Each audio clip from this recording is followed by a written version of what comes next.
Johnny goes and he's selling off. He's so excited that his wife has died. Yes. So he has a funeral for her, and there's no friends there, so they invite like the choir and all the people who work at the funeral home. And, right. And in the middle of it, he knocks over his wife's body, and he's so happy he can date. He's looking for a date at the funeral, and then he's having a yard sale like to sell off all her old shit. And it's one of those beds, and he goes, yeah, it's one of those things. He goes to the lady, just hit the button, you'll see it moves the bed. And the bed starts closing up on him in rapid fire, like a Three Stooges move. And it was really funny, man. Oh, my goodness. So I can't wait to see it. Yeah, it was really good. I love Johnny. Good laughs. And my wife was laughing real hard. She goes, I love Johnny. I love Johnny. I love Johnny. All right. I go, shut the, because we actually know him. Yeah. I go, like, what are you saying? She can meet him. I'm like, what the fuck? Do you love Johnny? Fuck that. No, she goes, I love Johnny and Naomi. I go, yeah, but you love him too much. Johnny's not that great. Believe me. You know, it's funny. I get that, too. Mary met him a couple times. Women think he's really sexy. He's so good-looking. Such a nice guy. Yeah, well, guess what? He's got a catheter in his cock. I had to fucking fight back a little bit. Can I tell you one part of I don't want to give away everything in the movie. There's one part of the movie that's so funny, and they can't show it in any of the promos. Yeah. Him and the kid go to the diner, and they're just sitting in the corner, and they start having like a farting contest. I didn't see that yet. So everyone's looking around everything, and then Johnny's like, oh man, there's something going wrong with my stomach, and he stands on the table and he shits on the wall. He shits all over. He goes, and it just blows out on the wall. Everyone's like, oh my god. Oh my goodness. That's so great. I can't wait to see the rest. Yeah, Rich. Yeah, Howard. Yes, Rich. Speaking of Leslie West, did you ever see his first band? Do you remember what the first band's name was? What is it, a quiz? Of course I do. I know everything about Leslie. The Vagrants. Very good. Yeah. But did you ever see them? No, I never saw the Vagrants. I did. What the fuck am I supposed to do? What do you want, a cookie? You remember the Singer Bowl? The what? The Singer Bowl. It was on the grounds of the World Series. They had concerts there. Yeah, I know. How old are you? I'm a year younger than you. Oh, wow. I don't remember the concert series. I went with my parents to the World's Fair. Right, those same grounds, the Singer Bowl. In fact, the Singer Bowl is... Yeah, I don't think my parents would have taken me to see the Vagrants at the World's Fair. World's Fair was so cool, right in Queens, man.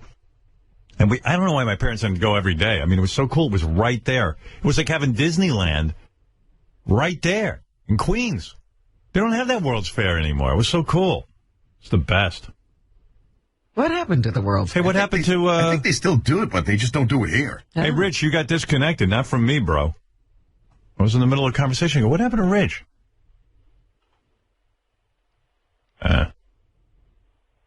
Wow. Rich, that wasn't me, bro. People think I hang up on him sometimes, and I didn't. Yeah, John. Hey, Howard. Hey. I'm a guitar player, and I have a compilation book from Guitar Player magazine called Secrets from the Masters. And there's an interview with Jimi Hendrix from 1970, not long before he passed. And the interviewer asks him, what new guitar players are you into? And he said, this guy Leslie West from the Span Mountain is out of this world. Yeah, well, Leslie's something. He's a guitar virtuoso. Yeah. Yeah. All right, Johnny. Thank you. All right, man. Yeah. So it's very much an honor in my career that I got to know Leslie personally. Yeah, it's meeting your hero. Yeah. My hero's so fucked up. But I love him. Nah, he's a great guy. He really is. He lost a leg, and he still has that spirit. He's like, fuck that. Yeah, it hardly stopped him. He's like, oh, just wheel me out on the stage. I got one leg, and just prop me up against the wall. I'll play. As long as it's not his hands. Thank God. Ugh. That would be just a terrible thing. The world is filled with terrible things. You open up the newspaper, you want to throw up. Everything is so horrible. It's ridiculous. Let me bring you some joy. Let me work on that. We started off the show yesterday with Sal. I'm tempted to again. What did he do yesterday? Well, yesterday we had him on, and he was talking about his spirituality and the afterlife, and it was great. And then, I don't know, I was talking to Will this morning, and he goes, we write stuff for the show all the time, and when Sal submits his stuff, the apostrophes and it's just crazy. Why bother to try using grammar, huh? Where he puts apostrophes. I've never Where does he put them? Well, here, wait. Hey, Sal, come in here. I'm going to ask you some questions. Maybe he'll do it right now. Yeah, this is good. Well, he's got to be operating. I know he had like 102 IQ, but I don't think he has more than a 5th grade like reading level.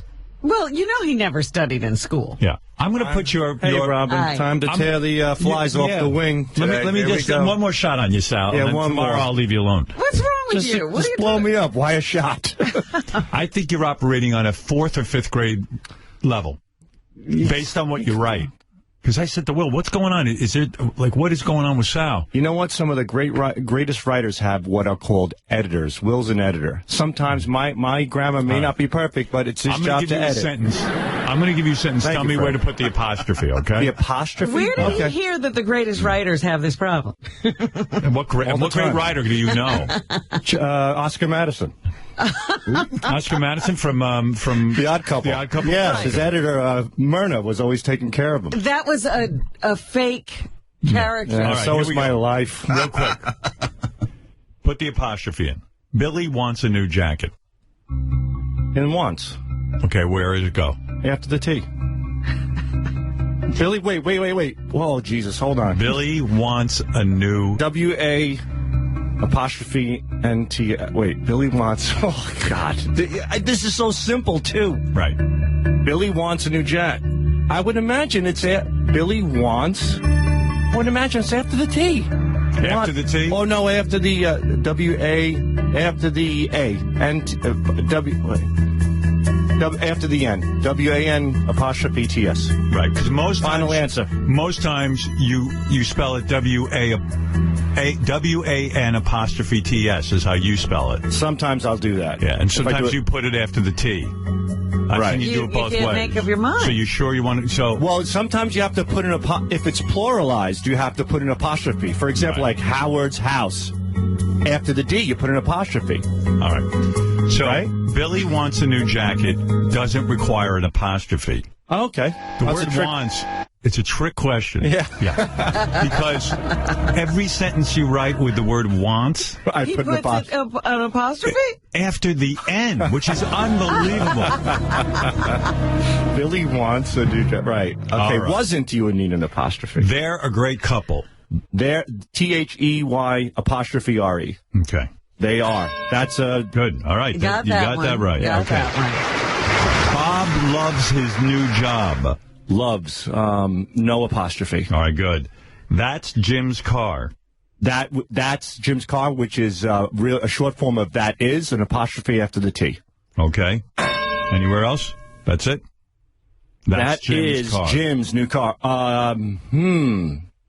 No. Jim's new car. That is, which we got correct.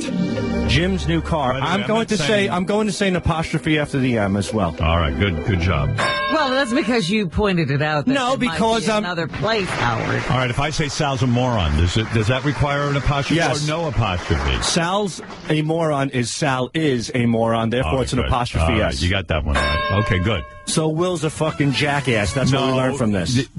He's not a jackass. He is. I'm telling you, we're correcting your spelling every minute. Oh, please. And some of the definitions are out there, too, if I may say. Definitions. Oh, my God. What does vicinity mean? Vicinity means a form, a spot, an area. No? Okay. I'll accept that. Not really. Well, it's close enough for him. Right now, I'm in a shitty vicinity. In the vicinity would mean you're... Near.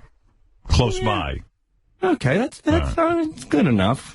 I was within the vicinity of the answer. You now Do you know used it in a melancholy? Genius, boy. What? You know melancholy? Melancholy means to be somber, sad. All right, good. Okay. All right.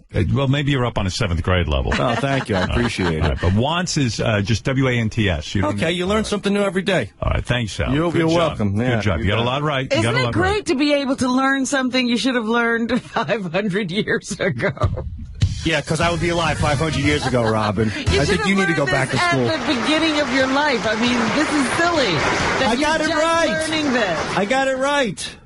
Right. All right. Very good. It's easy for you to learn something new. Thank you. You know so little. Very true. What up, Gary? Before you get rid of Sal, ask him any one of the other 8 definitions. All right. All right. One here. You want to make yourself look foolish, Gary? Now's your chance. Do you know what Sal, a metaphor brimming with is? confidence. What is that? A metaphor? Yes. A metaphor is... The way you're moaning over there, you say... Well, I want to explain it properly. It's in my head. Okay. I just have to get it out so it sounds correct. All right, that's fair enough. A metaphor is something that's used as an example for something else, but it really has no relation to it. Anybody accepting that? No. No. But I mean, it's kind of... For Sal, that's a pretty good answer. It's in the vicinity. That's true. He got, Good. we did this on tape, and he got 2 out of 10 right. You picked the 2 he got right. Oh, really? Yeah. Let Hey, me Sal, see. do me a No, wait, favor. I'll do it. Where's the page? Sal definition game. Oh, right. I forgot. Can I that ask was Sal it. to pronounce a word? Yeah. Here, I'm going to write it down. How do you say this word?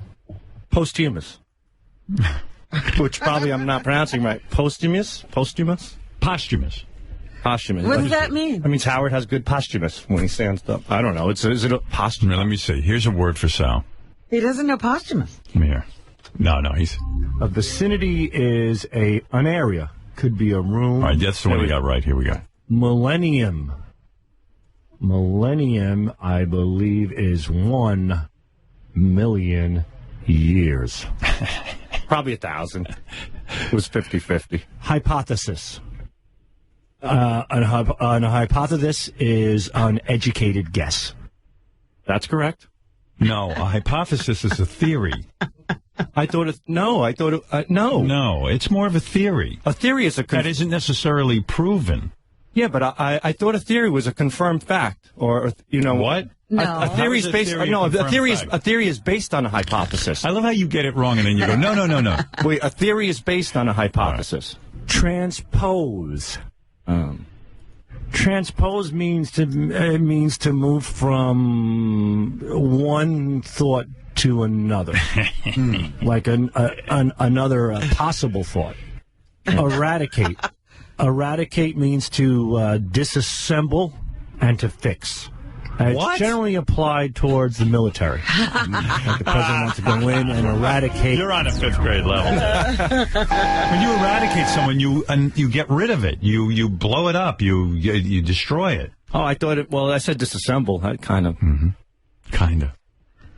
Like you hear, like we're going to eradicate like this area, or No, you're going to eradicate. We're going to eradicate the vicinity. I thought obliterate means to destroy. Well, blow up. That's okay. another word. See, I know that word. Obliterate's a big But word. eradicate means like we're going to go eradicate the Taliban. Okay. We're going to get rid of them. Sal's shocked that 2 words can mean the same thing. Right. Eradicate. Like you and means shithead, to- Gary. Eradicate means to disassemble and to fix. Disassemble and to fix. Well, if you eradicated the Al Qaeda, you would kind of fix it.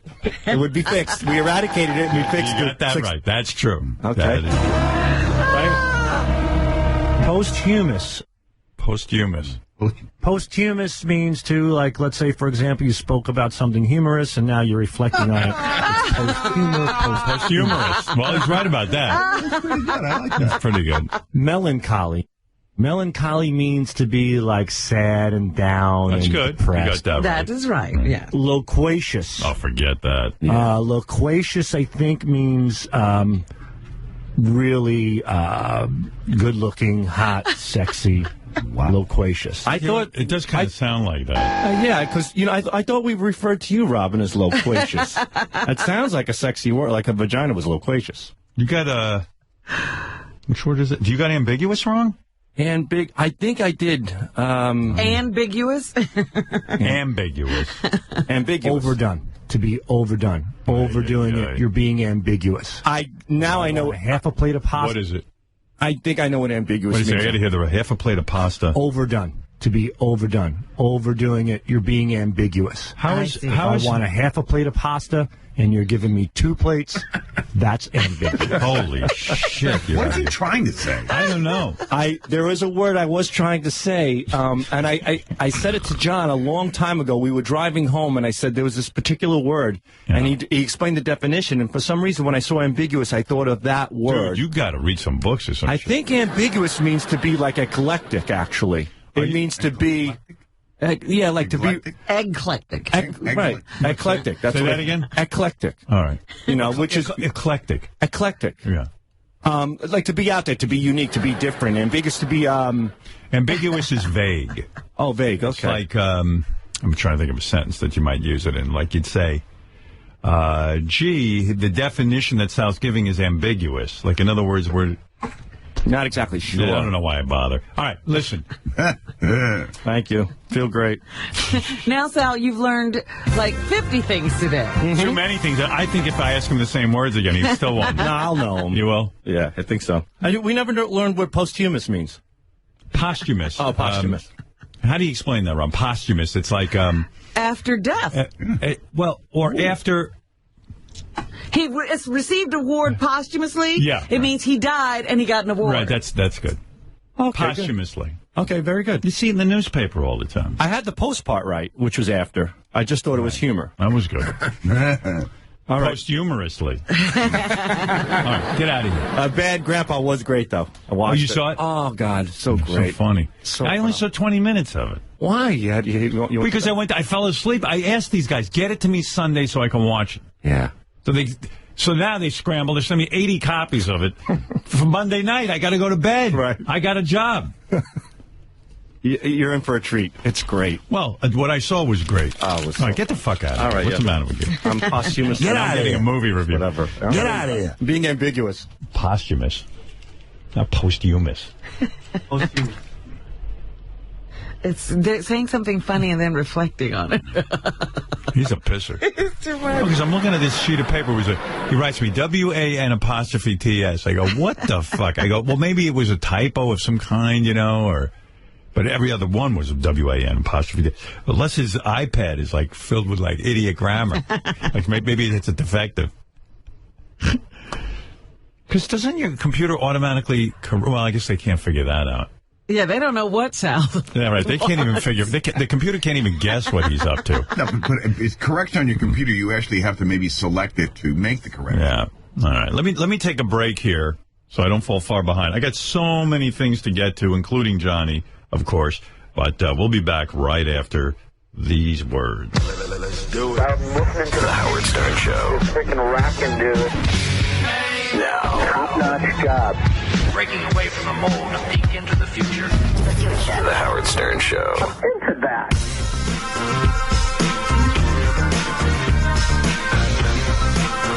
All right, Fred, I'm good. I'm back to the show. No need to go through the promo and the blah, blah, blah, and the this and that. Do. All right, let me just mention a couple of things here. First of all, High Pitch Eric was on the John Lieberman show last night. Live at 5, they call it. Which, by the way, there is a Live at 5. Do they still call it Live at 5? Maybe, I don't know. I should talk to John about that. Should inform him there is a Live at 5. On NBC, right? Yeah, it used to be. Couldn't he come up with a better name than Live at 5? Anyway. He heard it, said it sounded like a good name. I have a good name, Live at 5. Anyway, High Pitch was on. It was a great show last night for John. But what the fuck? High Pitch had so much saliva in his mouth. It's really hard to listen to. You got to hear this. Listen to what's going on in the High Pitch Eric's mouth. I want to bring in High Pitch Eric. Good to see you, my friend. Well, thank you. Thank you for having me in. You are currently unemployed. The prospects for job growth not looking good. How do you remain confident that you could find employment? I look for employment every day, but no luck. And oh, my God. It's so disgusting. He looks for employment every day. But no luck. Who knew he was political? He starts blaming Obama for not the fact that he's a mess. I mean, it's Obama's fault? Obama. This is the best interview ever. economy is so bad because Obama's our president.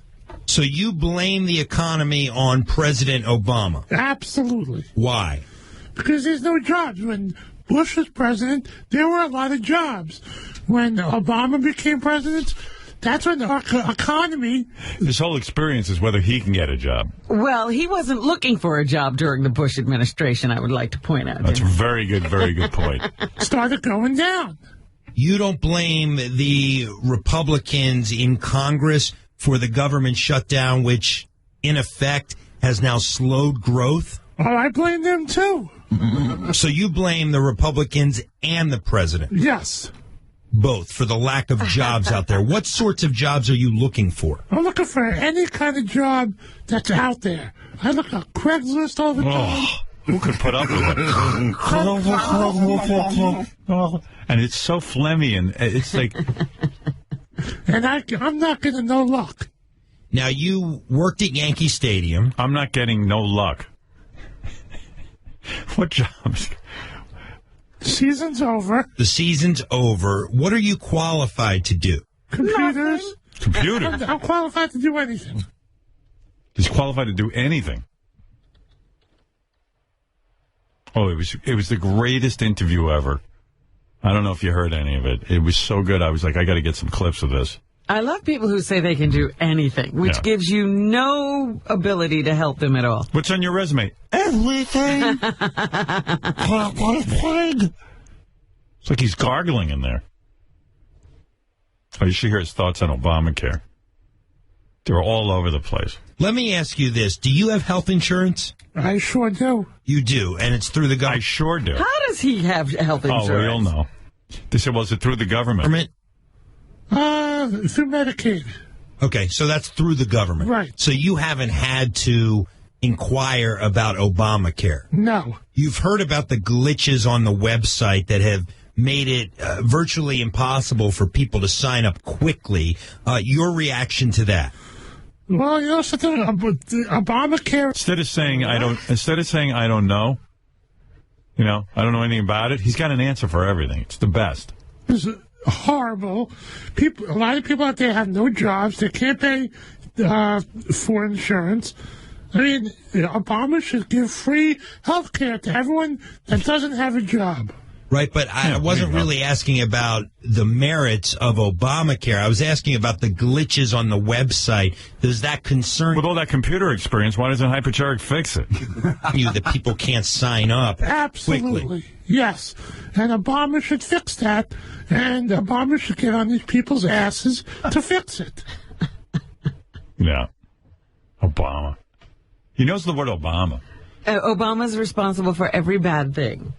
Yeah. I mean, I got tons of it. I should just play the whole show and be done with it. Well, so I good. just wonder where he gets these ideas, because he's not a great thinker. Here's a tape of High Pitch just saying K words, because whenever he says a K word, it's so gross. Creamy Kevin called Kenneth Craven carnal contact. I know. Creamy Kevin. Okay. Oh, his theories are better than Sal's. If you want to blame Obama for you not having a job, let's blame your education, and maybe it's not your fault. Maybe you're really special ed. But let's not blame everybody that you can't find a job when there's thousands of jobs. Good point. I think in High Pitch Eric's case, it's not exactly like someone looks at him and goes, I got to employ that guy. Yeah, he's undertrained to take what jobs there are available. Out there, people don't... Listen, you don't know what I do at home, do you? So you need to shut the fuck up. I know what you do. You freeload. I don't freeload anymore. You're a freeloader? All right, I'm going to cut you're the a douchebag, conversation. you fuck. The points are all well taken. Jim and... fuck. I love when he argues, too. It's great. You can't be a tough guy with that voice. You shut up, you fuck. I'm going to kill you. And you beat your Live at 5. Jim. Hey, that guy from Iowa he was right on. Eric's a fucking freeloader, and he's a douchebag. Yeah, go fuck yourself. You couldn't find your ass with both hands. You couldn't run a one-man shoe shine stand, Eric. I'm going to drown you in my phlegm. You're going to suffocate. Oh, yeah? Come on, fuck you. Fuck you. No, that's right, Eric. And not only that, but you want to bitch about Obamacare, but you're the guy on Medicaid right now. So what the fuck is the difference, Eric? Well, because at least I have health insurance. There you go. Wow. That's a good comeback. I love it. High Pitch Eric, let me bring you into the conversation. Oh, this is weird. Okay, let me ask you a prediction, since you didn't get to hear this. Mm-hmm. Is High Pitch into the Redskins name or not? Yes, he's into it. You think he sticks up for the name? Yes. All right. Briefly, do you think the Redskins should change their name? Absolutely not, because they've been the Washington Redskins for a long time, and they should. There's a lot of people who live in Washington that love the Washington Redskins. If you change the name, it's not going to make any sense. What do you say to people who claim that this is an offensive name to the Native Americans and they've endured enough over their years? It's not offensive. The Washington Redskins... He's not offended. Football team. But how can you speak for them? It might not be offensive to you, but you're not Native American. I know I'm not Native American, but, they should just leave it alone and just keep it the Washington Redskins. There you go. Simple. I could play so much more, but I won't. Jenna Jameson making the news. She was on that show with Greg Kelly and Rosanna Scotto, the local show on Fox. And she went on and... Good Day New York. Good Day New York. And everyone thinks she was really super high. Oh, dear. It's really weird. I had a weird experience. So I'm walking in the halls. I'm leaving here at the building yesterday with Ronnie. And chick comes out of the bathroom. And I said, she goes, hi. And I go, hi, hey. And I looked at her. I said, I'm pretty sure that's Jenna. I wasn't exactly sure. So I go, hey, how you doing? Because I didn't want to be, right. We know Jenna for years. It's like, wait, what's happening? So then we're walking around. I go, Ronnie, correct me if I'm wrong, but that was Jenna, right? He goes, no, that was not Jenna. So I go, well, that's good. I didn't say Jenna, but I thought it was. I really did. Was it anybody you knew? No, but she looked real familiar to me, and I said, oh, that must be Jenna. But then about an hour later, Ronnie comes to me and he says, oh, by the way, I was wrong. That was Jenna. Oh. I found out. Yeah, so I didn't recognize her. She looks very different. Really? Yeah. And then, I don't know, the condition she was in on that morning show was pretty bad. But what condition was she in when you saw her? I mean, she seemed fine. Hard to evaluate? Yeah. Jenna Jameson, welcome to Good Day New York. How are you? Hi. Thanks for having me. When did you retire from adult films, or have you fully retired? About 10 years ago. 10 years ago, but yeah. The body of work obviously is still out there and people still watch. Of course. So now you've been writing this novel, right? It's described as an erotic it's a trilogy. novel. Oh, it's a trilogy. Yeah. And is there something about the main character that is kind of similar to your life? It's about me. It is about you. It's about me. So tell us the story. Well, I mean, I didn't want it to be exact of what I've always done. So I kind of made up a fantastic, yummy story. Because I read all the other stories and I was like, Have you read 50 Shades? It's just like binging. I read all the other stories and I was like, It's a great. Yes. And what is this like? This has a little bit more. Yeah, they were trying to pull something out of her. Yeah, they're working hard on this interview. How did you first get into the adult film business? That first leap has got to be a big one. I was very young. How old were you? 19. Did you want to do it? Did somebody push you into it? No. I just figured it would be fun. Understand. And was it? It was fun. Did you see that movie Lovelace that came out this year about Linda Lovelace? Yeah, I was kind of sad. Because that was different, because it seemed like she did not want to get involved with the industry, and they were a little abusive to her. Were they abusive to you? Listen, whatever she had to say, I seem to think that it was bull. She could barely get out a sentence. What? I seem to think it was bull. She was not shining during this interview. What's going on here, do you think? Well. She claims in the newspaper today that she was just exhausted because she had come off the plane and, but like, I don't want to say. Look, there was a woman standing behind the president yesterday, and she fainted. Yeah. So, these things happen. Maybe there you go. Jenna was having the same problem that woman did. I always have a kind spot in my heart for Jenna because, she was in the movie with us, Private Parts. Yeah. And I saw her in that condition. It made me kind of sad, honestly. What are you going to do? You weren't buying her story. And the sad thing is that Jenna of all of them was kind of like, hey, I really love the porn industry. It was never bad to me. I came out unscathed. But then she's scathed. The porn industry didn't do it, though. No. Something else must have done it. I don't blame the porn industry. So the adult film industry was good to you and you enjoyed it? Yeah, I made my whole entire life was... You know what? When she was in the porn industry, she was fine. Maybe not being in the porn industry ruined her. It's when she quit that all this happened. Now I figured it out. She quit porn and it ruined her. So there you go. Stay in porn. Is that the message we learn, Robin? I think that's what we're coming to here. Wow. Good thing you listen to this show. I don't think you'd learn that lesson anywhere else. Is Jenna coming in here? No. Why not? I don't know. I don't know. If she came in and she was in this condition, what would you do? I mean, I don't know. I think, you see, problem is, I think it would be kind of boring if she was in this kind of condition. That's what I was thinking, that the reason that people are so enamored or taken with this clip is more because of the visual. Uh-huh.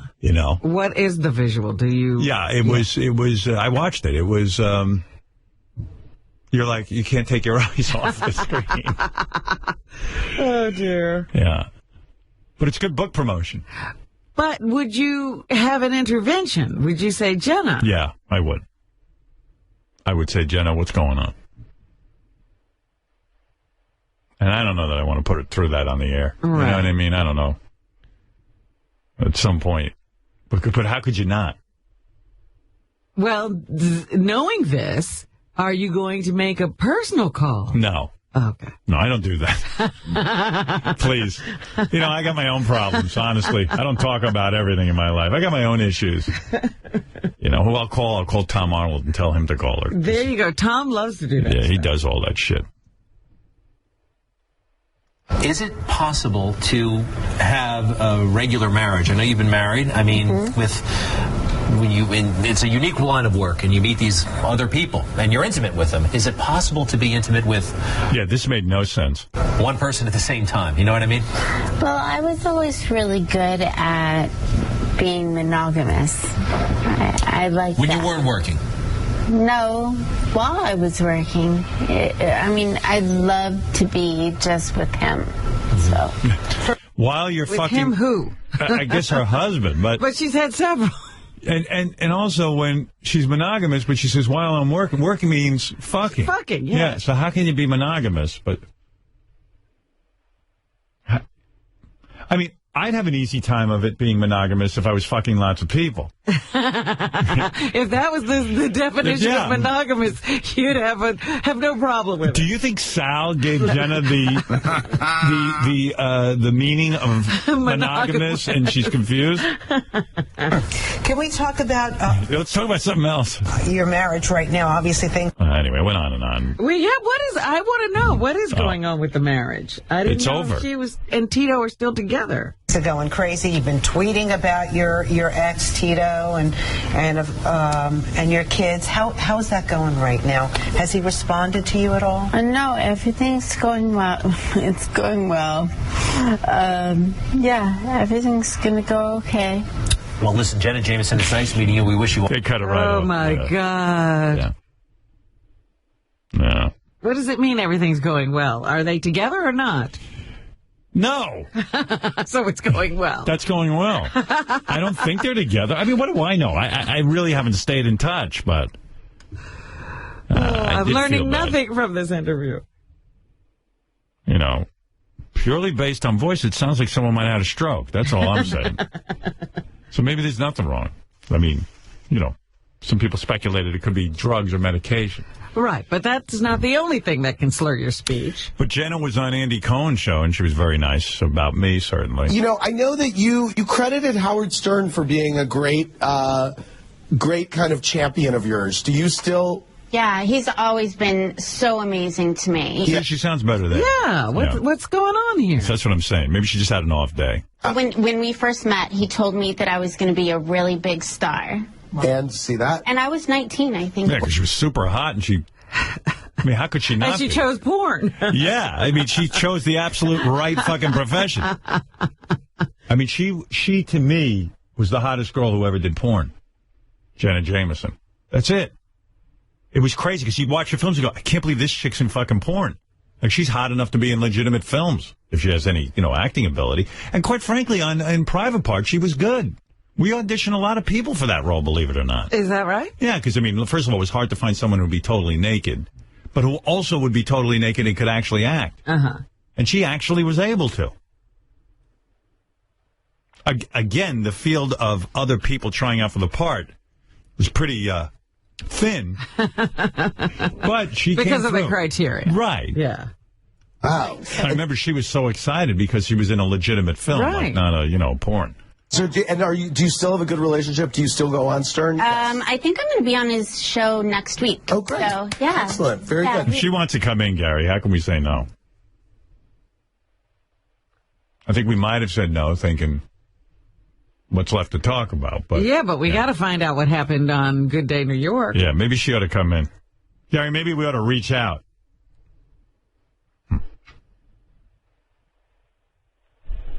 I can make a call. Yeah. Tomorrow?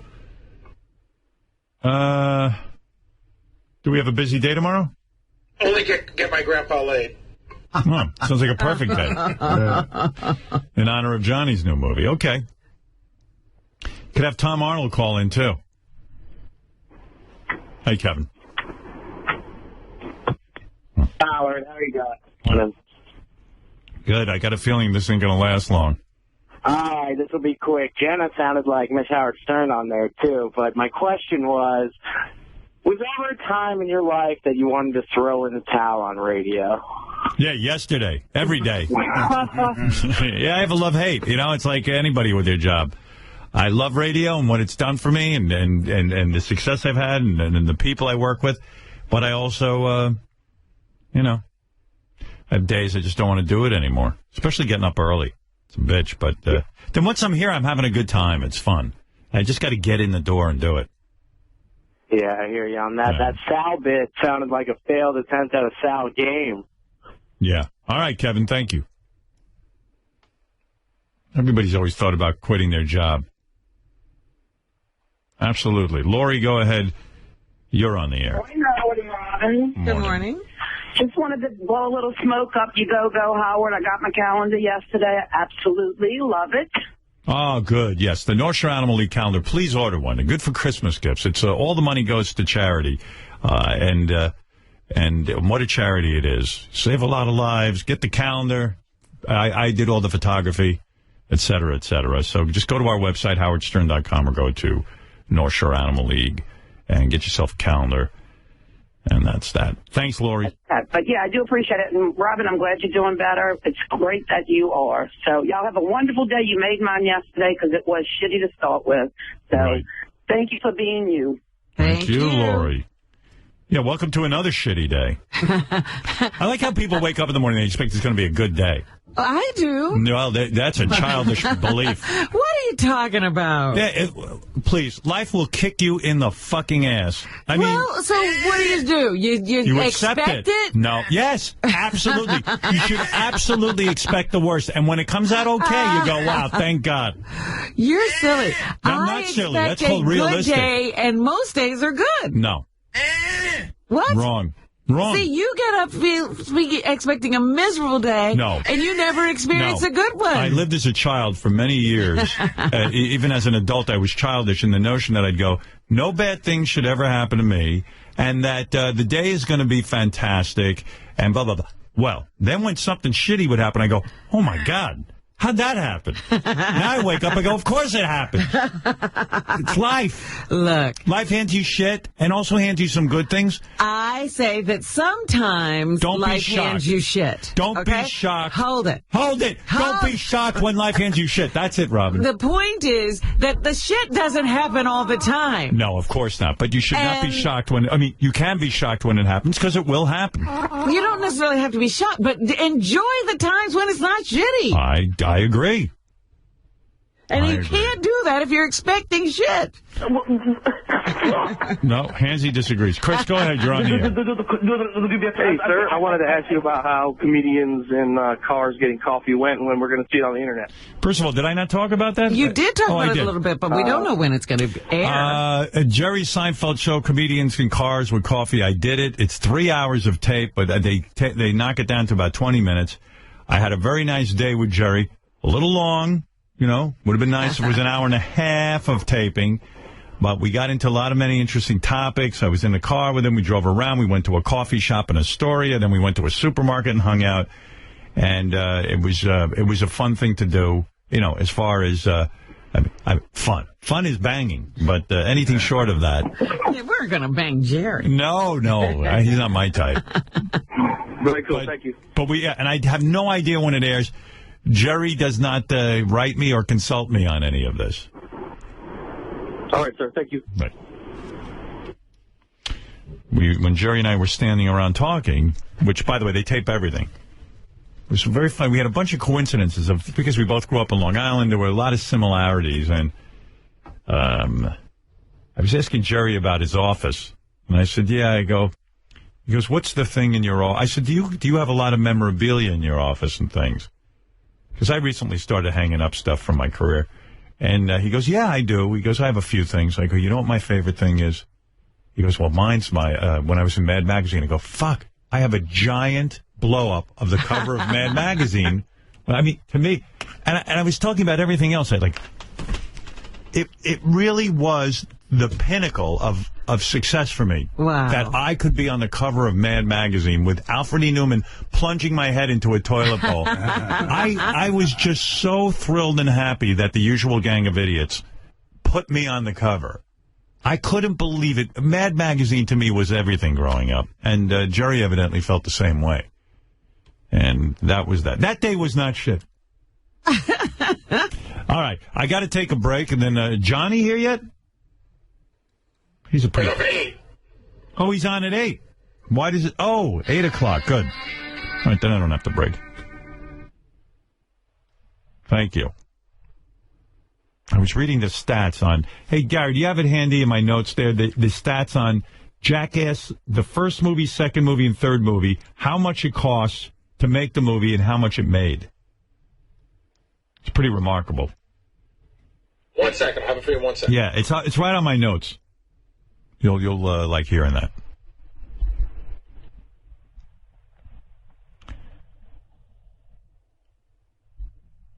Yeah. All right, let me play you some other things while we're waiting for that.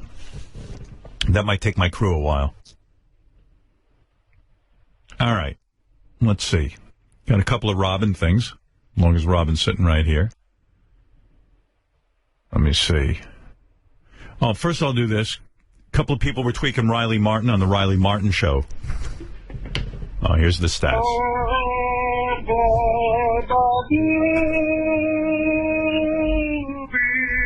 Thank you. All right, the Jackass franchise. All 3 Jackass movies opened at #1 in the North American box office numbers. The first Jackass movie made $79 million on a budget of $5 million. Wow. Yeah.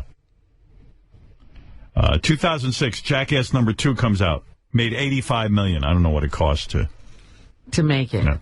In 2010, Jackass 3D was shot for $20 million. It grossed $171 million worldwide. Wow. See what upping the production values can do? There you go. That 3D works every time like a charm. I think it's getting kicked in the nuts. That doesn't. Not the 3D.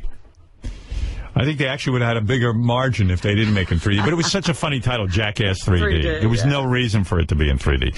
All right, so Riley Martin got tweaked a bit last night.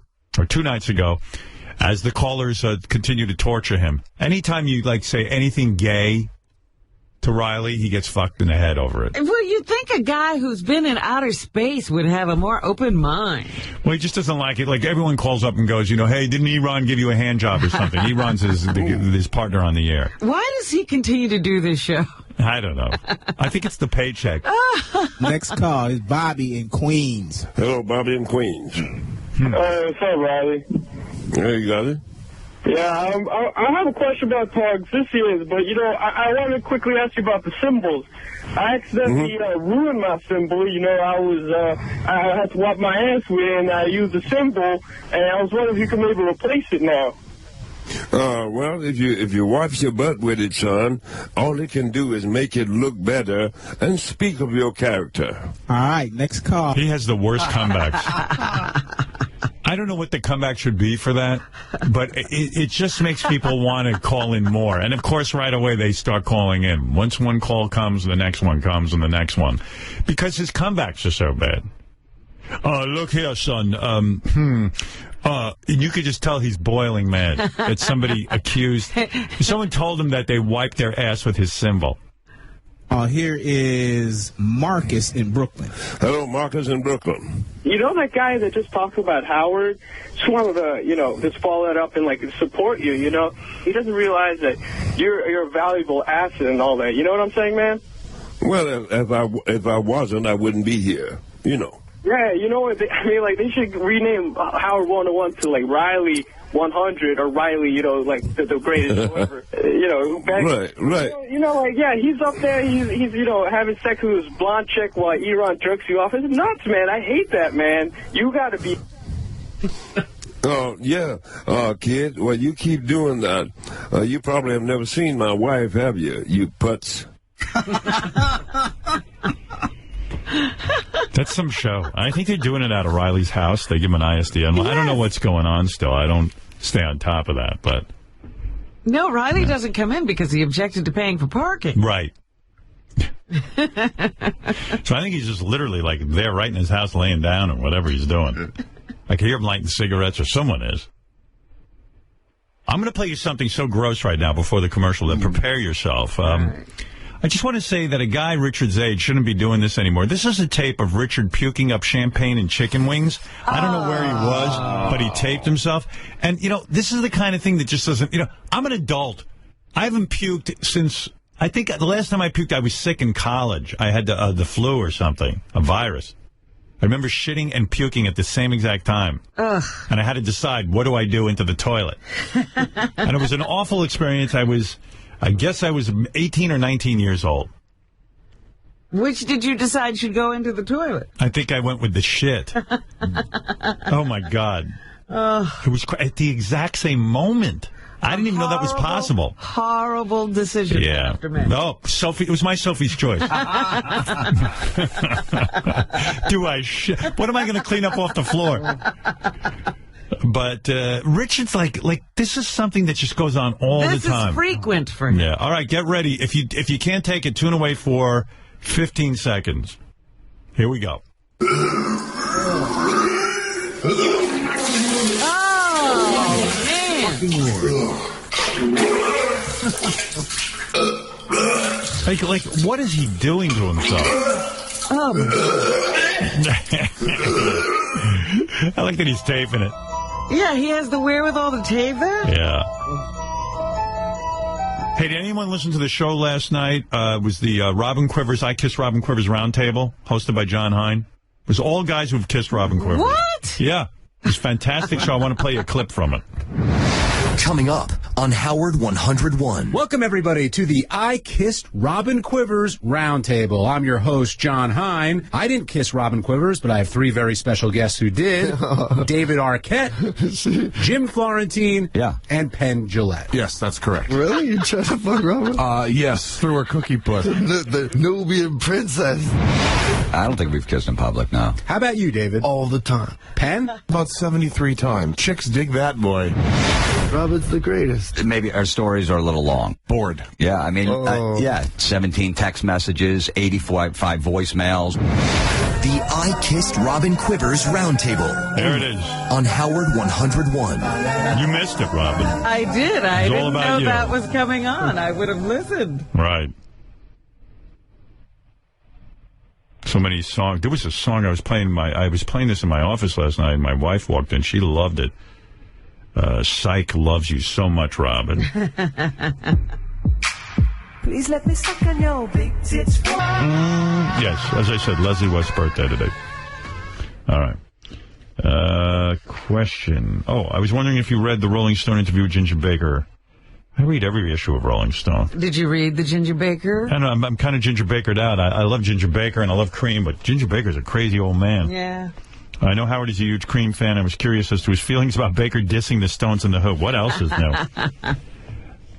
King of All Blacks. I looked at the picture of King of All Blacks online. You cannot hear him due to his face being so fat. Some people are annoyed with him. This guy tells me, go hang with George Clooney, even for a day, so you can come back on the air and tell us about it. Here's a guy who says, just in general, I have a 15-year-old stepdaughter that makes me want to run away. I look forward to Mondays when you're on the radio.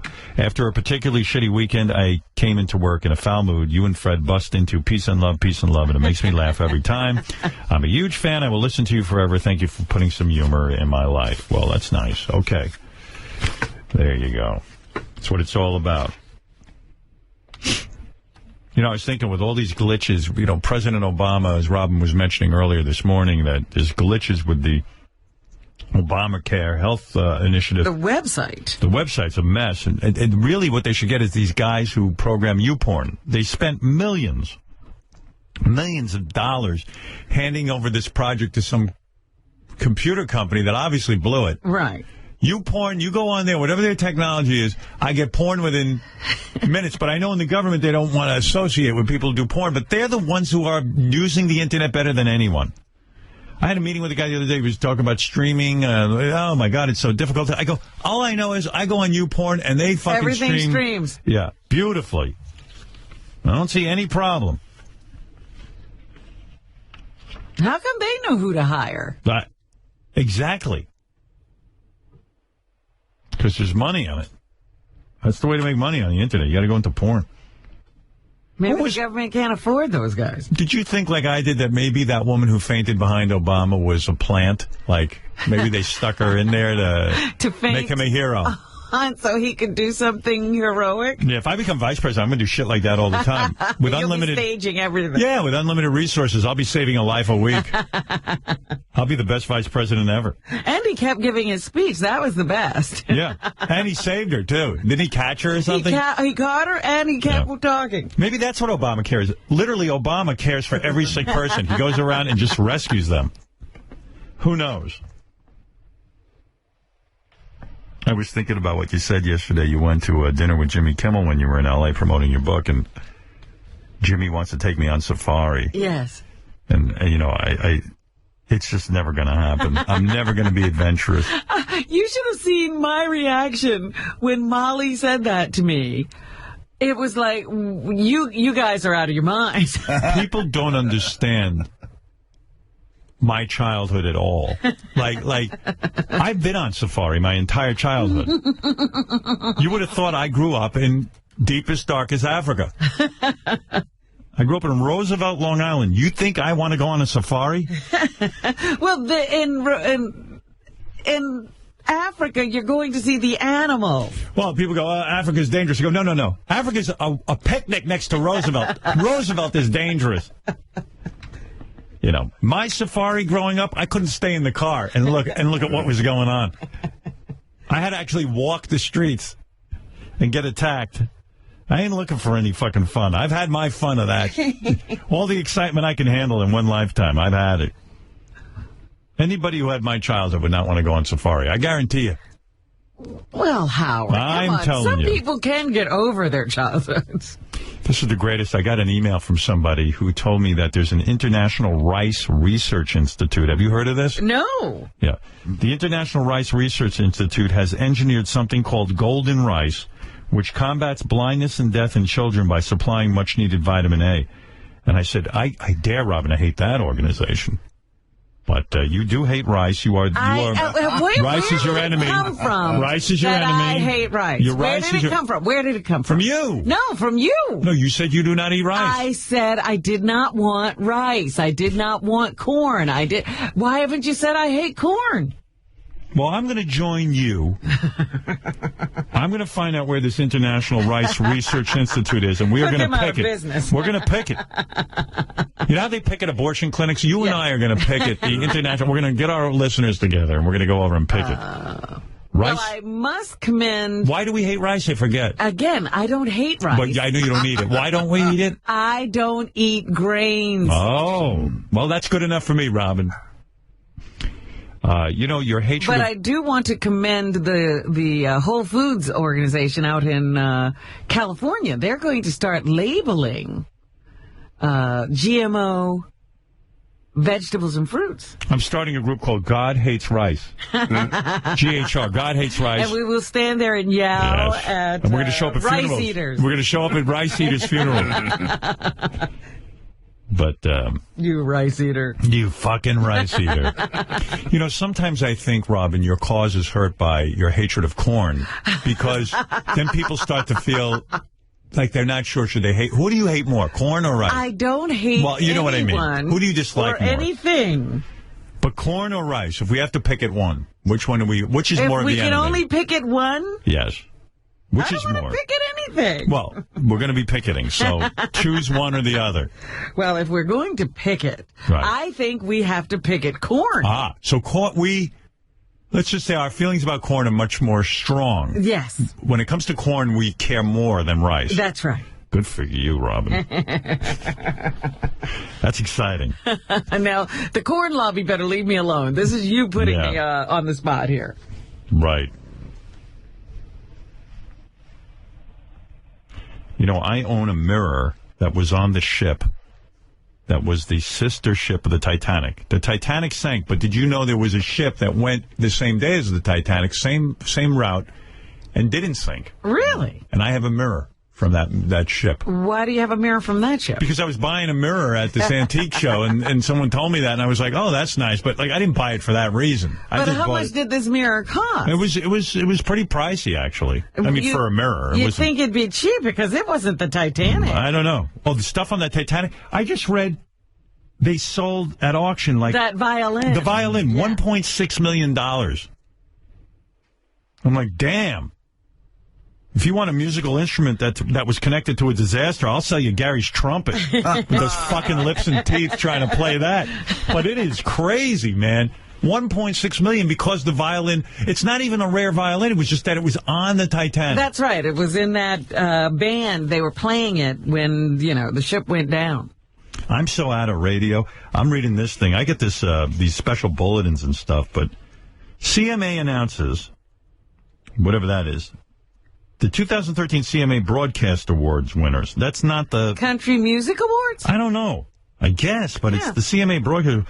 have been notified today. The winners announced in the following categories. Major Market Personality of the Year, The Doc and Andy Show on WXTU Philadelphia. They know better than to ever give me an award, but if this is country, I guess... Yeah, you're never going to get that one. Large Market Personality of the Year, The Q Morning Crew. WQDR, Raleigh, North Carolina, Medium Market Personality of the Year, Andy and Allison and the Morning Crew. Wow, what's the budget on that show? You got Andy and Allison and the Morning Crew. And a crew. You can't do that, can you? Is that allowed? I love when radio gets awards, and I've never heard of any of these guys.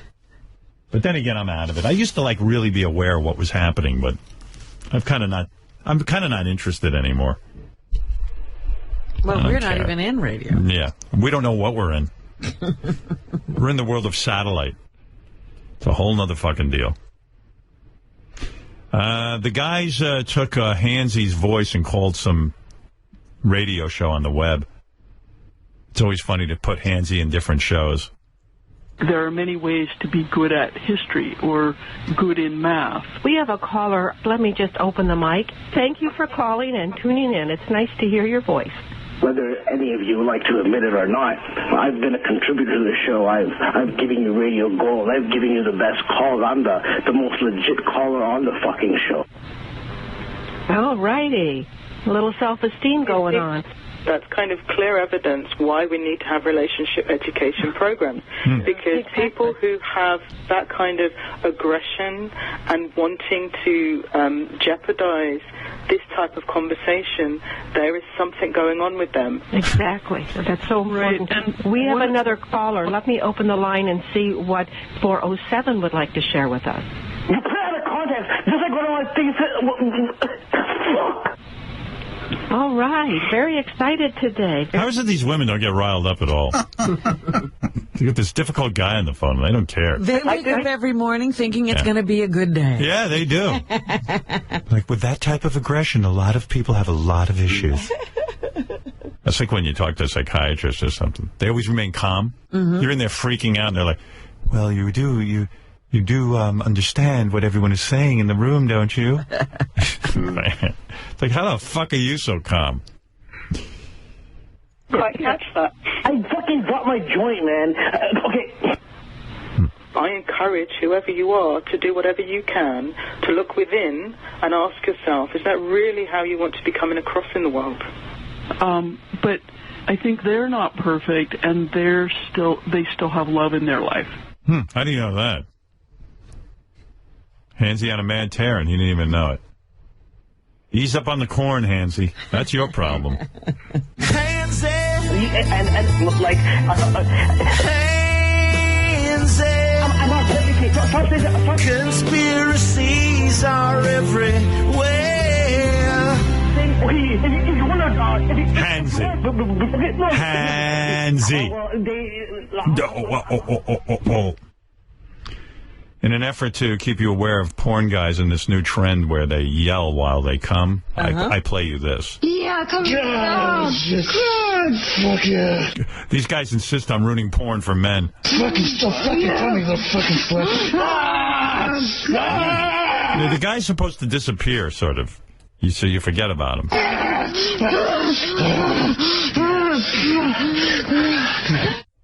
It's like he's killing her. This is, I want to say how unfair this is for a second. This is a piece that Sal and Richard went out on the street and found a group of black women and asked them who they found most attractive on our show. They showed them pictures. I'd like to know what pictures they showed, because I fared horribly in this. I want to know what picture was used. Who did well? Benji. Are you kidding me? No, which is ridiculous. Here we go. Let me see those pictures, Sal. Let me see that. I think they look fine. Wow, you think they look fine. Oh, my. That is the worst picture of me ever, you fucking fuck. You dumb fuck. Fuck you. Get out of here. I mean, it's like such an ugly picture. Fuck you. And the picture of Benji's gorgeous. Oh, so they really rigged it. Yeah, please. This is not the fat bastard I'm sitting and looking at right now. I told you black people love me. No, they don't. Show a realistic picture. Black people love me. Authentic. Well, what does that mean? Well, no wonder. All right, I'm going to play this, but realize, like, forget about it. It's ridiculous. And Fred looks like a mad scientist, and no wonder he fared poorly. Which one of these men do you find most attractive, and why? Benji, because he looks the cleanest. Yeah. And he looks... Out of all these pictures, I'm most attracted to Benji. more appropriate. Ronnie. He's the best looking. Just distinguished looking. I can't believe Ronnie got a vote. It's a picture of Ronnie with his Batman mustache when it was super dark. He looks distinguished. He's like a 68-year-old guy with a fucking Batman mustache, and he's the most distinguished. Well, out of this group, yeah. And the picture they used of Gary, it's like full of, he's full teeth. Like it's all teeth. It's like right before a car hits you when you're crossing the street and you just see the grill. You're stunned. Yeah. It's like when you see that scene in Jaws just before the shark chomps down on the girl's legs. The picture of Benji has him in a hat, so you can't tell he's bald. And it's like when he was at his thinnest. And forget about it. This is, I mean, Benji looks like Brad Pitt here. And I have pictures where I look good. Just like this one. He just has a very clean look. Gary. He just has those Mediterranean kind of look going on. is handsome, more than the other. The eyes is most beautiful. The face is most beautiful. JG, you are the most handsome. Howard, because he's got awesome curly hair. Benji, he's younger looking than all of them. Howard. Yeah. Because his hair is curly and he got a small face. I like him. Yeah. Gary, he looks kind of goofy. And You know, the thing with this is everybody got a couple of votes, but I feel Benji fared the best. I listened to most of it. Yeah. Yeah. I don't have to play you all of it. And I got slammed on the least attractive, and I can see why now. Which one of these men do you find the least attractive? least attractive? Freddie. He's too pale. He needs a little... The worst picture of Fred you ever saw. Makes him look bald. I like am he's pale. Yeah. Sun. Needs a tan up. Needs to color his hair. Gary, because he doesn't look like he takes care of himself and he doesn't care. Ronnie. I do not like him. He's ugly. Gary, he looks sloppy. His eyebrows aren't done. That's my answer. Fred. He just looks the silliest. Goofy comes to mind, that's all. Ronnie. He's got kind of the sleazy mustache flavor thing going there. Fred, he's just different looking. Ronnie, just his mustache and everything. He looks angry. Fred, he look old. Older than me. I don't see anyway. His face look pink. Like he got spots in it. Howard needs a nose job. And he could use about 10, 20 pounds. Fred looks a little scary. Yeah, he looks a little scary. Well, I'll drink to that. Howard, too skinny and big nose. You notice Benji came out the best. If you looked at these pictures, Robin, you'd get it. Okay. Yeah, and I'm telling you, this is the shittiest picture of Fred I've ever seen in my life. So they stacked the deck. Right. Yeah, it was totally stacked. And Benji, you are not the best looking. The ugly meter said that too. Well, that's true. He did do very well on the ugly meter. He did. He did. I didn't remember that. Maybe it's time I faced it. Benji's a stud. All right, let's see what else we got here. There's a bunch of things I wanted to play for you. And go over to JD page 1. Let me say hi to some people on the phone. Let's go to Bobo. Hey, how you doing there? Bobo, listen, whatever happened to King Norris? Fred, whatever happened to your band? They're on hiatus. They're not playing currently. On hiatus. Oh, man, he was so awesome. You got to come up with Leslie when he comes in. All right. I mean, good. When's the last time you guys played together? A couple years ago. How long is this hiatus going to last? Not too much longer. Oh, okay. Tommy, go ahead and Malden. Hey now, Howard. Hey now. Thanks for saying Tommy from Malden. I'm trying to work on my my brand. Right. So I appreciate that. Smart. You were talking the other day when Shatner was on about the interracial kiss and everything. Have you seen these commercials with the interracial couple? There's one where it's a Cheerios commercial. There's a white mother and the black father. Yeah, you've seen a lot of that now. Yeah. It was shocking the first time I saw it, but... It is shocking. Anybody my age, I mean, you never saw that on TV. Move into this century, why don't you? It's still shocking. Come on. Even you're shocked, Rob. Oh, stop it. Stop it. All right, Tommy, thank you. Speaking of Shatner, George Takei, his arch nemesis. George was speaking at some convention or I don't know where he was speaking, but he was speaking about Martin Luther King and one of his heroes, and George was talking how he met Martin Luther King. It was very, very inspiring. I didn't know George had met Dr. Martin Luther King. Yeah, you treat him like a schlub, but he met Dr. Martin Luther King Jr. And where was he speaking, J.D.? It was at the National Press Club. Yeah, it was like a big deal, and they were asking him questions. Yeah. But I pulled a clip from it because in the middle of the National Press Club, which is a prestigious honor to speak there, and the press is asking questions, George fucking knocked Brad's weight again. Oh, no. Yeah. How can he do that? Listen to this clip. This is crazy. I had many relationships with many men, some brief, some more. And then I met a guy named Brad.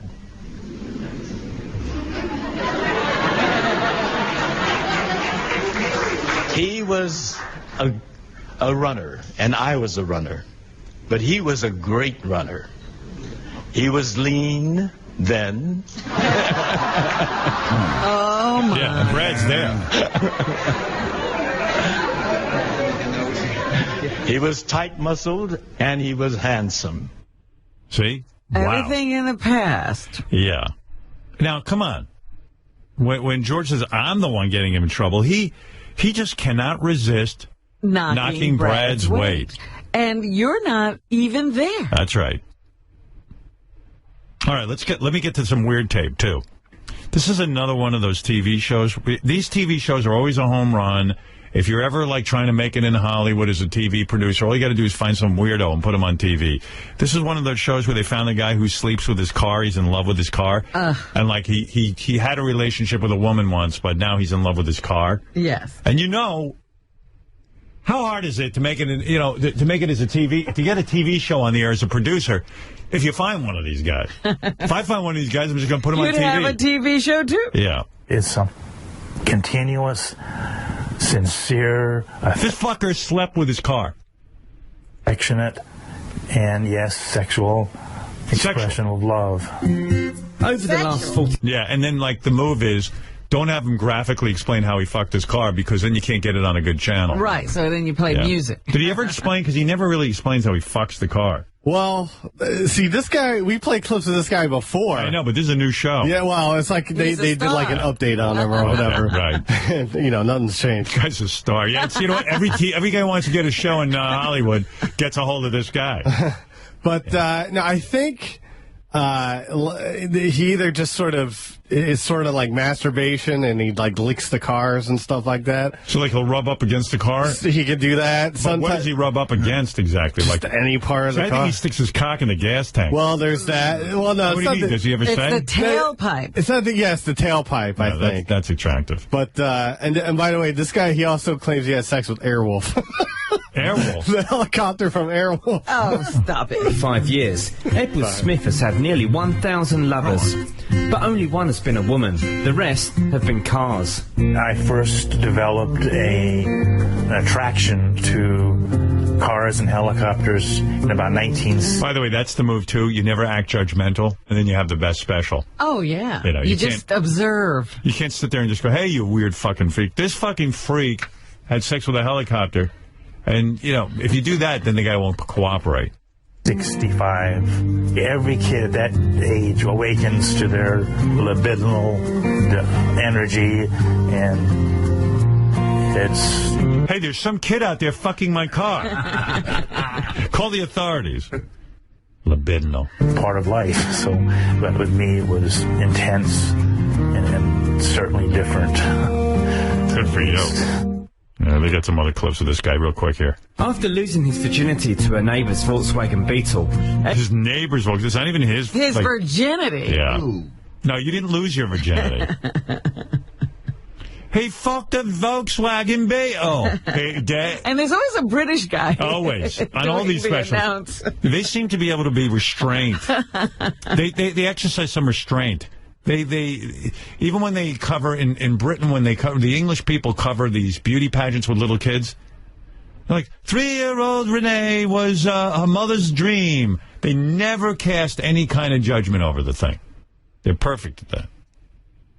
Even though he lost his virginity to his neighbor's Volkswagen Beetle, like it's all la-di-da-da-da. Everything's perfect. This fucking guy's a freak. Yeah, Edward went on to sleep with hundreds of vehicles. Hundreds. But now Edward says his wild days are over. And he settled down with one car? Yeah. He got tired of knocking on his neighbor's door and saying, look, I'm in love with your VW Beetle. I don't know how to deal with this, and I'm just asking for your VW's hand in marriage. He's ready to commit to his long-term lover, Vanilla, a second-hand VW Beetle he bought 30 years ago. He seems to be partial to Beetles. When I hold Vanilla in my arms, there's powerful energy that comes from her in response to that, and if anything would ever happen to her, I'd be more than heartbroken. Edward also keeps two other lovers. Well, you're lucky she's a car. Nothing's going to happen to her. Just keep her in your driveway and everything will be cool. 1973 Opel GT called Cinnamon, and a 1973 Ford Ranger called Splash. But Vanilla is his number one. He even takes them on romantic dates. He's a polygamist. Yeah, he's got a lot of lovers. Yeah. I got to say, I bet a lot of women are jealous. They want their husbands to talk about them like that. Well, Vanilla, how you doing? Love you, Vanilla. What's this guy look like, J.D.? I figure he looks like J.D. It's like a mirror copy of me. What does he look like? Is he like halfway decent looking? I mean, he's an old guy. He's like that's the move. Take pictures of us and see if we're better looking than this guy. He almost looks like Mel Brooks. And like longer hair, right, and bald at the top. He's Mel Brooks without the talent. That's pretty bad. You don't want to look like fucking Mel Brooks if you don't have any kind of comedy talent. Yeah. Think about Mel Brooks not like with a low IQ. You wouldn't go near him. That's pretty good stuff there. All right. I told you I actually knew someone who was married to a guy like this. Oh, really? Yeah. Was the person you knew a car? No. The person I knew was a woman. Wow. And this broke up the marriage. She didn't know. What was he in love with, actually? Whatever car he owned. Wow. But, I mean, like he'd fuck the car somehow. Yeah, and that's what broke up the marriage. Yeah, that'll do it. I would do that, too. Yeah, she, kept finding these strange stains on his underpants.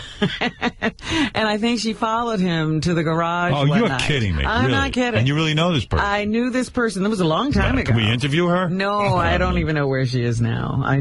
She was devastated. So, like, when he goes to a car show, that's like his version of a strip club. Right. Yeah. Oh, my God. Look at this. What was the car he was in love with, do you know? I don't remember, one of those crazy cars. She knew he loved his car because he was always, cleaning it and fixing it. But then, he was, sneaking around. Wow. And she found these crazy stains. In his underpants? Yeah. But what do you mean crazy stains? Well, they were black soot kind of things. Oh, my God. Like nothing you would expect on underwear. And that's why I know it's the tailpipe. What's he because fucking? That's what she discovered. Oh, that's so gross. They're called mechaphiles. Oh. Did she confront him? Yeah, well, she caught him. Like she followed him. And that's why she knew what he was doing. She saw him. Wow. And that was it. Yeah. Would you rather find your husband, like, with a woman? Yes. Yeah. Between a car and a woman, a woman would The fact that he wants to fuck a car, like, you got to feel like shit, Right. Wait, what an asshole. You should use a condom. Honestly, even with a car, because if you're putting your dick in a tailpipe, like, would you really want that filth on your dick? I have to feel the car. Well, is he so thick that he can fill a tailpipe? I couldn't. I don't know. Dude, I don't know. They didn't show this part. That's the documentary we should produce, because we're not afraid to get right in there. Well, I like I said, I think it's more like he lays next to the car and masturbates. Yeah. Well, Robin's guy was full-on intercourse. Oh, well, God bless him. I don't know what to tell you there. Honey, your dick smells like gas. All right, I got to take a break. Talk to Johnny Knoxville in the next hour about that terrific new movie, Bad Grandpa. I've only seen 20 minutes of it, but it was hysterical. And some of the guys here have seen the whole movie. They went last night, and everybody loved it. Yes, Marianne, go quick. I'll go quick. I got my beautiful calendar, which I love Bianca. Bianca's furry friends. It's amazing with Beth and you. I love it. And you donated to charity. You said quickly, my favorite picture is Beth with Bianca. My most favorite, my heart melted. I love it. And I do it with Flopper all the time. And I know you're... All right. Thanks, Marianne. All right. We'll be back right after these words.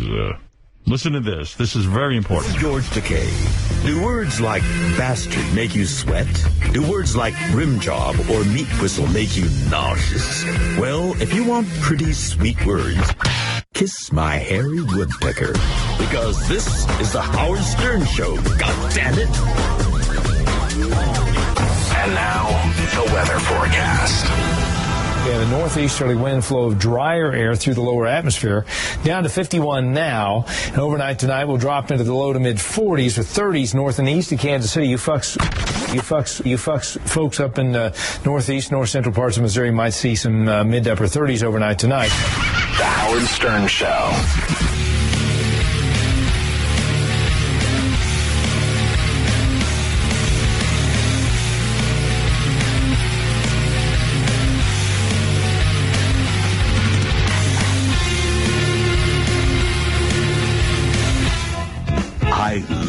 Black wag. Black wag. I love black wag. Black wag. I want to get to know your lengthy black lollipop. One of my neighbors in Denver is a lengthy black teenager. Black wag. Black wag. Based on a true story. I need someone to teach me how to drive my boat. I'm your man. I also have no idea how to swim. One simple man is thrown into a situation he couldn't possibly have anticipated. Brangelina is starving! Why haven't the cats been fed? You can pick up my dry cleaning later, and oh my God, why hasn't Breaking Bad been TiVo'd? What the fuck? Facing situations that would scare the hell out of Captain Sully. Dennis, it's time for my morning coffee enema. And just when he thought it couldn't get any worse. Fuck you! Fuck Heidi Klum! Fuck Brad Pitt! Fuck the whole fucking world! Only one man had the courage to do what needed to be done. Robin, shut the fuck up! Coming this fall to theaters everywhere, Tom Hanks is Captain Dennis. Why do you need a bigger boat? No shit. Wow. That's a good movie. They'll drop the bomb. Hello? Hello, Mother. This is Mom. Hi, Mom. Yeah. My mother's birthday. Mother, do you think they'll like this song? Huh? All right, listen, never mind this. Johnny Knoxville is here. He's the star of Bad Grandpa. Exciting movie. I wish I could tell you I saw the whole thing. I've seen about 25 minutes of it. It's hysterical. I will tell Johnny why. You might not know why. Most of the guys have seen it. Let me take a look at that handsome man. Look at that. Look at that guy. Bad Grandpa is here. We're interviewing Johnny, not Bad Grandpa. Right, we got Johnny. Yeah, right. We got Johnny. Will you ever do any interviews as your character, Bad Grandpa? I've done a couple, and it's weird. It's tough. Yeah. Where'd you do that? I didn't do them on camera, I don't believe. I did some print interviews. Oh. And you really got to be on your toes. Yeah, and it's like silly. I mean, they came out okay, but you know, it's just different. Yeah, but Daniel Day-Lewis doesn't have to come out and do interviews as Lincoln. Right. Exactly. When you were doing the movie, did you stay in character the whole time? Are you like Daniel Day-Lewis? In a sense, your acting methods? I barely stayed in character the whole time. I got to tell you, I saw about, you heard about the whole fiasco with the movie. Yeah, I apologize. I'm sorry. Your fault.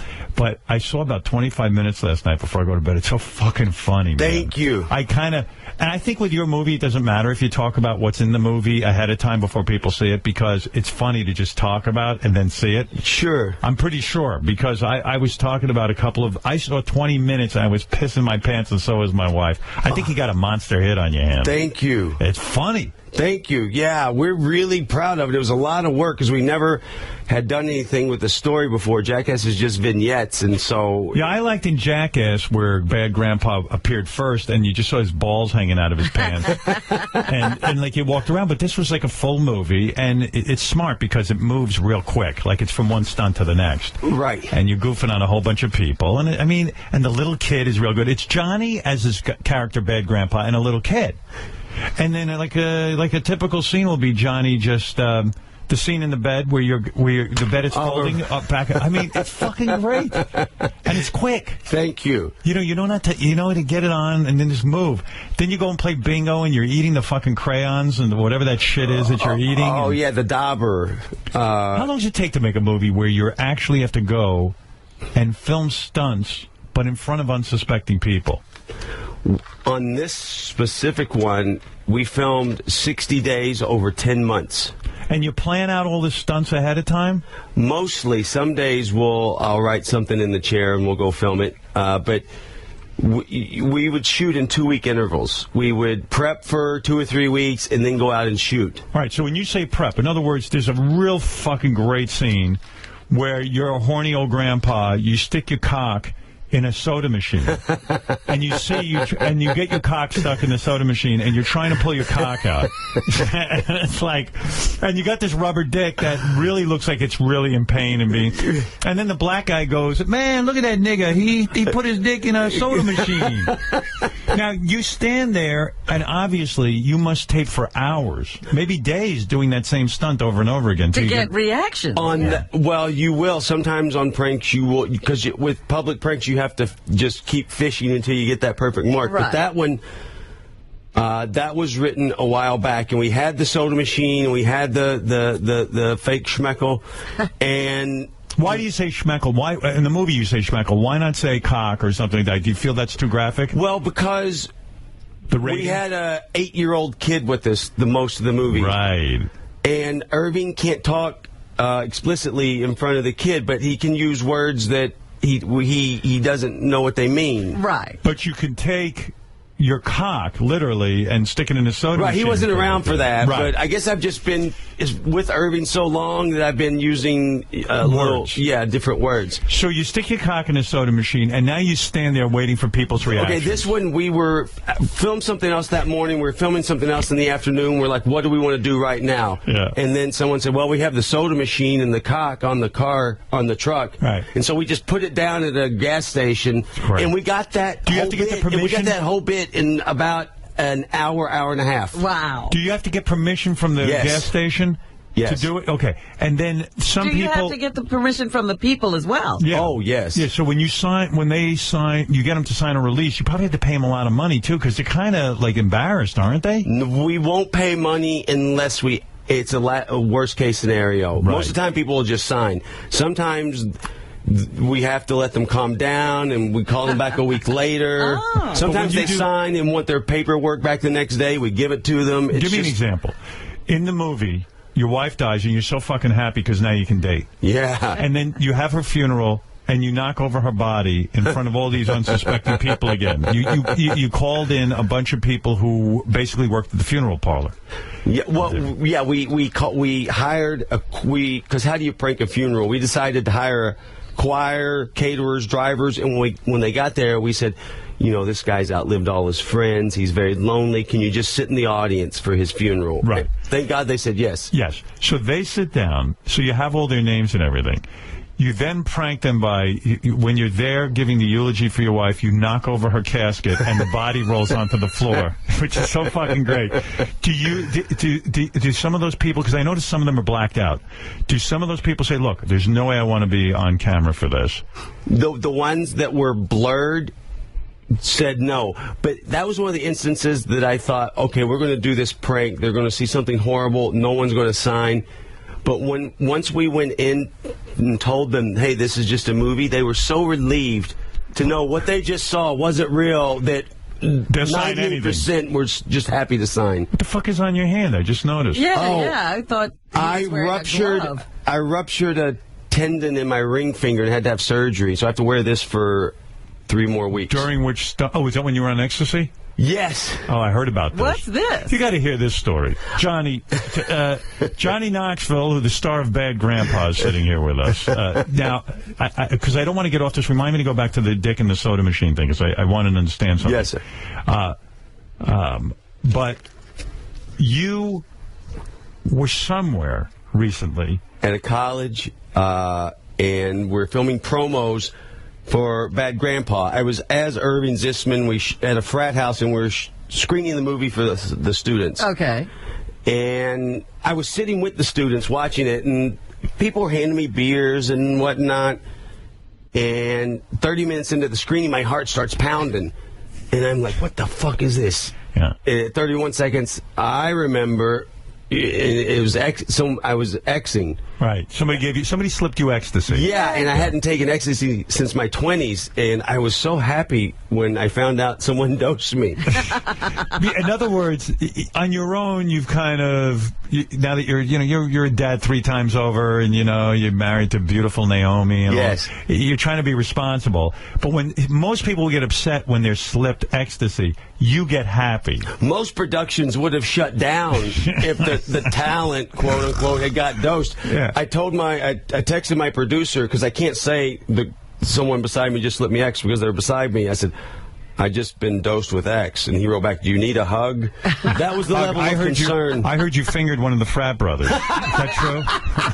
3 digits in. What happened? So how do you fuck your hand up? Out of all the stunts you do, you're on ecstasy and you fuck your hand up? Well, we've narrowed it down to me falling through a table or climbing up the basketball net and hanging from the rim. I don't know. It was a little bit of a shit show after the X hit. Gary told me he's seen the whole movie. I'll finish the movie tonight. But he told me there's a scene that he laughed so hard he almost threw up. He said where you shit all over a wall. Bad grandpa projectile shits all over the wall. What's a stunt like that cost to produce? Who thinks that up? And how do you build a machine to shit all over a wall so people can't see it? What is that all about? Wow. What it costs to produce... Good for you. When Fred laughs, you know we've earned it. Right. It's a great movie. The exact cost, I don't know, because I don't know how many people we had working that day, but we had a special effects company that we've been working with for a while. They built this little machine that I had to wear, but I had to conceal. It's a thing hidden in your pants. They cut a hole in your pants, I guess. And I had a little trigger for it. I had a little button. Yeah. And we did 2 lunches. We did the breakfast. We ate breakfast at that place, and then we ate lunch. I haven't seen the scene yet. So bad grandpa's in a restaurant somewhere, and you start to gurgle up. You have a bad stomach. They're having a farting contest, from what the idea came about. My producer Derek Freitas said that he and his grandfather, one of my staff, he said he and his grandfather they would have farting contests, and we thought that was so funny, and we did a little thing with the projectile. Shitting. In number 3, but we really didn't get it, and so we decided to put it somewhere in the movie, and that was the perfect spot. So what do you load the machine with?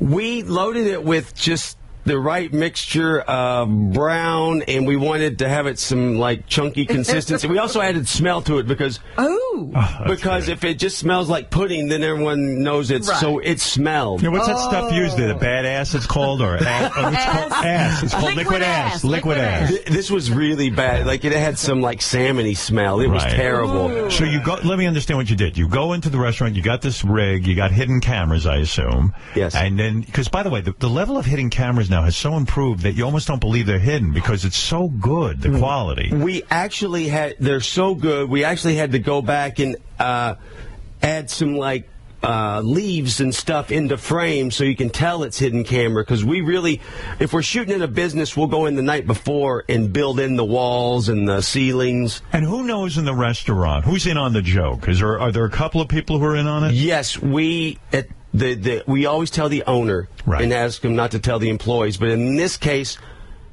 with the last second, I wanted the hostess to know because she was going to be seating everyone, and we needed people in a certain spot. Yeah. So when you have the farting contest with the kid, how old's the kid? 9? He was 8. Yeah, she's an adorable kid. He's amazing. Amazingly cute. And he I understand his lines of what's appropriate now are completely confused. Because didn't he kick some reporter in the nuts when he showed up on set? Well, not kick, but he will always punch you right in the zipper. That's what I mean. He doesn't understand you're not supposed to do that in real life. We have talks with them. You can do these things on the set. Yeah. I haven't heard a more ridiculous conversation since you tried to do an intervention with Steve-O. Steve-O has a great take on that. He goes, it's great. He goes, I'm on drugs, and the guys who are doing the intervention are the very guys who've been encouraging me for the last 10 years to fuck myself up. Talk about the plumber with the squeaky pipes. You're not kidding. So you sit the kid down and you try to explain to him that in the movies you can punch people in the nuts, because he kicked you in the nuts a couple of times, right? More, 273. I counted. Do you wear a cup when he does that? No, because we're just shooting. We're standing around. And he just kicks you. Well, he doesn't kick. He's a puncher. He punches you in the nuts, too. Yeah. So when a reporter shows up and he punches him in the nuts, does he understand that that's a reporter and not someone in the movie? Oh, yeah, he knew. He knew. But we kind of put him up to it. And, hey, you know, we're like, hey, Dave really loves the Jackson 5, don't you, Dave? And Dave's like, yeah, I like the Jackson 5. And that's what he calls his fist, is the because his name's Jackson. Yeah. And so we put him up to that. You put him up to that. Oh, you're such a good role model. So anyway, you get into the restaurant, you've got this shit machine rigged up to your pants. Right. And you're having a farting contest, and then what do you, shit all over the restaurant? What happened was we were in there for like an hour and a half, 2 hours at a time just filming, and so we were getting out story points before the farting contest started, and then the farting contest started, and it escalated into Grandpa having a little accident. Oh, that's so great. And there's tons of brown all over the walls and everything. Right? Yeah, it was like Jackson Pollock right on the wall. Did you come close to getting beaten up doing any of these scenes? Because you do, I know in the movie, and I haven't seen this part yet. This is one of Gary's favorite parts. You go into a strip club? Oh, yeah. With all black strippers. Yeah. And you're in there fucking with people. Right. I mean, isn't it? And then you go to Gary, where was it you said Johnny should have gotten his ass beaten? At the biker bar. At the biker bar. It was a biker bar. They go in where he's handing the kid off, and these other people start acting like assholes, and it's a bunch of bikers, and they look pissed, and I thought they were going to beat the shit out of somebody. Were you nervous at any point? No, because whatever the worst case scenario is, I get beat up. Right. And that's nothing other than like someone hitting me and hurting their hand. I don't worry about. I don't really care if someone punches me. Because I don't know. I just don't care. Right. But I always stop it before then. I'm good at taking someone to the brink of punching me and then calming them down and then taking them back up. Can't you also get away with more when you're dressed up as a real old man? Like, you kind of feel invincible, right? It's insane what you can get away with. One day in North Carolina, I had 4 people help me dispose of what they thought was a dead body. Now, that's a great scene to me. So now your wife has died. You have her there. You're there with your grandson, and you call in a moving company. You say, guys, come in the room and help me move my wife's dead body into my trunk. And they do it. They just fucking do it. Before that same day, I called two men to build or to dig a shallow grave in the back. Or not, I said, my wife passed away. My wife passed away, and I'm planting a tree in her honor. Can you build a grave about 6 foot deep, 2 feet wide? And they did. And when they did that, I brought him inside and said, actually, I had a misunderstanding at the funeral home. Can you just help me bury her? Right. And they did. Wow. Why did you put that in the movie? Because that's fantastic. At that point in the movie, they're doing something criminal? No. It's actually legal. Is it? What they did. At that point in the movie, it was later in the movie, and we'd already filmed the road trip. We knew it was a road trip movie. And we shouldn't even have been filming the grave thing that day. Right. But I just wanted to see if I could do it. I see. So I just wanted to see if I could get someone to help me do it. Can't you put that in the reel, like sort of after the movie? We one of the guys signed and one of the guys didn't. So that ruins it. And one guy was so workmanlike about it and no reaction at all. It's not that interesting. The best guy he signed initially and then called the next day and said, I can't do it. When you make that kind of movie and you make plans and something fantastic happens, and then let's say people won't sign a release, does that just fucking kill you? It's heartbreaking. It is, right? I mean, I'm sure you've got tons of footage of great shit that people would not sign a release. Most of the time, there's only 1 or 2 times in this movie that I wish we had it at the beauty pageant. I dress my grandson up as a little girl and enter him into a little girl's beauty pageant. And I came off stage after he did this little dance, this little number, which got everyone so angry. There was a father standing there, he was an ex-cop, and he just, we we went to another room and he just started laying into me, and it was really funny. Hey, that's a boy, I can tell? No one knew that. Right. No one knew that. What did they lay into you about? Because you're so inappropriate? Because you let a little girl do that. You are disgusting. What did you have the little girl do? Well, he did a dance routine that may have been a little inappropriate. He may have had a point. It's something you would see at Scores. Do you whip your balls out at all during the movie? Your huge, giant testicles? Well, I had 2 pairs of balls in this movie. I had a 12-inch pair. Oh, I had a 17-inch pair I could tuck in my sock, and a more subtle 12-inch pair. That's great. And where'd you walk around with your big balls hanging out? Well, the maybe at the strip club. Yeah. You know, they accidentally come out. I heard that you go on stage. Gary saw this part again. I didn't see it. I don't think I'm revealing anything about the movie that... We've, like everything, we've who released cares? so much in the trailer. Who gives a Yeah, right. Because it's funny to see, even after you talk about it. Most movies, you wouldn't do this. But you go to a strip club. It's all black strippers. Mm-hmm. You get up on stage, you're dancing, and you're in your underwear. And then your balls fall out of your underwear. Accidentally. And you're swinging them around. When you film something like that, does anyone come over and start, yelling at you and screaming?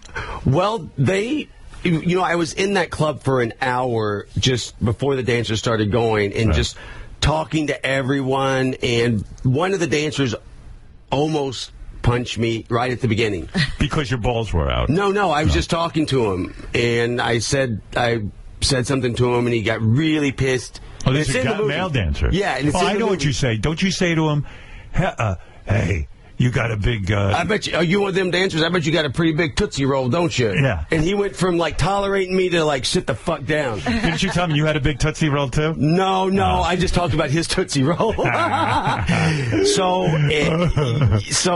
then finally the dancers start going, and that was one of the cases that we always try to work, since there's a story, we always try to put story points into each prank. And I knew I was getting on the dance floor that night, but one of the ladies I was talking to said, why don't you walk the red carpet, which means get on the dance floor. So one of the marks, who's the people we prank, gave a story point to me. And perfect, and you ran with it. Yeah. Don't you sort of hope in the back of your mind that people actually get offended by this and start protesting and complaining about the movie? Because I could see that happening. I don't. I mean, don't you hope for some kind of publicity like that? Publicity's great. I don't really care if people. If they do, it's fine. I don't hope for it. I'm always shocked when people be offended by a movie like this, because it's really not offensive to me, but I'm sure a lot of people will be offended.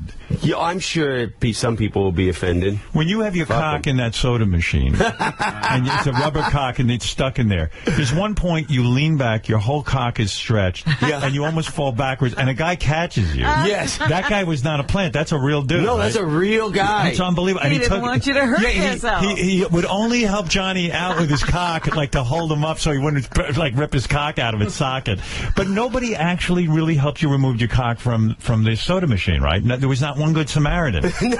I didn't think about that. You're right. Not one person said, I'm going to call the police, or I'm going to... Nothing. No, someone, I think, tried to call the police. Someone always calls the police most of the time. Do they come? Do you actually have to tell the police, look, I'm Johnny Knoxville, and we're shooting a movie here? Yeah, well, what happens is we always call the station, but no one ever tells any of the other policemen at the station. They always come down, and we have a policeman with us who says, it's fine. This is what's happening. You had a weird thing. You went into therapy at one point. Yeah. I guess when your kid was born, your new kid, you had an older daughter from your first marriage, right? Yeah, it was after my first marriage ended. Right. And Naomi and I had just gotten together, and I went into therapy. And the idea of the therapy was you wanted to learn about yourself, and you didn't want to repeat bad habits and bad patterns. Right.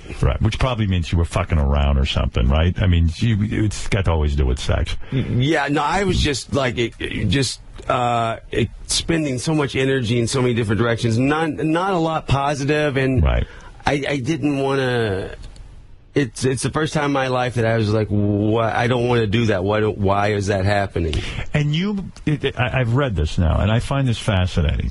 When you went into therapy, the revelation you came up with was that you should think before you do anything. Wow. But also, no jokes aside, that had never occurred to you that you should think before you do something. When she said thought before action, it just blew the top of my head off. Wow. It was like a eureka.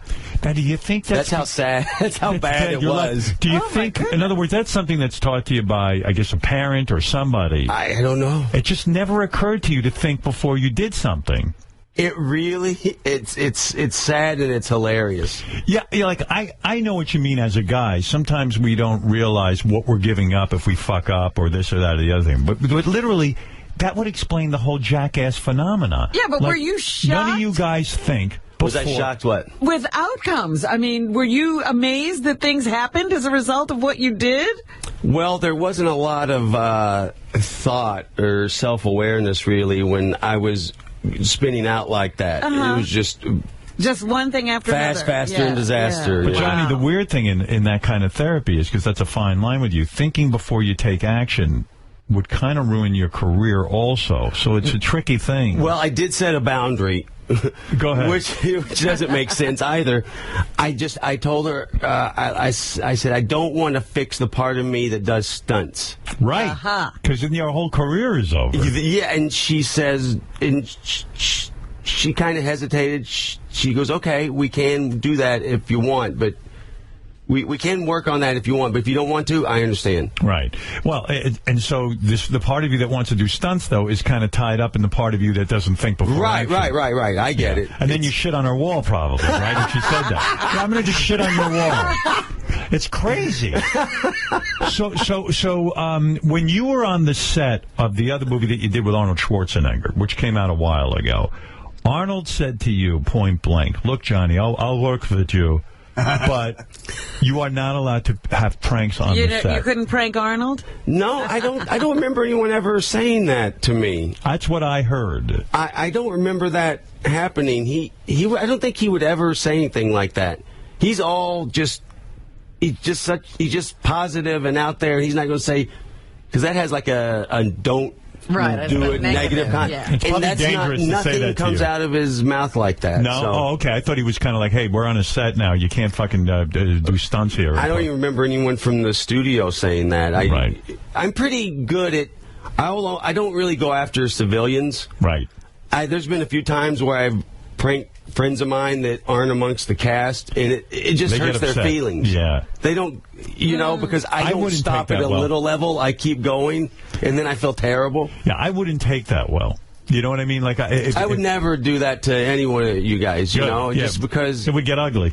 It's just, I don't want to hurt your feelings. Yeah, even on America's Got Talent, Howie Mandel is into, like, pranks and things like that, and I pulled him aside the first day. I said to him, listen, Howie, I have no sense of humor when it comes to that stuff. I'm just being up front. I'm going to punch you in the fucking face if you do anything to me. Which will be funny, but I will do it. I will punch you, because I've been in enough fights that I would do it. And you got that reach, man. I got the reach. Good. I mean, I don't have the most powerful punch, but it will come out of nowhere, because I'll get upset. Punching is my prank. So, like, we had an understanding very, very early on, and it was fine, yeah. That's what you got to establish. So let me understand something here now. The big push is Bad Grandpa this weekend. That's the movie. I read in my notes the thing is already, the studio's predicting already a $35 million weekend at least, minimally. Are you buying into that? I'm trying not to get caught up in any of that. I mean, I see the tracking numbers and all that. I try not to think about it, because I don't get my hopes up or hopes down. Right. But every Jackass movie you said has opened at #1, right? Yeah, it has. Yeah. It really has. Sure, and this is the first time you're working without the Jackass guys. Have you heard from them? Did they come to the premiere or anything? I saw Bam last night at the New York screening. Right. And which was great. I hadn't seen him in a little bit. And I think most or all of the cast will be at the Los Angeles premiere on Wednesday. Why is the movie a Jackass production? I want to get into the business of this thing. Jackass, to me, is that group of guys. Right. What is Jackass? I know there's Dick House Productions or Dick Hole Productions, and then there's like I always like to read the credits. And so who is Jackass? I see MTV is one of the producers. Paramount Pictures, of course, which you've made all your movies with, and then Jackass Productions. Does that mean the other guys get a piece of the action? We went out to the guys with a little. We given them a little bit of the back end. You did? Yes. That's awfully generous because they had nothing to do with it, right? Well, Jackass, like you said, we built all that together, and we felt it was only right to give them a little piece of the back end. Because, what, they helped you develop that character? Or No, they helped. We built Jackass, that name, right, together. But this is not Jackass, well, is it? No, but it's an extension. So was this out of guilt you gave it to them because you said, hey, come on, guys? No, not out of guilt at all. We gave it to them because we felt they helped us, Jackass, build it to what it is, and it's only fair if we use Jackass Presents to give them a little bit of it. So why use Jackass Presents? Because you feel the audience will come in if they know it's a Jackass production. Yes. I see. And we did that on a special. We did the Evel Knievel special. Jackass Presents Matt Hoffman's tribute to Evel Knievel. And it just lets everyone know that we're involved. It's like what National Lampoon was or something like that. You go, hey, Jackass Presents. And that means something to the audience, and it could mean dollars at the Paramount thought it was a good idea, and ultimately they know a lot more about that stuff than we do, so we thought it was a good idea. Yeah. Do you think... Maybe this is too touchy to talk about. Do you think the rest of the cast of Jackass is somewhat freaked out when you go off and do a solo project? It's like when Mick went off to do something without the Stones. Right. Is it sort of weird for them? Does anybody talk to you about that? No one's talked to me about that, but I would just, being honest, I'm sure that some of them felt a little weird. Jealous, maybe? No one, I don't know what they're feeling, but I'm sure some of them felt a little weird, and does that affect you? Yeah, I don't want the guys to be upset over anything. But we'll talk. Usually they'll just come to me or us with something like that. As you get older, this is a good direction for you in terms of Bad Grandpa, because while there are stunts and dangerous ones, when you get in that little rocket ship outside the 5 and 10 there, and you go through the plate glass window, I mean, you could really get hurt doing that. It's not like it's a walk in the park, but these kinds of movies where you kind of do the candid camera prank thing are a little safer than the Jackass movies, aren't they? Yeah, definitely. We had a lot of stunts planned for this, but we backload the stunts that I'm going to get really broke on. Right. And by the time we got around to doing those in this movie, we had this story that was really working, and you just kind of wanted to be with Billy and I, and most of the stunts were flashback stunts from another time in my life. And we just kind of wanted to stay in the present. How old do you think you're going to be when you stop doing stunts? Because your body's taking a real beating. Your body's starting to deteriorate, right? Like, every time I see you, I'm shocked you're still even good looking. Like, you should thank you. You know what I mean? Like, I always think it's going to be like, oh, shit, here comes Johnny Wem. Remember when he was good looking? You know, I mean, like, for some reason, your body is deteriorating, though, isn't it? There's a lot of injuries, but I'm in pretty good shape. I exercise a lot. Right now I have like a fractured elbow and this thing with my I expect one day you'll walk in and you'll sound like Muhammad Ali. You know, you'll be just like, you don't do too many blows to the head. There's a lot of concussions. Yeah, that's what I mean. It's going to happen. I mean, it's going to be sad. I'm going to have to wheel you around and, you know, and interpret what you say. Do you think about that, Johnny, now that you're thinking? Too late for that. Yeah, I know. The concussions have already set in. So when they say the movie's going to track $35 million, right, that would be a home run, right? If a first weekend $35 million. Yeah, I mean, I would be very happy with that. The beauty of you is that these movies don't cost a fortune to make, right? We keep it low. You keep it low, and then you're a hero. Because, you know, when we were at that dinner at Brad Gray's house, he's the president of Paramount Pictures, I said, I can't believe I'm here, but... What's Johnny doing? And then it dawned on me. Why is Knoxville sitting next to me? Yeah, I go like, oh my God, like I can't believe Johnny, and the seating arrangement was interesting. Jack Nicholson's there, Harrison Ford's there, but Johnny's sitting next to me. Like, we're the two fucking losers at the end of the table. And Johnny even said to me, look, I've been to some of these dinners. Just keep your mouth shut. I didn't say you that. You told me that. I didn't fucking Remember say that. I leaned into you, and it was getting weird, and I said to you, maybe I should say something. You said, I keep it quiet. Well, a few of the times... by the way, I should have kept my mouth shut. We talked a few of the times, and you would say something, but I forgot the exact instance, but maybe one time I said maybe sit on that one, but I don't And know. I didn't. You let a lot fly. I did. Yeah. I did. But it's like talking to the wall. Maybe don't say that. Blah, blah, blah, blah. Yeah, right. Yeah, but we were there, and now I realize why you were there. You make a lot of money for that studio, man. It's worked out so far. Jackass 3D made $171 million just in America, I believe. Is that right? Something maybe like that. Yeah, because the opening weekend was 50. And, you know, I am sure that you get, like, some of these actors, you know, quote-unquote actors, who might look down on you because of the stuff you do. Meanwhile, you're making more money than most actors in Hollywood, right? We've been very lucky.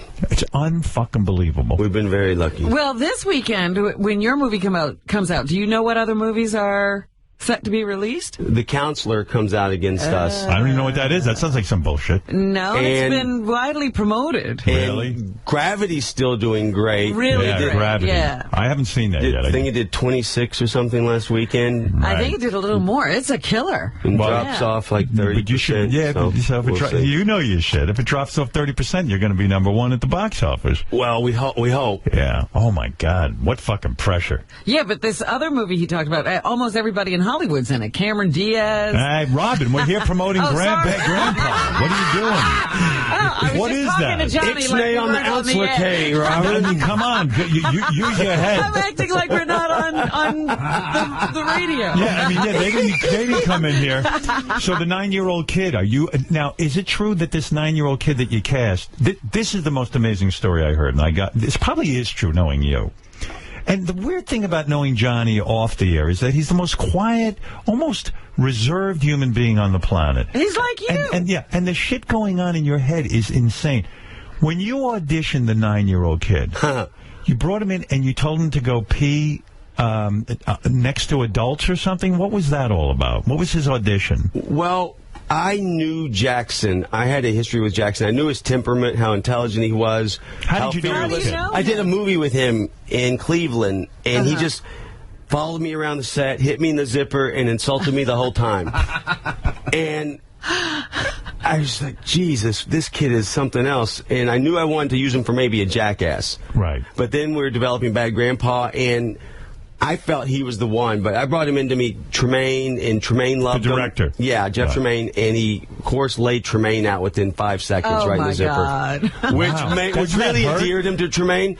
But then we've also worked with kids before that when they prank adults, they get scared. Right. We're talking 12-year-old kids.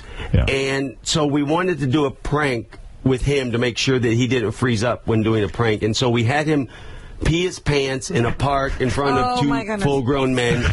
Did you literally pee, or do you just put like a hose down? We had a little water thing in his pocket, and then we got this one for the audition. Since it was an audition, we had 2 people from our office play the guys. Like, we never set up pranks for real, but we needed to do it quick, and we needed to... Because the kid's incredibly ballsy. In the movie, he goes up to a perfect stranger and says, I want you to be my daddy and take me home. No, we have to back him down. Yeah. I mean, what a weird kid. Not weird good. I mean, to find him is like finding a diamond in the rough, right? That's even understating it. I mean, this kid, he's absolutely fearless. He's Does he built for remind this. you of a young Johnny Knoxville? I was a pretty bad kid. Oh, yeah. I would, at 4 years old, full-grown men, I would lay them out. What is your 5-up-3? He's got to go. Johnny's got to go. Well, where does he have to go? I can tell you what, has a schedule? Yes, he's going to do another show. Oh, come on.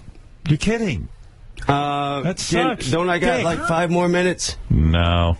Did you talk about the kid punching the reporter in the balls? Yeah, I did. I talked about everything, but I had more shit to ask, but all right. Whoa, all right. Fuck it.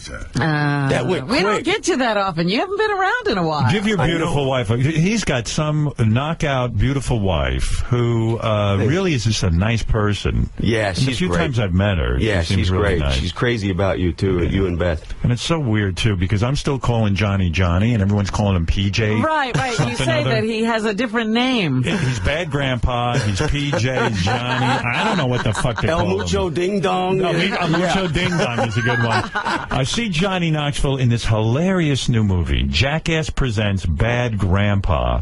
Opening Friday in theaters everywhere, and I'm telling you, it's a scream. I think this is going to be huge for you, my friend. Thank you. And it's always good seeing you. Thank you. And I wish you the best of luck. Johnny Knoxville, everyone, will be back right after these words. And now public access television gets a taste of the Howard Stern Show. Okay, good luck to you. Thank you, dear. Bye-bye. Good afternoon and welcome to Telepsychic, and thank you for calling. Hi, Morris. How are you? Okay, and you? I'm great. I had a quick question. Yeah. I just bought a penis pump.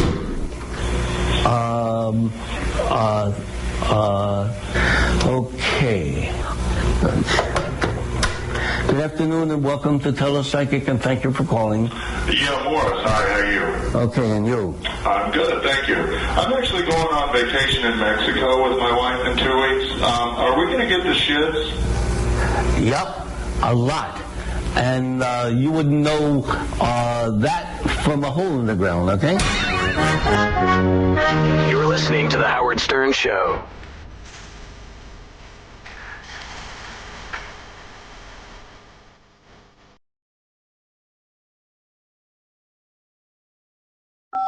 Richard's dad leaves a voicemail. Richard, this is your dad. I just want to tell you what happened today. I was going to thaw a rabbit, thaw a rabbit out being in the freezer. But before I did, I went outside and was walking around. Dogs chased one up, and I went around where they was at, and they caught it. So I got it from them. I had a fresh rabbit without firing shots. So I didn't even have to thaw one out. I ain't had enough snow to kill any up here. But dogs caught me one. I have a fresh rabbit now. So we'll talk to you later, but bye. The Howard Stern Show.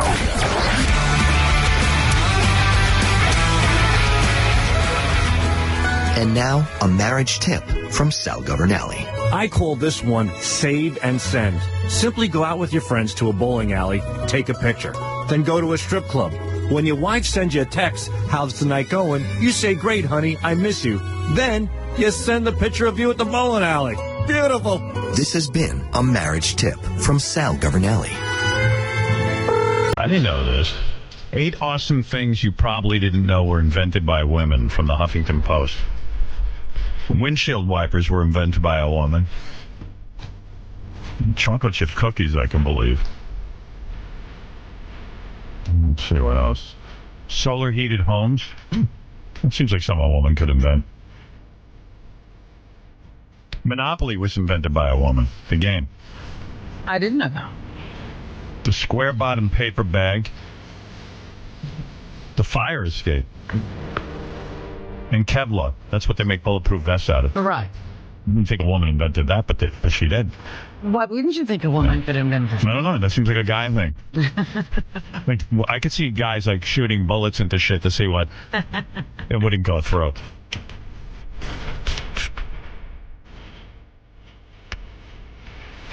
Thank you, women, for the square bottom paper bag. I appreciate it.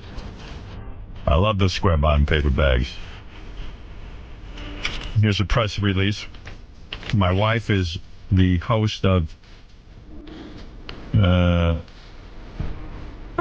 think I knew about this. The Kitten Bowl, following Animal Planet's successful Puppy Bowl franchise, kicks off in 2014 and will be hosted by Beth Stern, with play-by-play from John Sterling. That'll be happening during the Super Bowl. She'll be holding the Kitten Bowl on, I guess, the Hallmark Channel, whichever one that is. It's one of them. I'll have to find that for sure. I think I'll need to be watching that.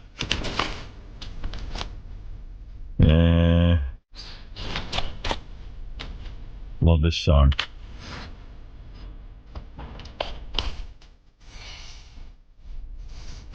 Virginia's Attorney General wants to ban oral and anal sex. Can he do that? Oh my God, how are they going to police that? Blowjobs, cunnilingus, and anal sex would all become illegal in Virginia if gubernatorial candidate Ken Cuccinelli II gets his way. Wow. That's right, Ronnie. If he wins the election. Yeah, baby. Oh, that's great. Oh, man. The law struck down as unconstitutional by the Supreme Court in 2003 states that if any person carnally knows in any manner any brute, animal, or carnally knows any male or female person by the anus or by with the mouth, or voluntarily submits to such carnal knowledge, he or she shall be guilty of a Class 6 felony. That's good. We'll start policing that shit. Yeah, it's so ridiculous. This is like turning back the clock. That freaked me out when I was a kid. People go, you know, sodomy is illegal. And I go, well, what exactly is that? Is that, well, I'm not going to stick my dick in a guy's ass, so I'm pretty cool on that. They go, no, but if you stick your dick in a girl's ass, it's sodomy. I go, oh, but what about a blowjob? And they go, that's sodomy, too. Right. I go, well, what do you mean? Get a blowjob is illegal? Yeah. What if you do in your bedroom? They can't find out, can they? I was very freaked out by that. Well, that includes everyone gay or straight, young or old, married or single. Cuccinelli insists it's all about the kids. His site names 90 child molesters prosecuted under the law. Well, you can prosecute child molesters under another law. There's got to be some other law in the books you can get those guys for, right? Right. Yeah. Worried about kids, but I don't know. I got a whole bunch of weird articles here that are too numerous to count. Here's Elton John telling a paparazzi to fuck off. Elton, so you're still good with Lady Gaga? Will you just fuck off? It's pretty good. Fuck off! I thought he didn't care about stuff like that. Fuck off. I always thought Elton John was like kind of, hey, who cares who bothers me on the street? Well, maybe, you know, anybody could have a bad day. Right. You think? Absolutely. I mean, not all the time are you ready to be approached. Here's an interesting porn. This is for guys. The chick in the porn is talking directly to the guy beating off at home. Oh. And she pretends to be your mommy. And she catches you jerking off. I don't want this kind of porn in my life. I don't like that. That does not turn me on. This doesn't ring your bells? Yeah. And I'm always like, well, who's the guy that gets turned on by this?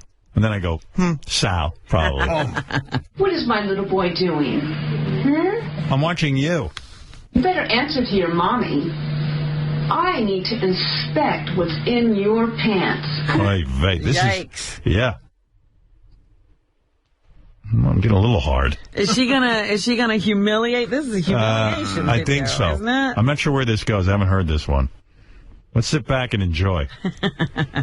Pull them down. That's right. Pull them down. Let them drop around your ankles. I want to see how big your penis is.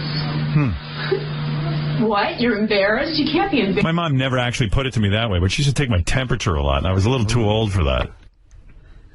But she never said to me, I just want to see how big your penis is. But You figure she had an ulterior motive? yeah, I think she probably wanted to take a look, see what was doing, see how I was progressing in that area. In front of your mommy. I gave birth to you, remember? That's right. I've seen your little bitty dick. Oh. Okay. Thanks, I Mom. want to see you touch it and make it hard. Yeah. Mommy wants to see you. What? That?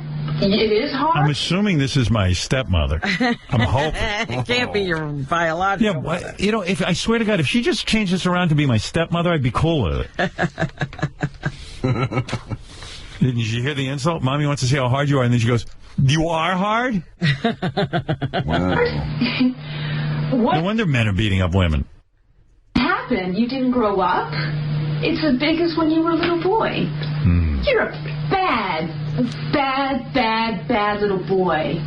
How dare Because my cock didn't grow. It's your genetics, you asshole. It's your fault I'm hung like a vagina. Show me a little penis like that? Oh my God, I bet you were so embarrassed. Yeah, I didn't want to show it to you. He told you he didn't want to show it. Right. I said I didn't want to show it to you, and then you made me pull my pants. Then are you going to insult me? You don't have a girlfriend.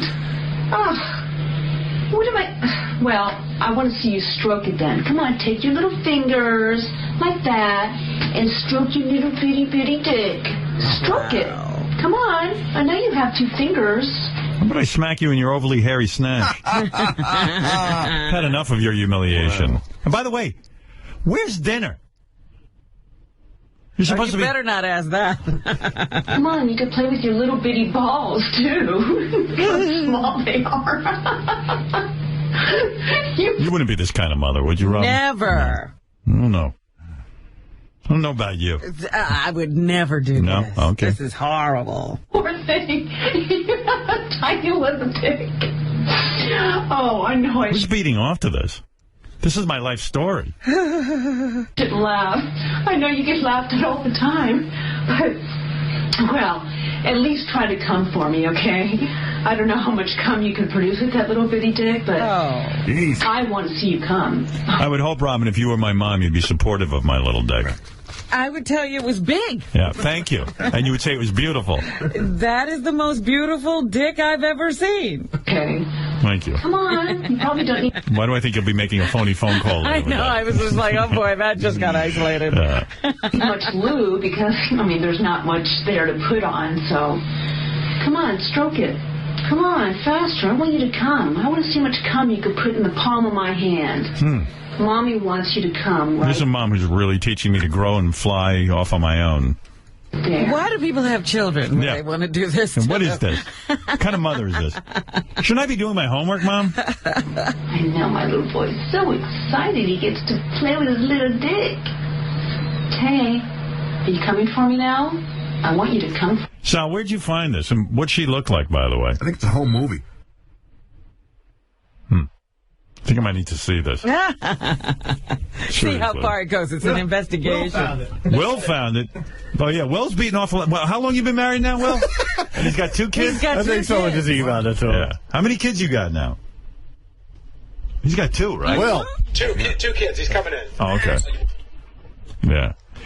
I got a feeling all these guys are going to be finding a lot of this kind of porn. You got 2 kids now. 2 kids, man. 2 kids. And how long you been married? 5 years. Yeah, no wonder you're finding this porn. What, you think it's creepy?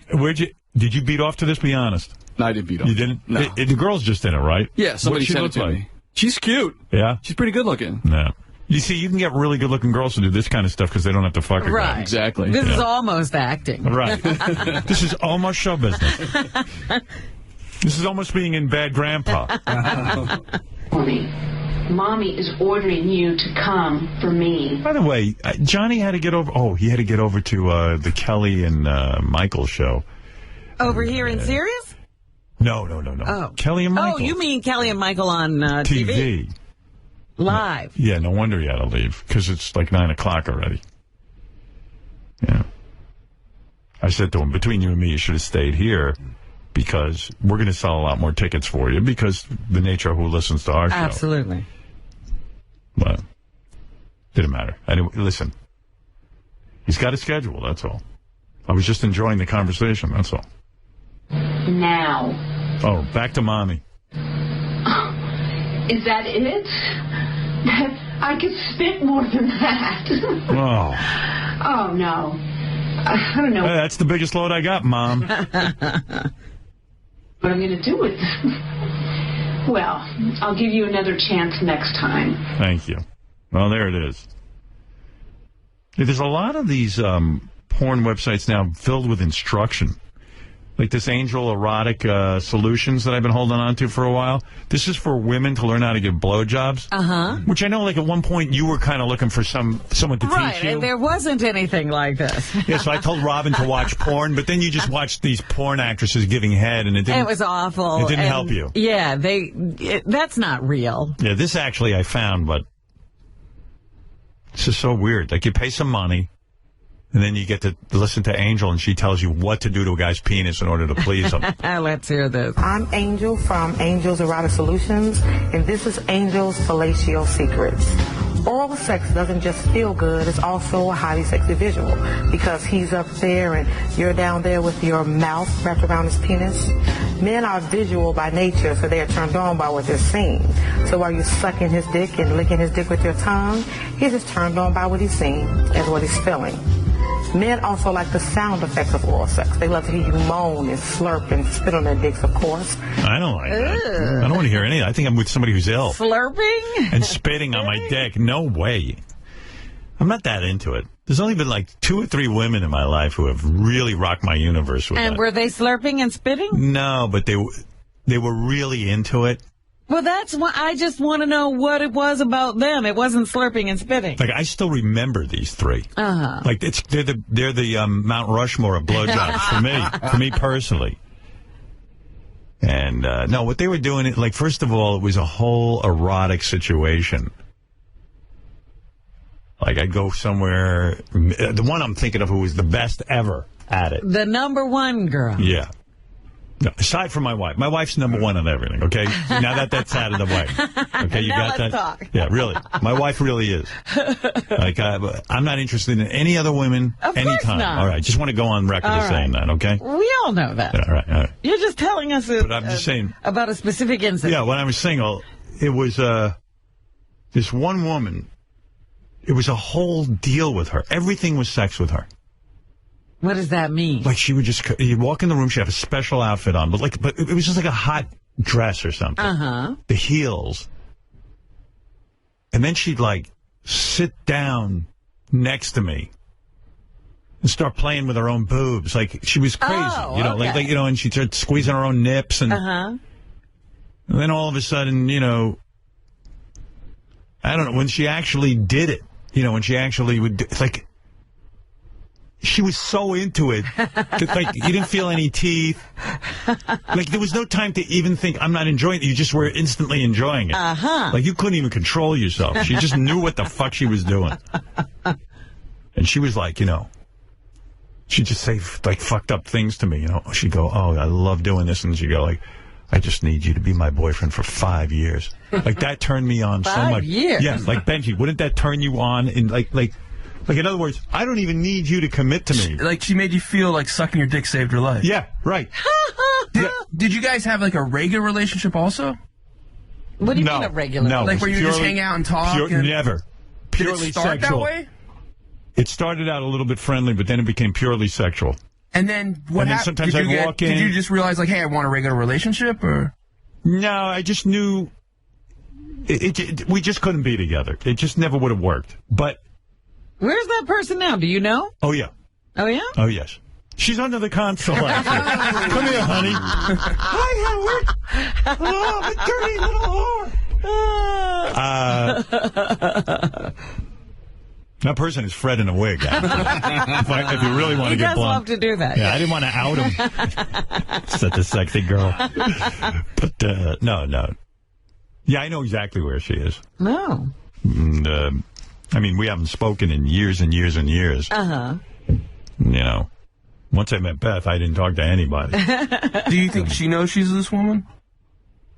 Well, she might recognize what she does. She might know, yeah.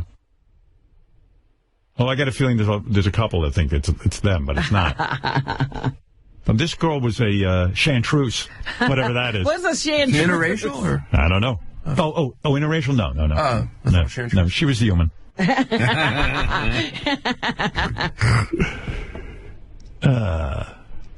That's crazy. Hey, what time is it? Hey, we should do the news. Get our shit together. All right. Had enough fun. Yeah, James, go ahead. We're going to start the news in a sec. Hey, how's it going, guys? Yeah, Johnny, he's a busy guy, ain't he? Yeah, I knew about the movie months ago. I've been looking forward to... Bad Grandpa, yeah. Good movie. Yeah, I've been looking forward to October 25th to see Bad Grandpa for a while, but unfortunately last week I found out I'm going to be stuck at the Children's Hospital going through a surgery. But anyways, you know that guy's been in 27 fucking movies? Wow. I mean... All right, thanks, James. Sounds like a real big Johnny fan. By the way, in honor of Johnny's movie tomorrow, we're going to do the Get Your Grandpa Laid game. Right. One of the grandpas... I wonder if Johnny knows we're doing that. I don't know if he knows it, but he should know it. Someone should tell him, because we got one guy coming here who's 90 years old. Oh! Hey-oh!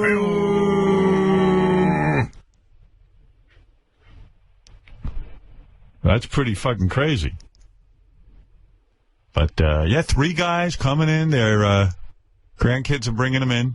And we're going to see who gets laid. Only one can get laid, Robin. So who plays the game? The grandkids? Yeah, I don't know. I'll think of it tomorrow. I'm not sure exactly what's happening. You know, we come up with this stuff months ago. Right. And, yeah. We'll see. Hi, Tom. Hey. Hi, King. This is Tom Kishman Tukhasaran. You've heard from him before. Yes, Tom. Never heard from you. First time, Howard. But Howard, what a beautiful calendar. Thank you. I thank you very much. But I got home yesterday, I seen it there, and the feeling came upon me that I needed to sell it. And every penny is going to North Shore, and plus I'm going to put more money in to buy another calendar for myself. What do you mean to sell it? What do you mean? Well, I'm already selling the calendar. Oh, you put it on eBay. I put it on eBay. Yeah, but people can order it right on our website. Order it directly from. I put that on eBay too, but you sent me a signed copy, so I figured I'd get a premium for it. Oh, I see. Okay. And I love what you guys are doing. I love you and Beth. Well, as long as you can take the money and just donate it to North Shore Animal League, I don't have a problem with that. Thank you, King. I appreciate it. Right. All right. Thank you. I put on the website that you could buy your own for less than $25, including shipping. I put on there that it's going right to the North Shore Animal League. All right, Tom. Thank you. I don't know what he's talking about. He's advertising for you. It's a charitable donation. That's why I made the calendar. I didn't want to turn it into a business. Right.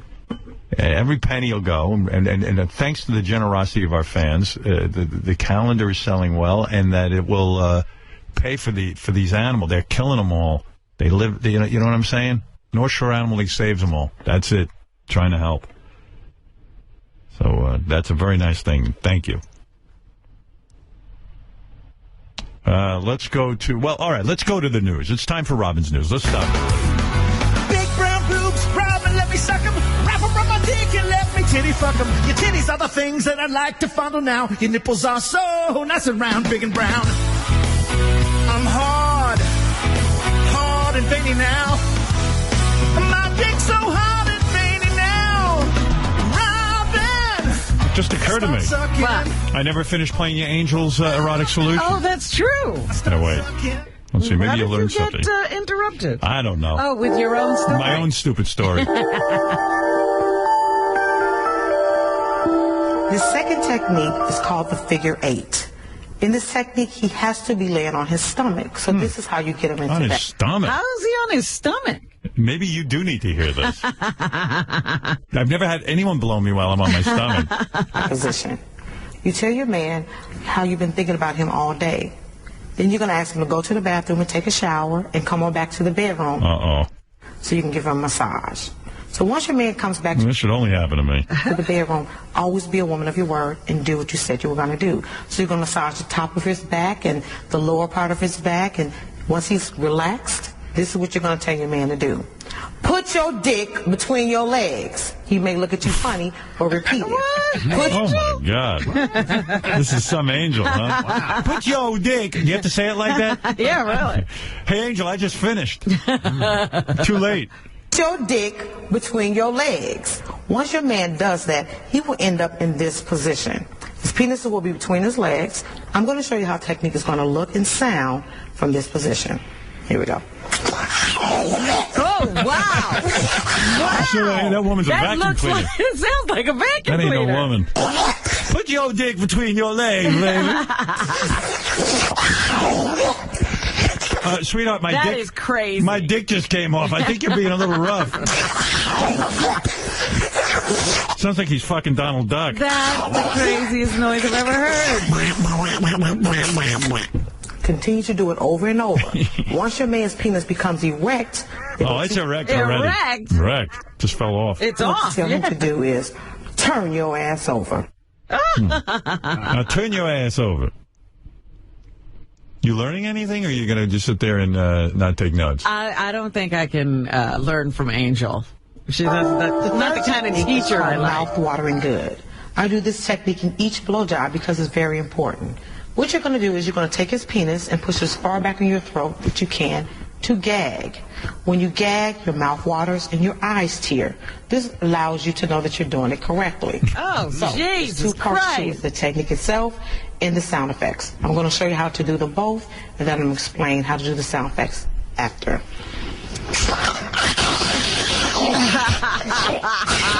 This sounds like when I go to the dentist. Really? We're almost done. Now, what's going to happen is when you make that sound effect, all you need to do is do this. Why are you doing that? It places penis That's the sound High Pitch Arc makes. in your mouth. It helps to create more saliva. I'm going to do it one more time. Take his penis, put it as far back in your throat as you can to gag. have no desire to be with this woman. No, this does not sound fun at all. Yeah, well, you're never going to be any good at it, so just accept it. This angel knows how to rock a guy's universe. Did that girl who rocked your world, was she gagging and... Yeah, I left her dead in a room. making Hoover back sounds? No, I've never heard that before. But then again, I don't think I have enough penis to make you gag. All right, Robin, what is in the news? Let's get down to it. Don't forget the balls. Right, Robin. But do the news, for God's sake.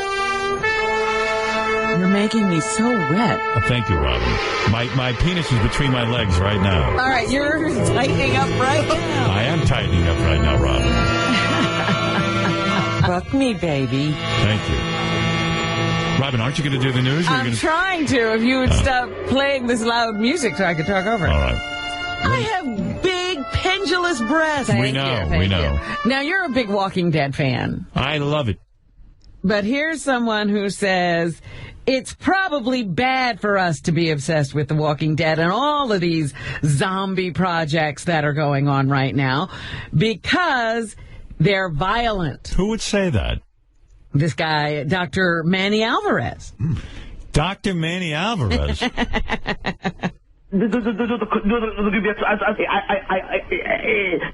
What are you doing, Scotty?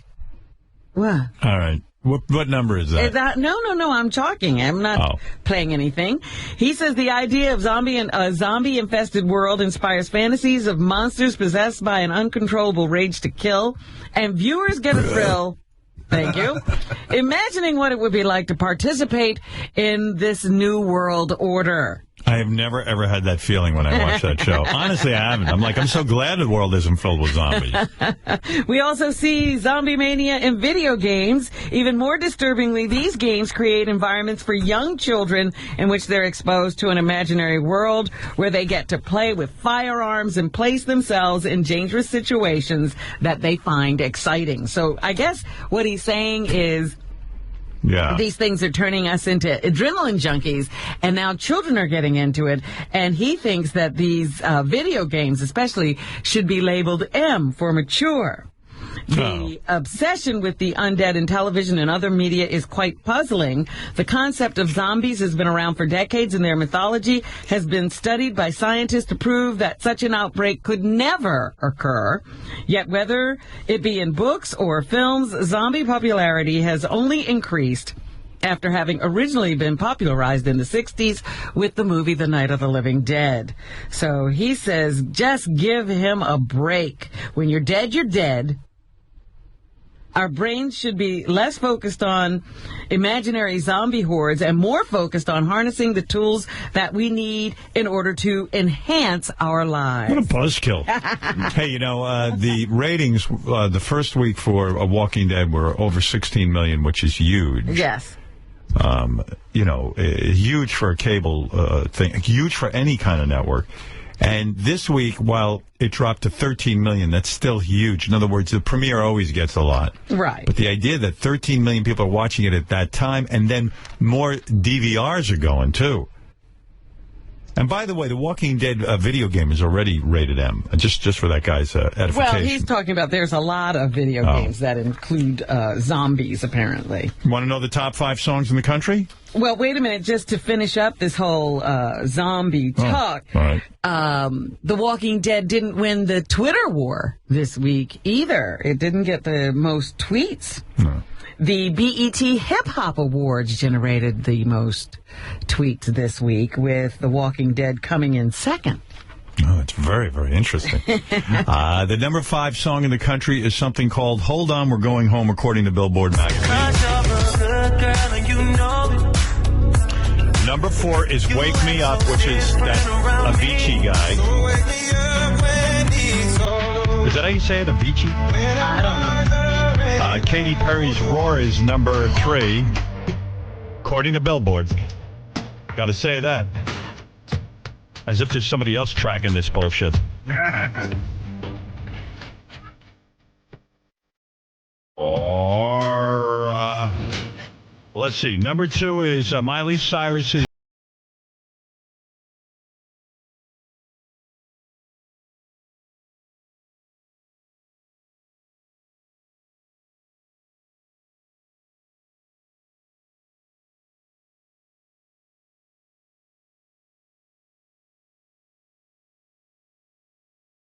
third. Say, 16-year-old singer from New Zealand. #1 song in the country. Third consecutive week. She's the youngest solo artist to reach #1 since Tiffany, your favorite, Robin, who was 16 when I Think We're Alone Now topped the charts. Anyway, there you go. There's your top 5. Thank you. And let's comment on how well I did that. You did it very well. Yeah. Very professional. Exactly. How is it I don't have Casey Kasem's job? Yes. Have you heard about this mother in Missouri? She was called for jury duty. No. Duty. But she's breastfeeding. Duty. So she brought her baby to court because she didn't have anybody for child care, and she, the baby won't drink from a bottle. So she brought the baby to court, and now she's being held in contempt. Number 3. That's right, Robin. Just can't bring a baby in and whip your tits out. Are you insane? It's not right. It's not fair for us. We're just trying to do what's best for our children. Yeah, but I'm trying to concentrate on a case. And we shouldn't You put out your titties, I can't concentrate. There's a guy's life in my hands. be penalized Imagine there were titties involved while I'm judging America's Got Talent. I'm a judge. and fined for it. Laura Trickle recently appeared for jury duty with her 7-month-old son in tow and told the court that she had no child care options and that her baby doesn't take a bottle. Trickle, who was given the option for either pumping during jury breaks or be charged with contempt, faces a Thursday hearing and a $500 fine if found guilty. I'm gonna let everyone nurse. All the rules will go right out the window. A father in Britain is more than happy his high school student son is passing his math class. The student set up a hidden camera to capture the moment he let his father in on the good news, and he erupts with delight. 1:15. This is what? The father? The kid, they're worried that the kid isn't going to pass math, so the kid comes home and he sets up a camera, and then he tells his dad that he passed. Gee. This is the reaction. 1:15. Is that real? Yeah. Is that real? My God! Damn.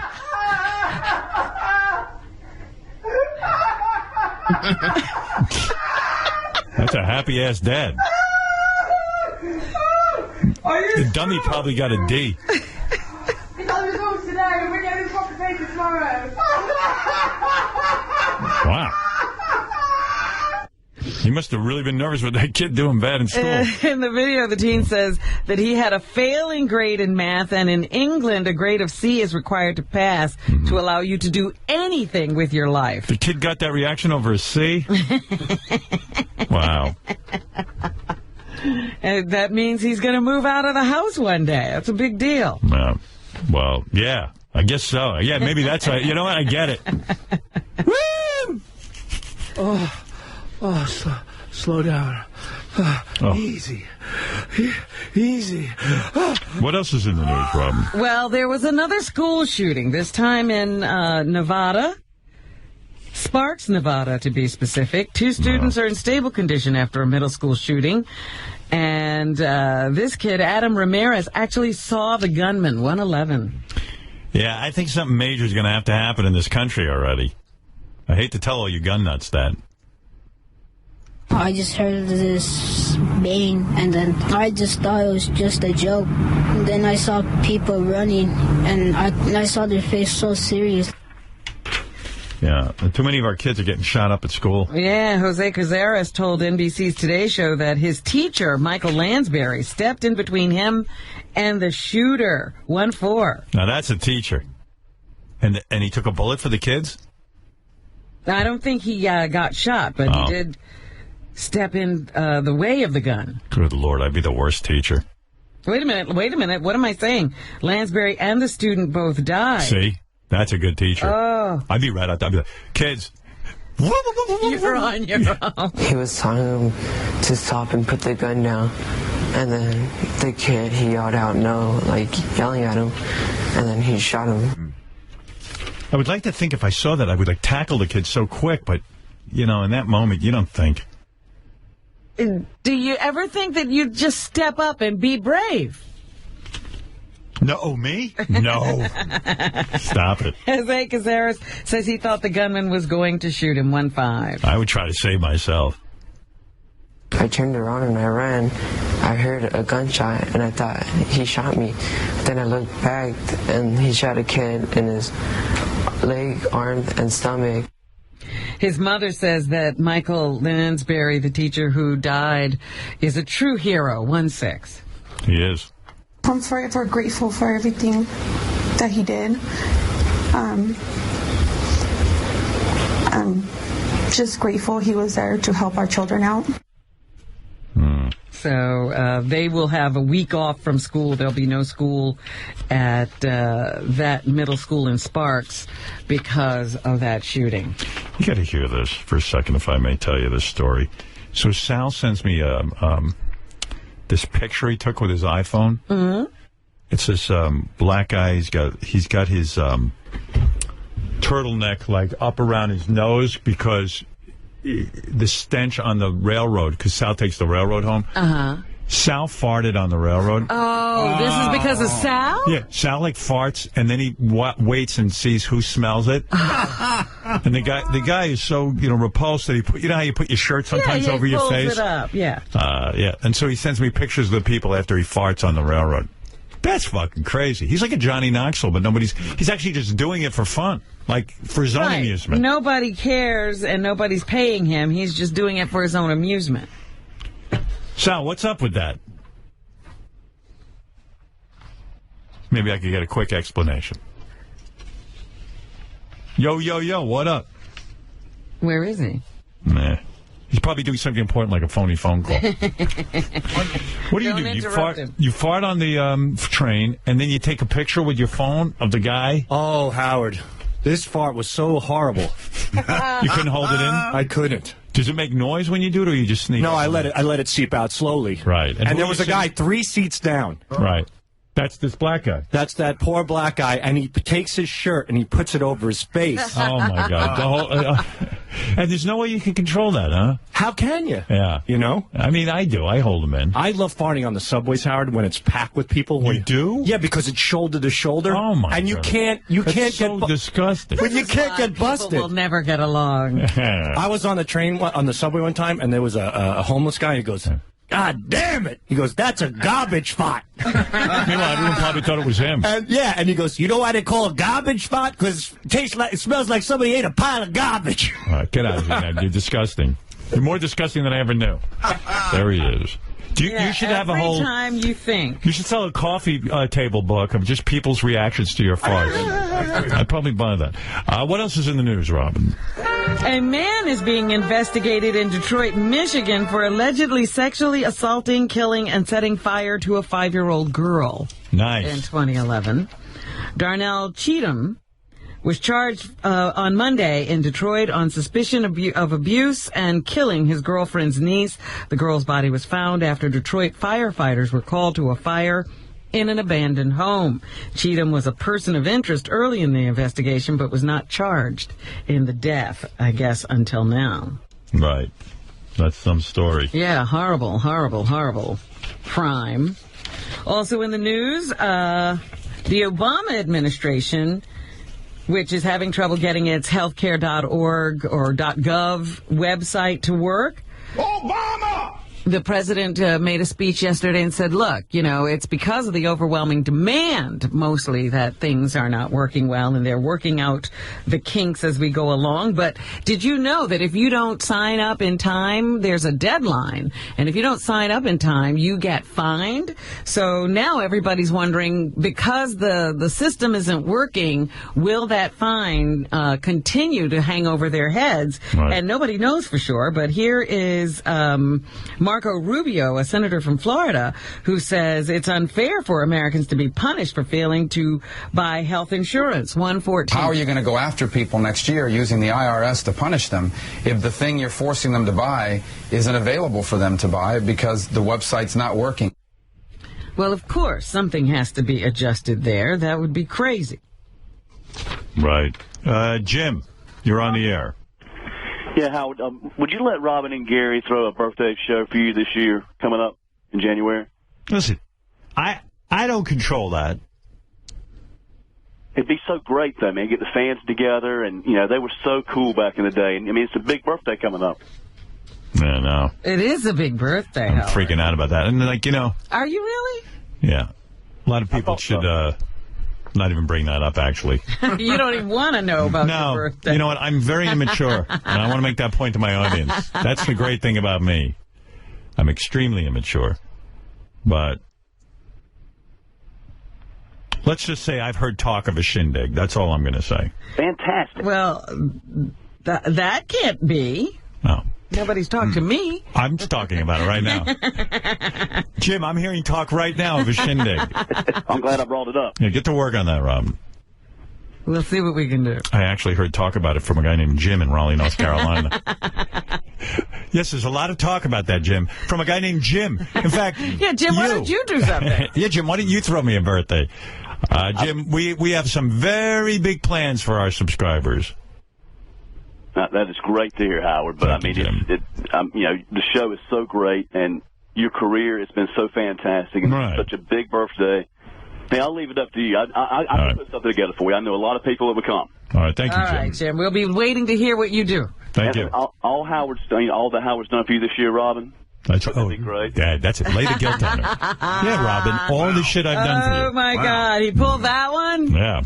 All right, Jim, thank you. Love you, man. Love you. I love that, Jim. All right, Robin, what else is in the news? I'm looking in the paper today, Howard, and we are having that hot mother-daughter contest. Yes, as a matter of fact, Robin, I'm really glad you brought that up. Hottest nude mother-daughter contest, $5,000. We think we have one entry so far. We really do. They're going to win the $5,000. Don't let them win it. So far, we have a winner. Yeah, what's wrong with you people? We're looking for hot biological mothers and daughters to come on the show and get naked for a chance to win $5,000. Honestly, this was a Hail Mary. I mean, we just threw it out there. It's our hottest nude mother and daughter contest. Go to SiriusXM.com/Howard for rules and info on how to enter. I understand the one contestant so far is beatable. Okay. You know, so the $5,000 grand prize is provided by CougarLife.com. Meet over 2 million women in their sexual prime at CougarLife.com. I didn't expect a lot of entries. Well, the reason I bring it up is because there's a whole article in the Post today about mothers and daughters who party together. You know, they go to the clubs together, they dance, and, you know, I guess maybe they try to pick up guys together. I don't know. Yeah, and the natural extension of that is coming on our show naked. Well, there you go. That's what I'm saying. I'm tapped into something here. I mean, this seems weird now, but 5 years from now, you'll see this all over. I'm telling you. So we don't know. We'll see what we get. We'll see what we get. What else is in the news, Robin? Well, yesterday we learned that in New Jersey it became legal for same-sex couples to get married, even though Governor Chris Christie had appealed a judge's ruling that made it legal in New Jersey for same-sex couples to get married. But now he has decided to stop fighting it. Right. He dropped his legal challenge to same-sex marriages yesterday, removing the possibility that the vows of couples who began getting married hours earlier could be undone by the court. Now, to me, this smacks of he knew this was going to happen to cater to a certain sort of Republican. He decided to wage some lackluster fight. And then once the law went into effect and the courts didn't hear his appeals, he decided to say, okay, now I can go along with it. Yeah, that's what he has to do. He's in a weird position. He's going to be running for president, in my opinion. And so now he's got to, he's a really great governor in New Jersey. Everybody loves him. He's going to, easily win re-election. And, but he's got those fucking maniacs in the Republican Party, like the Tea Party, that are going to be ramming it up him, if he goes, right. So he goes along with it. So he goes, yeah, don't worry, I'm against gay marriage, and then lets it go through. He's for it. He just has to put up a little show for those people. That's all. So that's what he was doing. It's just smoke and mirrors. Yeah, don't worry, it's all under control. 4 legally married gay couples are suing Tennessee for the right to marry. The lawsuit filed Monday argues that the state's ban on same-sex marriage violates federal constitutional rights to equal protection to move between states, and due process. The couples each moved to Tennessee after being married in states that legally recognize their union. So now they're trying to get their marriages recognized in the state of Tennessee, where they now live. Yeah, nobody cares about gay people getting married anymore. It's so fucking mellow out, Tennessee. Just, you kind of look kind of douchey holding back on that. Hey, you want to hear a Baba Booey? Give me an evaluation of this. On a scale of 1 to 10, 10 being a great Baba Booey. Here we are, Portland, Maine, ABC television. Yep, a lot of cheers coming from the other side of this wall next to me, too. Even though the city of Boston has had a very rough 2013, nobody would challenge that. If there's one thing that raises the collective spirits of the people in this city, it is a Red Sox home game in October. I give that a 10. Wow. But it was just a little bit off. I was going to say 7, 8. Yeah, I'm with you on that. 7 or an 8. Yeah. You know, I'm a lifelong Red Sox fan, so this has been a great story to cover, but I'm also a big Howard Stern fan, so somebody yelling Baba Booey during my live intro, that's just the icing on the cake of today's assignment. There you go, guy doesn't freak out. He just loved his Baba Booey. That's the way to be. Just accept it. Accept it. Joe Buck dropped a Baba Booey in. You know this, Fred? I heard about it. Yeah. Talk anytime your opponent hits. Yeah, that's... And talk loudly. You can't do that. That's not written. If you're in the gallery, you can yell, "You the man. Baba Booey." That's a 10. When the announcer says Baba. Yes, that's a definitely 10. Definite 10. Yeah. When this one, okay, give me a number on this one. This is during a story about beach erosion. But the beaches remain vulnerable to erosion. Have they dodged a bullet? Outdoors reporter N.J. Burkett is there for us. Newt. And, Bill, there is no question that they will dodge this bullet. But any nor'easter grinds up the sand. Give extra points. That's a woman, Robin. Really? Yeah, very few women do Baba Booey. Absolutely. So I'm going to go 8 on that one. Very good. 8 is correct. 6-foot waves make Long Beach. That guy didn't even flinch. And it's a way, it's that soft voice. Baba Booey! Baba Booey! Well, good job. It's good to see the ladies getting involved. It's not just the men who do it. Vince, you're on the air. Go ahead, Vince. Hey, good morning, Howard. Hey, now. I haven't heard anything from Fred in a while. What are you talking about? Yesterday we actually went to No, I know, but I do want to ask Fred's opinion about this whole government walkout. What he thinks should happen. All right, hold on. Then, if you're going to do, if you insist, sir. Yes, I am. Thank you very much. Remember the man who kept 3 women hostage in his home for up to 10 years? Yes. Ariel Castro? I remember that guy. Well, he wound up killing himself in an Ohio what a shame. prison before he could ever get to trial. How sad. And 2 of the women who were held by him have decided to tell their stories in a book. We'll soon hear firsthand the stories of the survivors of the kidnapping in the House of Horrors. Amanda Barry and Gina DeJesus are preparing to write a book with the help of Washington Post reporter Mary Jordan. 1-1. All right. I'm telling you, there's a lot more to come, and it's remarkable. It's really a remarkable story, and I've just begun, and already what I know is jaw-dropping. The third victim, Michelle Knight, will appear on the syndicated Dr. Phil show on November 4th to talk about the ordeal. Knight's TV appearance will come almost 6 months to the day after the women escaped the home.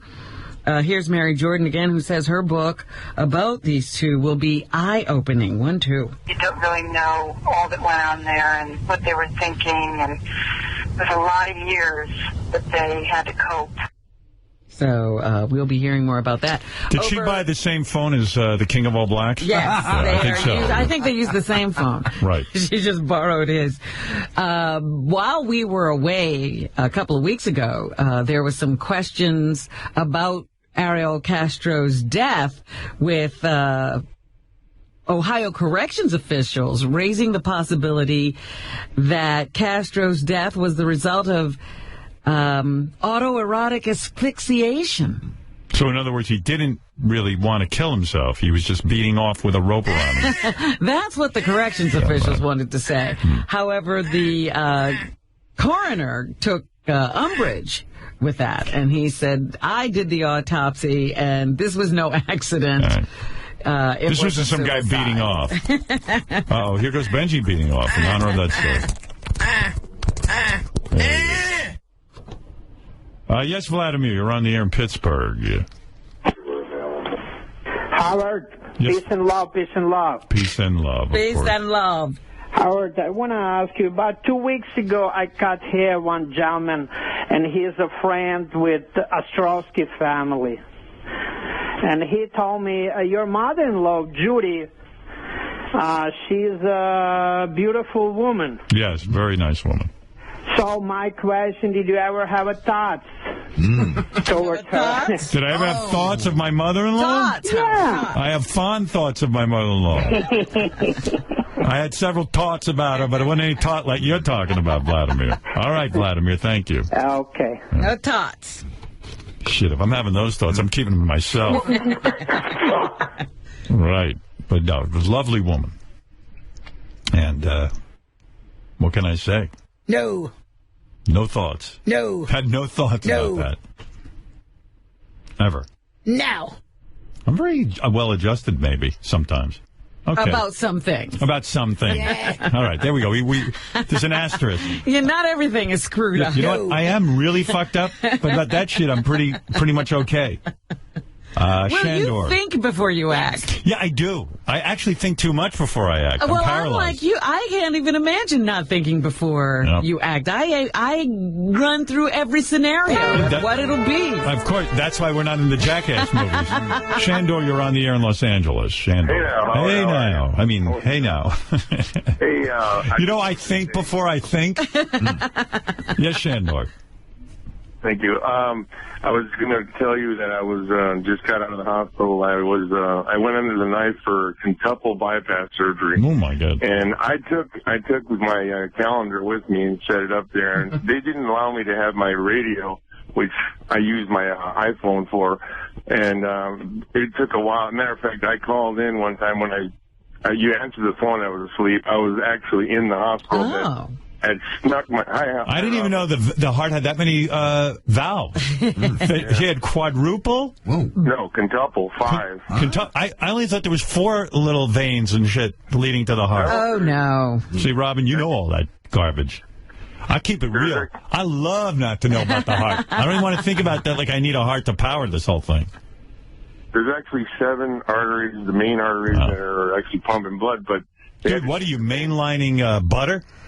Oh, no, it was hereditary from my mom and dad. It just, all of a sudden, I was walking my dog one day, and I was walking down the street, and I couldn't even move. Shandor, I'm going to bet you're a corn eater. And Robin and I are be protesting. Where are we protesting? Are you eating corn? I'll eat tons of corn. And do you eat rice? Everything. I love rice, too. Well, okay, Robin you better get vegetation of Robin quickly. I would love to. If she survived what she went through, hell, I'll do anything I can. But yeah, well, Shandor, it sounds like you came through on the other side. Yeah. Well, yeah, but now they're putting a pacemaker in me, too, and I'm only 48. Pacemaker defibrillator. I was going to ask you how old you are. He's 48? 48, yeah. Oh, man. Well, it's that corn. Actually, well, I think... Corn is a culture. I mean, you're going to be a corn eater, you might as well just shoot yourself in the head. Yeah. Robin, I'm saying it all. You don't need to open your mouth. I'm just trying to help Robin out. Howard, yes. I was going to tell you that all the nurses on the floor there in the intensive care, they saw my calendar. They actually ordered about, I think I counted up 38 calendars were ordered ever since I took my calendar in there, set it up in my room. Shandor, I'm going to encourage everyone going anywhere to bring their calendar with them. And by the way, I didn't want to say this, but the calendar has healing powers. That's why you're alive today. You were a smart man to bring it with you. Howard's picture heals. That's right. The back picture is me on the calendar. Yes, every penny, every single dime is going to North Shore Animal League, but it does have healing powers. Good things will happen to you if you order your calendar. All right, Shandor. You can thank the calendar. To tell you the truth, I had called in a couple of years ago and I had talked to you about this. It's saving lives and all that stuff. Well, wait till you see all the bad shit that happens to people who don't order at least one calendar. Oh, just wait and see. Their lives are fucked. There's like an episode of The Twilight Zone. I'll tell you the things I did in that hospital. If it wasn't for your show, I honestly would have probably unplugged the machine and just walked out of there. Why? What happened? Because I was happy to have your show. I mean, I tried every which way to get the show on that day. And it kept all right, Shandor, and you hang in there, buddy. I love you guys. All right, Thank love you. you. Thank you. Congratulations, Robin. Thank you, and same to you. Shandor going through a rough time. Yeah. But the calendar saved them. Once again. Once again. I put a picture of myself right next to Robin when she was in the hospital. Now, let me tell you something. That's when I started to get better. Every doctor said, listen, buddy, get ready for the funeral. I knew my picture had healing powers. That's why I put out the calendar. You know? You didn't even understand why I gave you that.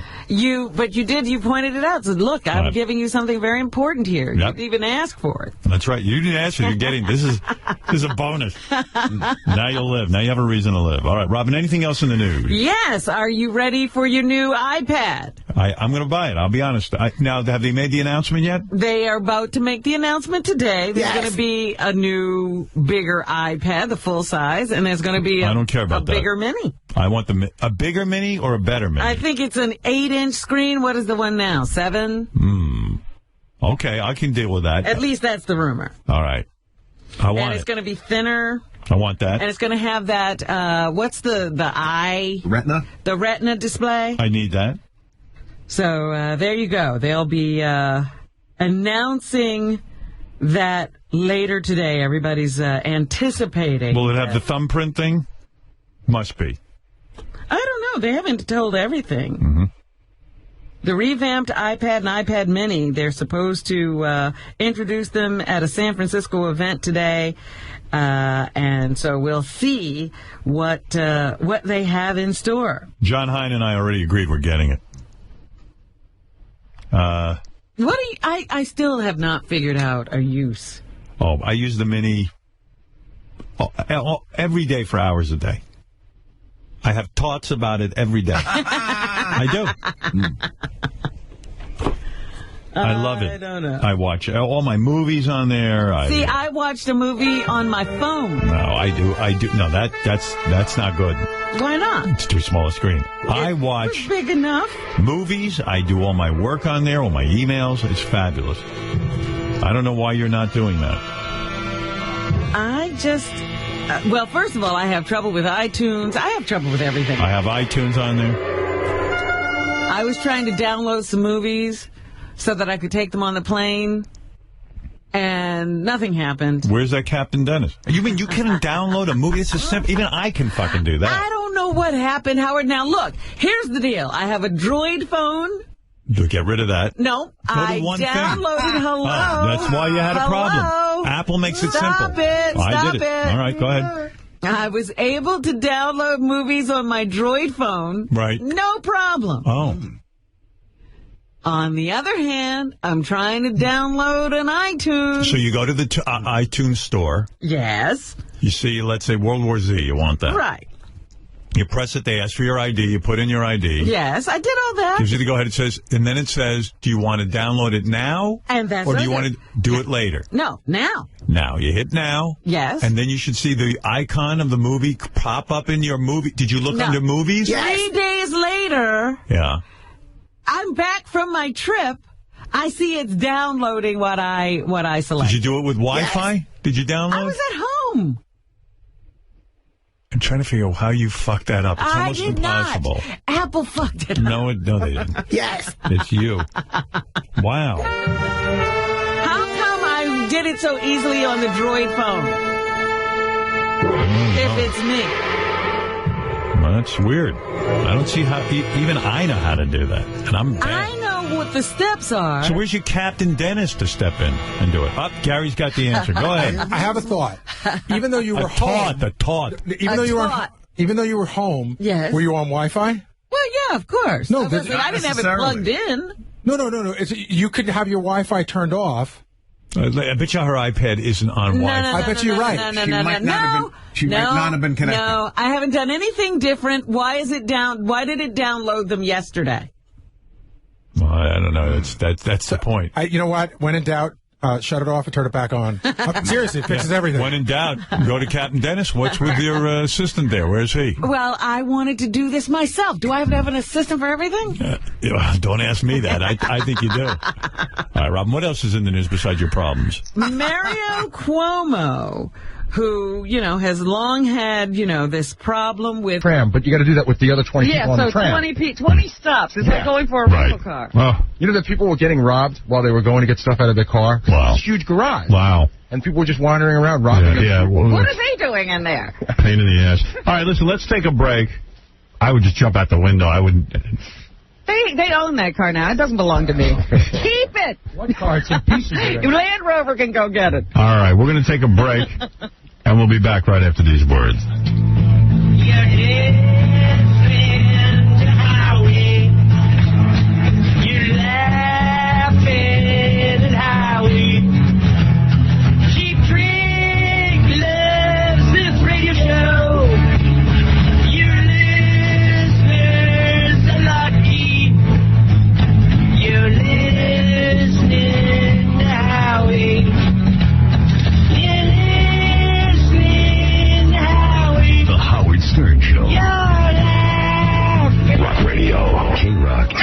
Attention!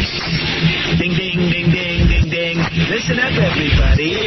The Howard Stern Show. Absolutely gross. Gross. Man, this is a disgrace. Still rolling? Yeah. Howard Stern. Hey now. Hey now, hey now, hey now. What's happening, baby? Hey now, hey now. You know what I'm saying? Yeah. Keeping it real up in the field. I got to tell you, this is the hottest the studio has ever been. I'm very irritated right now, and I'm. Is the word exasperated? Yeah, there's a word. I know there's an exacerbated. No, but exasperated isn't. Yeah, I am. This is a new record of heat in here, and now, as I say this, I'm sure they'll come running in, scurrying in, and then blast me with cold air until I drop dead. Right. That's the perfect thing to do after heating you up like this. I'm beyond frustrated because the lights in here are so low. I've told management there is the floor above this building is available so that we could have a high ceiling. They don't want to do it because they don't know how much longer I'll be here. It's always the story of my life. I'm signed for another year. A year is a long time to sit under French fry lights. But you've already been sitting under them for how many years? I know, but at what point do they say I'm here long enough that they can give me something? I can't work with this heat. I'm passing out. We moved into this building at the start of this. See, all I got to do is get up right now and walk out and say, I'll be back when you guys raise the ceiling. And then it would be done. You know, I read about the life story of John McCain, who was locked in a box in Vietnam for 5.5 years. And I go, you know, he had it easy. Walk in the park. Yeah. I mean, put me in a box. Feed me. Poke me. Poke me. They wet you every once in a while. That's good. Yeah, wet me down. At least he's not dying in there. Guy looks better than I do. I mean, honest to God.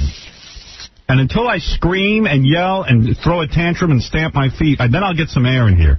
And then it'll be freezing in here in 5 minutes, and I'll be ready. I'll be dripping. The schnapps will be coming out of my nose. It's like, I swear to God, it's like going through a typhoon every day. Something's different, too. The lights are more intense today, am I right? Oh. Over here, especially. I don't know what is going on. Somebody changed the lighting key, maybe because we're having a band in. No more bands, please. It's a big mistake. It's killing me. It's killing me. Scott DePace comes in this morning and goes, you know, Typo Negative's coming in to do Cinnamon Girl. Great. Right. It's not worth it to me. Comes in and goes, I bought a fog. What is it called? A fog hazer? I didn't buy anything. What did you do? We rented what's called a hazer. What's that? Okay? A hazer, in order to see a lot of these moving lights, you need to see smoke going through them so you can see the beam. So I know about Howard not liking fog, so... I don't mind fog if it's outdoors. I'm in a room. Scott's a great guy, but we are in nothing close to a studio. It's a little box. You start running that chemical through here, I got to sit and smell that stank. I tested it twice. It never once got anywhere near your area. Don't want it. I understand. And I didn't argue. I said, fine. I told DePace I don't want it. So you got rid of the hazer? Right. Yeah, the hazer's not happening. Look what happened to you. All your hair fell off. It's all gone. It's leaving, man. I remember when you had a full head of hair. I know. It's a lot of stress. Yeah, right. Trying to make you happy all the time. And right. But listen, the lights, we have not brought the lights up any, and that is not true, Jackie. So, we have not. Nothing is on you. I'm telling you, it's more intense over here. Fred, am I making that up? It's not. Especially this light right here. And this light right here. You know why? I can't even see. Can I explain you why? Because you just said this. You said it wasn't changed. Now you say no. Let me tell you, it's an illusion. The lights in that area are down so that we can save heat, and that makes you think it's brighter. No, I'm telling you, when I'm sitting here, I usually can't feel heat on my forehead, and today I feel it. I'm not taking that out. It's hot in here. It has nothing to do with it. It is not your fault. The ceiling height needs to be raised. They have the ability to do it, but they're telling me that I'm only here for another year. I'm like, well, you know, most TV shows, they're for 6 months and they take a shot. They give them 13 weeks. They give them the right light. Right. Sorry. I'm not going to dwell on it. I'm going to get through this. But tomorrow, if they do not raise the ceiling height by tomorrow, I'm walking off the show. But that's the only way to get anything done around here. Nobody takes you seriously until you walk out. I'll take a few days off, that's all. Till they get it fixed. Yeah, I'm dying. I don't know about you, but I'm dying. And then this Tom, I want to strangle this guy, this prick, who I work for. The same live commercial every day he has me read. Every day the same piece of paper he puts in front of me. I said to him, record it! No, I don't know how to do that. He's killing me, this guy. I give him one goddamn thing to work on for 5 years. He can't figure out how to get it done. So I got to wait till my contract's up and threaten everybody. It's a nut house in here. All right, I got that off my chest. The same stupid thing, reading the same thing over and over and over again. With the same typos. They don't even fix it. Yeah, they don't fix. It's the same goddamn thing every day. But this heat situation is so bad it gets you cranky. It's like you literally... Well, you're either freezing or you're hot. Yeah, I just want a normal temp. And then Tom comes, what temperature do you like it? I go, I don't know the number of what I like. I know it when I feel it. How would we know? It's never been that temperature. And the ceiling is so low, then they get some cold air going, and it blows right on the back of your neck. Right. For 4 or 5 hours. It's miserable enough getting up this time in the morning. I could be in bed. And the problem is you never know what temperature it's going to be in here. It's going to be 0? I've removed my clothing. 120 degrees. I have removed my clothing. I'm nude right now. People don't know that. It is not pretty. No, it's not pretty. Oh. It is not pretty. I'm completely nude. I don't feel any air in here. No, nothing's moving. Tom, make it the temperature of the 16th green on a nice day. That's the temperature I want. Make it as high as the ceiling in your forehead. Well, you know what happens? When it gets this hot, then they can't recover unless they blast cold air in here because the lights are so low. Then it overtakes the heat, and they don't know when to slow it down. So last night,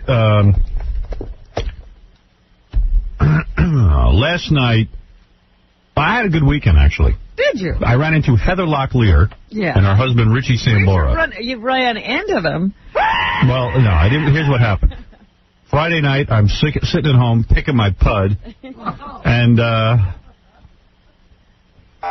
pulled my pud, but can't find it. You can't. You got to pick it. I got to pick at it like a scab. I'm sitting at home, and I called my friend Richie, who works over at Nobu, has that place. What's he up to? Monkey business. So I, talking to him. That's nice. A little air. Thank you. Thank you, God. You can feel it coming down your neck. Yeah. I should be frozen in a minute. So Richie says, hey, guess who's in the restaurant? Heather Locklear. Oh. So I said, you're kidding. That's some piece of ass. How's she looking? He goes, oh, beautiful. I said, bring the phone over and let me talk to her. Tell her she has a call. Yeah. So I'm talking to her. Half hour later, she finally believes it's me. Oh, you're kidding. You have to try to convince her who you are? Right. So I went down there. I hung out with her. And it was fun. She talks very soft, so you have to move in very close and listen. Oh, that's how she captures the men. That's how she does it. She caught me right up in her web. See? And then that was so much fun that Saturday night I ended up going to the Blue Water Grill with her and her husband, Is that Richie. Right? So now you're hanging out with them. I hung out with Heather and Richie. We had a great time. Richie's putting together a new Bon Jovi album. I know. Yeah, he says it's a good one. They're doing a video next week. And he's all set to do that. Says him and John are, getting along fine, doing a good job. And was there anybody else there? Just you, Heather, and Richie? Yeah, they had Richie's assistant. And another friend. I don't know what she does. She's like a producer or something. I just figured I'll sit next to Heather and look like if she's like you're happening. Like I'm happening. Maybe the babes will see me. So we had a good time. Had a good time. That was fun. And how long do you stay out? Well, Saturday night I only stayed out till about 11:30 or 12. I was tired. It's just dinner. You don't go anywhere else? No, we were going to go over to Lot 61, but everyone was tired. And Friday night I was out till about 1. I don't know. What time did you go over? About 11. Oh. I got started very late. You're like a real party man. Right. I didn't throw her down and hump her, though, at least, like I did at the Blockbuster Awards. She's way cute, man. Oh, my God. She is way cute. And cute. She's petite. She's what you call a turnaround. Like, you get her on top of you, you spin her around a little bit. Nice and light. You know what I'm saying? Sweet. She's a very sweet. Sweet as can be. Sweet. Sweet as can be. Oh, God, I'm playing with myself. Oh, stop it. You don't have to tell us. Could you keep that to yourself? I'm touching myself. Turn up the heat. We don't want to talk to you while you do that. I'm doing it. I can't help it. Then don't talk to me. I can't help that either. At least I'm honest. Call me cheese fingers, but I'm busy with myself down here. So, that was that. Okay, so I went out with them. Yes. Had a nice time. Had a good time. Had a good time. Yeah, that Blue Water Grill is a cool place. Yes, you know there used to be a bank? Yeah. And now it's, you can still see the vault and everything. It's you've been there, huh? So you go all the good places. Yeah. I never go anywhere. I go over there and listen to jazz. I didn't hear any jazz. The jazz is downstairs. Oh, I didn't go there. See? I should have gone downstairs. Downstairs is great. We ate for like 3 hours. And I hit the Grey Goose vodka. And uh-oh. Hell yeah. They brought out the Grey Goose. I turned Heather and her friends on the Grey Goose. Heather drinks a martini. Yeah. A little Grey Goose. The Grey Goose, the Grey Goose martini? Yeah, she says very smooth. Well, that's the wrap on Grey Goose. Yeah, and I had my usual sea breeze. You think the girls drink. Yeah, bring me a very sweet drink. Something sweet so I don't taste the nasty alcohol. Not even a screwdriver. A sea breeze, please. Yeah, please, sea breeze. Thank you. That neat. Right. And, so I hung out and I did that. That was good. What, no kids this weekend? No, I had Emily Friday night. She yelled at me, said I was out too late, but she was with her friends. So I said to her, listen, you're ignoring me. Whenever she's there with her friends, they all ignore me anyway. I said, what? She just likes me there. You're supposed to be here while I... Right. But, so, that was going on. No, I didn't have the kids this week. It wasn't my weekend. Oh. So, yesterday I was missing them, but I just called them and stuff. And it was weird, Would have liked to have seen them. Yeah. But I didn't want to, it's not my weekend. Oh. Not that Allison would have cared. I'm sure I could have gone out there. Oh. But it's her weekend. It's her weekend. I want to give her... infringe on your weekend. No, she does not. No, she doesn't. It's so weird weekends. Yeah. Used to be they were just around. Yeah. Well, it's different now. I'm legally separated. Now you got to go find your kids. Right. Well, you schedule appointments. Where are they? Yeah, no, Emily and I were together. But Emily was up Friday night. We hung out until about 2:30. That was good. Let me see what's going on here. Want to take a few phone calls? Why? Yesterday, I'm laying in bed, though. I should talk about this. I'm watching... the hell was I watching? I was watching some of the SAG Awards. Screen Actor Guild Awards. They have so many award shows now. Yeah. And then, I tuned in. It was Denzel Washington doing a tribute to Sidney Poitier. And all the black male actors were crying in the audience. Well, yeah, they were so bad to Sidney. They should be crying. Right. They were. They all treated him like crap. They abandoned Sidney. Didn't they? Yes. Sidney Poitier was like, they tried to make him like an Uncle Tom. Right. Absolutely. Do you know that Sidney Poitier, at a certain point in his career, they were writing editorials about how horrible he was. Black writers who got to write in newspapers were calling it the Sidney Poitier problem. And he said the only way he thought he could fix it was to stop acting. He actually stopped acting because of how horrible people talked about him. Right. But now all the black guys are crying. Hero. Yeah. Now he's a guy who's Now paved they the way. realize, what he did for them. Right. Yes, I was laughing. Because all his fellow black actors are all like got tears, like Robert Guillaume Benson. Yeah. He was crying and. Well, Benson. You don't know what he's crying about. I don't think he was crying about Sidney Poitier. He's just crying. He's crying. He's crying because he had a stroke. Did he have a stroke? Yes. I don't know. Remember? I know. I don't track him. He's on his new show, Sports Night or something like that. And that was a whole big deal that, in the middle of, he's got a new TV series, he has a stroke. Yeah, that's not a good time. Hollywood is not forgiving about that stuff. You watch those SAG Awards? I had to turn it off because I finally, I like to watch chicks come by in their outfits and. I watched the first hour and then I went to The Sopranos, but I didn't watch Sopranos. Don't tell me about it. Is it good? Yeah. Don't tell me about it. And it was longer. You know how we were talking about how short it was last week? It was a whole 55-minute time time. Yeah. I was looking, it was like 41 minutes into it. I'm like, it's going to go off. Right. Can't they make one episode that's like 24 hours? Right. Well, spend the whole day with them. Thing is like you want it to last forever. And last week when they cut it off at 43 minutes, I was out of my mind. And it gets better. How does it keep getting better? You know, when you watch it, Howard, just do me a favor. The very last scene. No. Content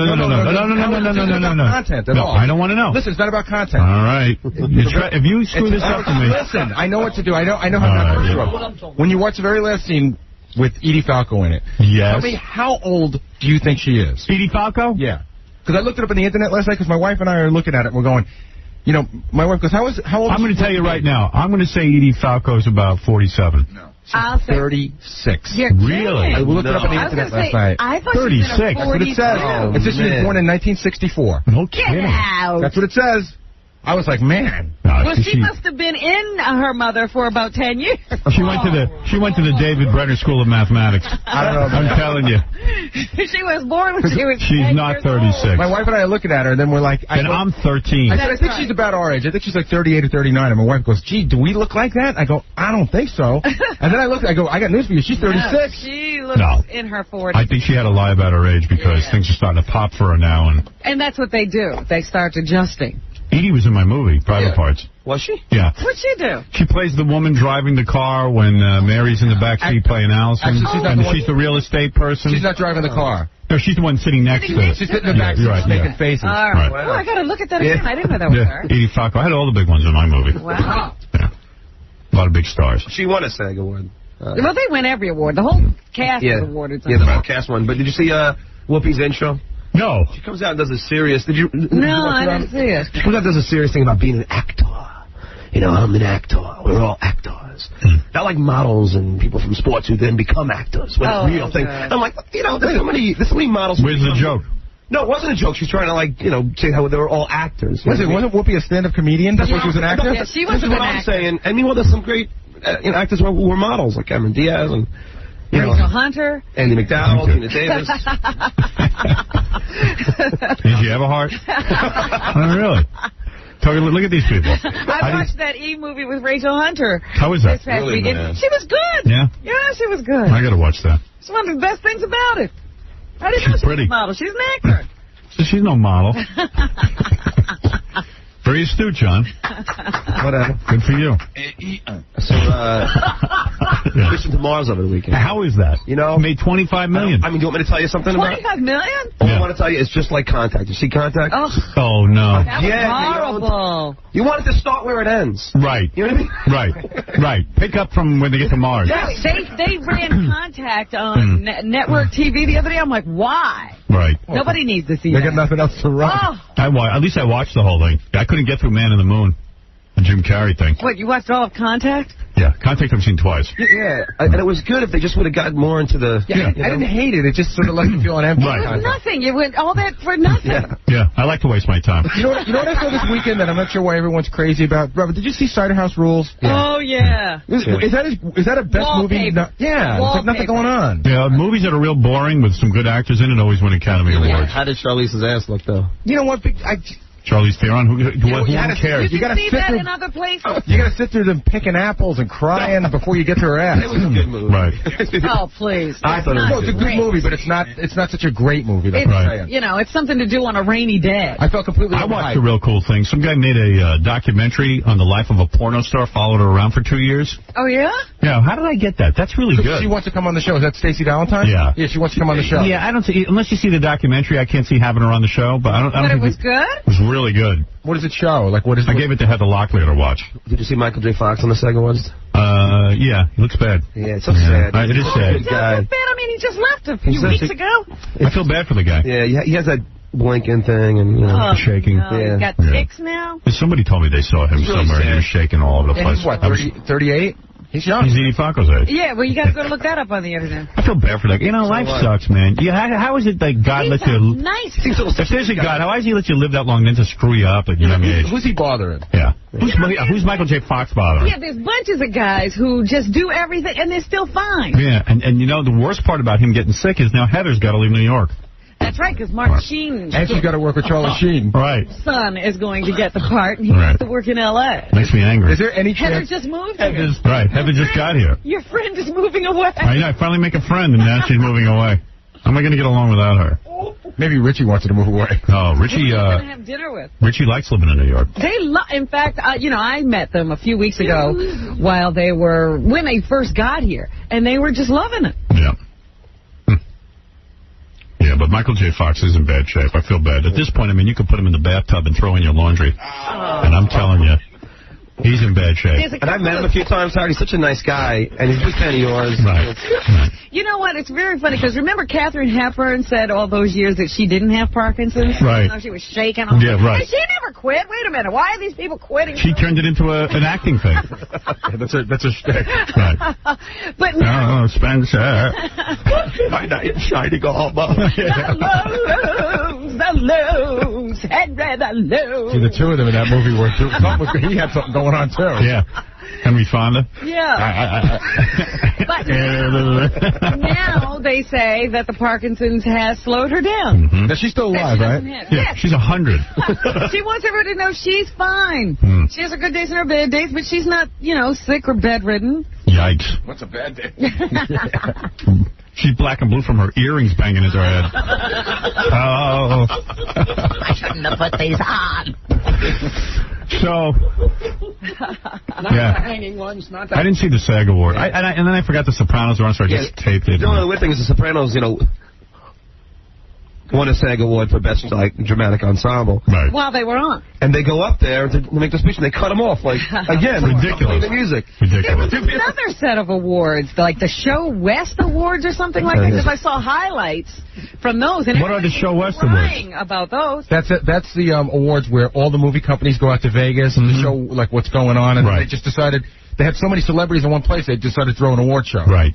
Because I saw Ving Rhames crying all over himself. About what this time? About the strides that black men have made. Yeah, that's why all the black men were crying over Sidney Poitier. Even though, as you point out, they were so mean to him. Yeah, they should be crying. Right. They should be embarrassed to stand in front of Sidney. And then it was weird. I mean, I don't know what's going on here, but Sidney Poitier has 3 daughters. So in the tribute, the film part of the tribute, they interview the 3 daughters who are really good looking. Like, really hot. Like, you definitely want to go out with all 3 of them. Really? Yeah. And they got money. Yeah. So, but the white wife, you don't find anywhere in the film tribute. No? She was sitting next to him. And they don't tell you who she is? No. Oh, that's funny. Yeah. They were hiding her away. Oh, no. They should have had her sit in the balcony. What's up with that? Right. Well, what's up? What's up with that? He didn't even thank her. Are all 3 daughters the same? No, because he had kids by his first Oh, was that? Because, okay, I could tell which is which. Yeah, he had a black There's one. There's one daughter who's okay looking. She's not great. And then there are 2 who are like kind of cafe au lait. Are you saying? But I think with like kind of like model looking features. I'm trying to think. Are you saying that they look like the Cosby Family? Yeah. Yeah. There's one that's how they see it happen. There's one that's real light. There's one that's like, you know, kind of light chocolate. Then there's like a dark one. A dark one. But I think he had at least 2 of them with his first wife. Interesting. So there's like a Lisa Bonet and like a Malcolm Jamal Warner? Yeah. Yeah. Runs the gamut. Well, go to Quincy Jones' house. You see the same thing. Quincy Jones got all kind of colors running around his house. Different colors of the rainbow. The Rainbow Coalition. Yep. All kind of things going on. You know, Fred said something to me on Friday, and I saw a guy on TV over the weekend, and I kept thinking about it. Fred said that either it's urban legend or he thinks it's true that every time you see a black guy with red hair, he's a descendant of Thomas Jefferson. Oh, come on. That's true. That is true. I don't know how that could be possible. That's ridiculous. He started it all. No, George Washington was in there, too. Yeah, but he had gray hair. I'm watching this guy during the NCAA tournament, this basketball player, black guy with red hair, and I'm going, oh, he's Thomas Jefferson. That's a descendant of Thomas Jefferson. Get out of here. It's true. And if you have red hair and freckles, you're a descendant of Howdy Doody. There you go. That's right. There you go. And she's undersized. You got freckles and splinters. All right. I mean, how many redheaded black guys do you see? Very red. Malcolm X. Was he? Yeah, that's right. They used to call him Red. They used to call him Red. And he had some freckles. Howdy Doody. Howdy Doody. I'll have a brother with red hair. Montel Williams? Yeah. Descendant of, Howdy Williams. whatever his name was. Thomas Jefferson. Howdy I was Jefferson. going to say George Jefferson. All right, let me take a couple of phone calls, say hello to some people, and hope to God some more cool air comes in here before I pass out. Hi, John, you're on the air. Hey, Mega Dildos. Mega Dildos. Hey, a couple of things. The first piece is, Howard, fantastic show on Saturday. Just fantastic. You know, We had a brand new television show Saturday night. I hope for those of you who get our syndicated television show, the Howard Stern radio show, got to see it. I think it was one of the best ones ever. I have to agree. I had a blind date. We had a bottle of Leapfrog milk. I mean, it was wonderful. Wow, you rolled out the red carpet on her. What is that, about $3 a bottle now? Something like that. Yeah, I haven't drank Blue Nun. in college. You must be in college. Exactly. Right. Real quick, Howard. Yeah. I have a Casey parody song. I sent it in. It's real brief. Can I play it for you? It's a Fleetwood Mac classic. That's okay. Can I send it in? Yeah, send it in. Okay. All right. Thanks, Howard. Yeah. No, I don't want to hear that. Leap from Milch. Leap from Milch. Probably wrote it on Leap from Milch. Unbelievable. Ow.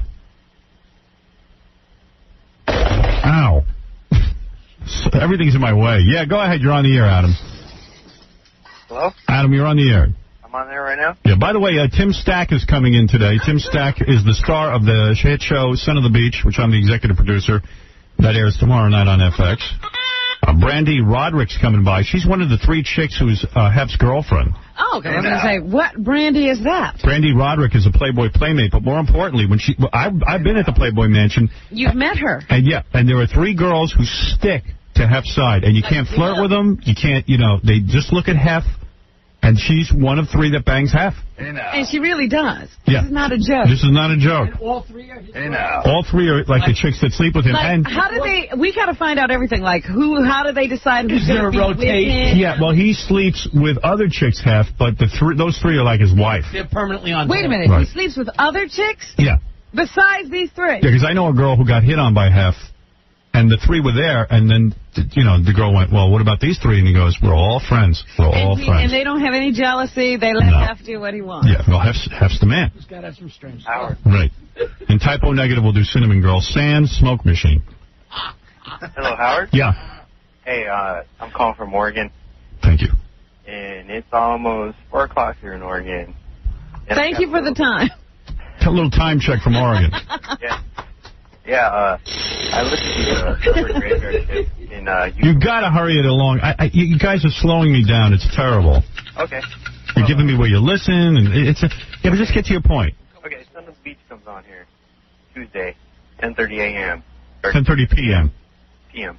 And I go to work at 10 o'clock, and my girlfriend hates you. And she won't, if I'm with her listening to you, she won't listen. She won't listen. Okay, thank you. I got to go. Thank you for the call. Wait, no, come on, don't hang up on me. So she won't record it for me while I'm at work, and I want to see the show. Does it Do you know how to set your VCR? Might be time. First of all, it might be time for a new girlfriend. If you have a girlfriend who doesn't share your sense of humor and regulates what you can watch. Yeah, I mean, dude, why don't you just marry your mother? Yeah. My girlfriend won't tape the show for me. My girlfriend won't laugh at anything that's funny because she's an uptight ass. She'll yell at me if I'm listening to you. Dude, you're so desperate for what? There's so many women out there. What are you so desperate for? Fine. Would you rather, you know what, just put your own matter into your own hand and take care of the problem, and then you're rid of her. She's a nuisance in your life. Okay. Well, these bitches, I swear to God. Now, so. I won't take this show. Good Lord. What are you doing with her? There's so many sweet, nice women out there who will tape Son of the Beach for you. Yeah, but I love her. You love her? What do you love about her? You love her vagina is what you love. And you can get another one of those. Either that or use your hand. Come on, use your head. What's the matter with you? I hung up on him, Robin. Good. All right, I got to take a break. I mean, that's a dopey story. Woman won't What are take... you supposed to do? Yeah, well, I'll yell at her. How about you be his girlfriend? Yeah. Yeah, you know what? You're not having sex with me. I love guys who love women. Love women who won't do a damn thing for them. But that's what guys are like. They hate women who are good to them. Got a full set of dishes in the sink. You hook up with the woman and won't even look at them. Won't even wash them. To make a pit stop and wash the goddamn dishes. Beating a dead horse. You're not kidding, OJ. Beating a dead horse. I mean, honestly, what, you don't see the dishes? I'm the only one who sees them? Try picking up the vacuum cleaner. All right, we're going to take a break. We'll be. These women, they get leotards, they run around, run to the gym. Pick up the vacuum cleaner and vacuum. That's a good job. You're trying to kill me. Why now? Because 2 years ago, I slept 8 hours. A year ago it was 12. It's up to 15 now. Pretty soon it's going to be 24. What are you trying to do? Scare me? I need a life. Get a job! I don't want a job. I want you. I'm taken by me! Get out of the house!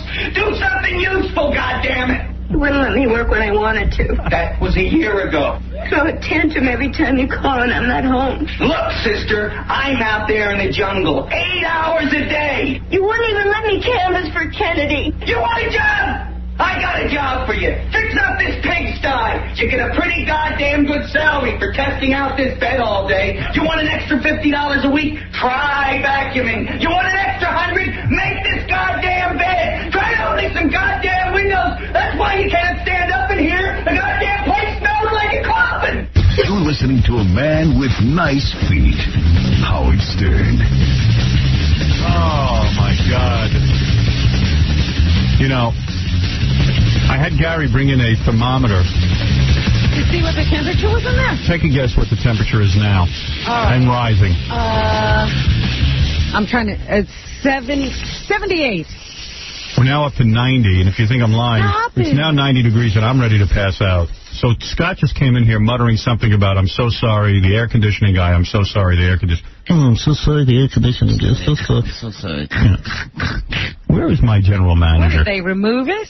We're now up to 90 degrees. It's just, at what point do I walk out to make a statement? Should I do tomorrow. it? No, maybe I should just walk out now. I mean, how are these guys ever going to take me seriously? They treat me like I'm a scumbag around here. And it's the same crap. I mean, how long has this been going on? Oh, ever since we moved in here. What temperature do you like it? I mean, it's such a simple concept. The sad thing is we had whole meetings about what was needed, and they were told about the ceiling height. Yeah. It's a joke. And then that time's like, well, what can I do? We don't have the proper ceiling height. I go, you could have done the right thing from the beginning and not moved here if you don't have a ceiling. I bet you the sales staff wouldn't stay in a 90-degree room. It's 90 degrees. And you're trying to be funny. And you're trying to be up. And you're trying not to think about the heat. Well, who's here? Is Tim Stack here? I would put my shirt on. I'm going to do an interview without a shirt on. Looks ridiculous. Yeah, Tim's here, but he needs about 5 minutes, Howard. Why does he need 5 minutes? He's trying to dry the sweat. He's sweating, too. Oh, he is ready. He's ready. I hope Tim's in a bathing suit. He's ready. Well, maybe I'm not ready now. Now I'm making him wait 5 minutes. That'll be good for him. Already, he's pulling a Star Trip. He's not ready. All right, here's a great piece of tape. I don't think it needs much explanation. This is Kathy Lee Gifford being interviewed in Rhode Island. Okay. If you had one word to describe Regis, what do you think that would be? Lovably obnoxious. One word. Fun. One word for David Letterman. Weird. Howard Stern. Next question. No, not a big fan. I don't spend one moment of my life even considering him. Next question. Ooh. Next question, please. How about that? Boy, is that the biggest lie she's ever told? Don't you know lying is a sin, Kathy? Yeah. She doesn't spend 1 minute considering me. She's angry because... You can hear it in her voice that she spent a lot of time. She can't even say what she'd like to say about you. Because she spent... You know, if someone says I don't spend a minute considering them, that means they spend every minute considering me.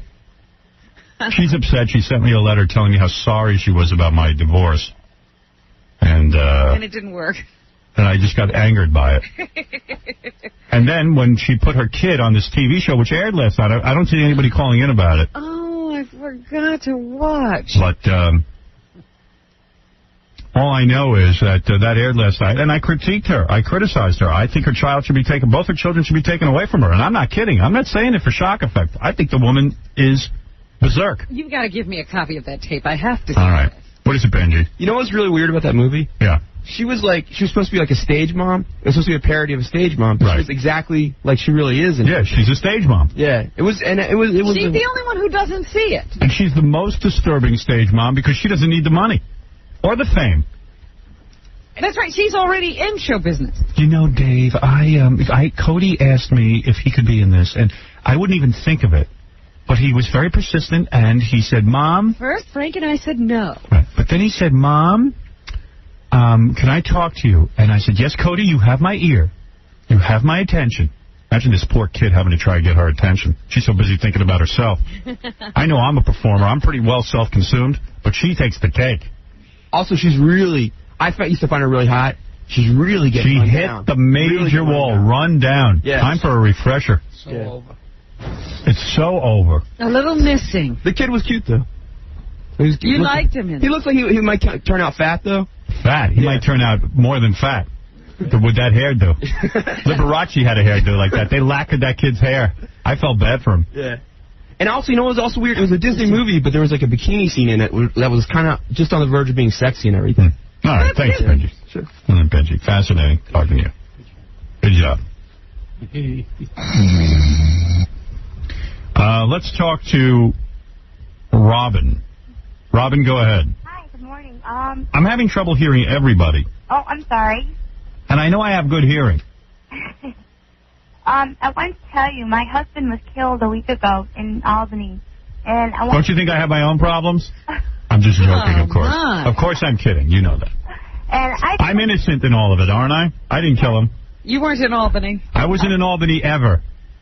Go ahead. I'm sorry. And I just wanted to tell you, you just impacted our lives. I mean, he loves your backside boys. He talks about that all the time.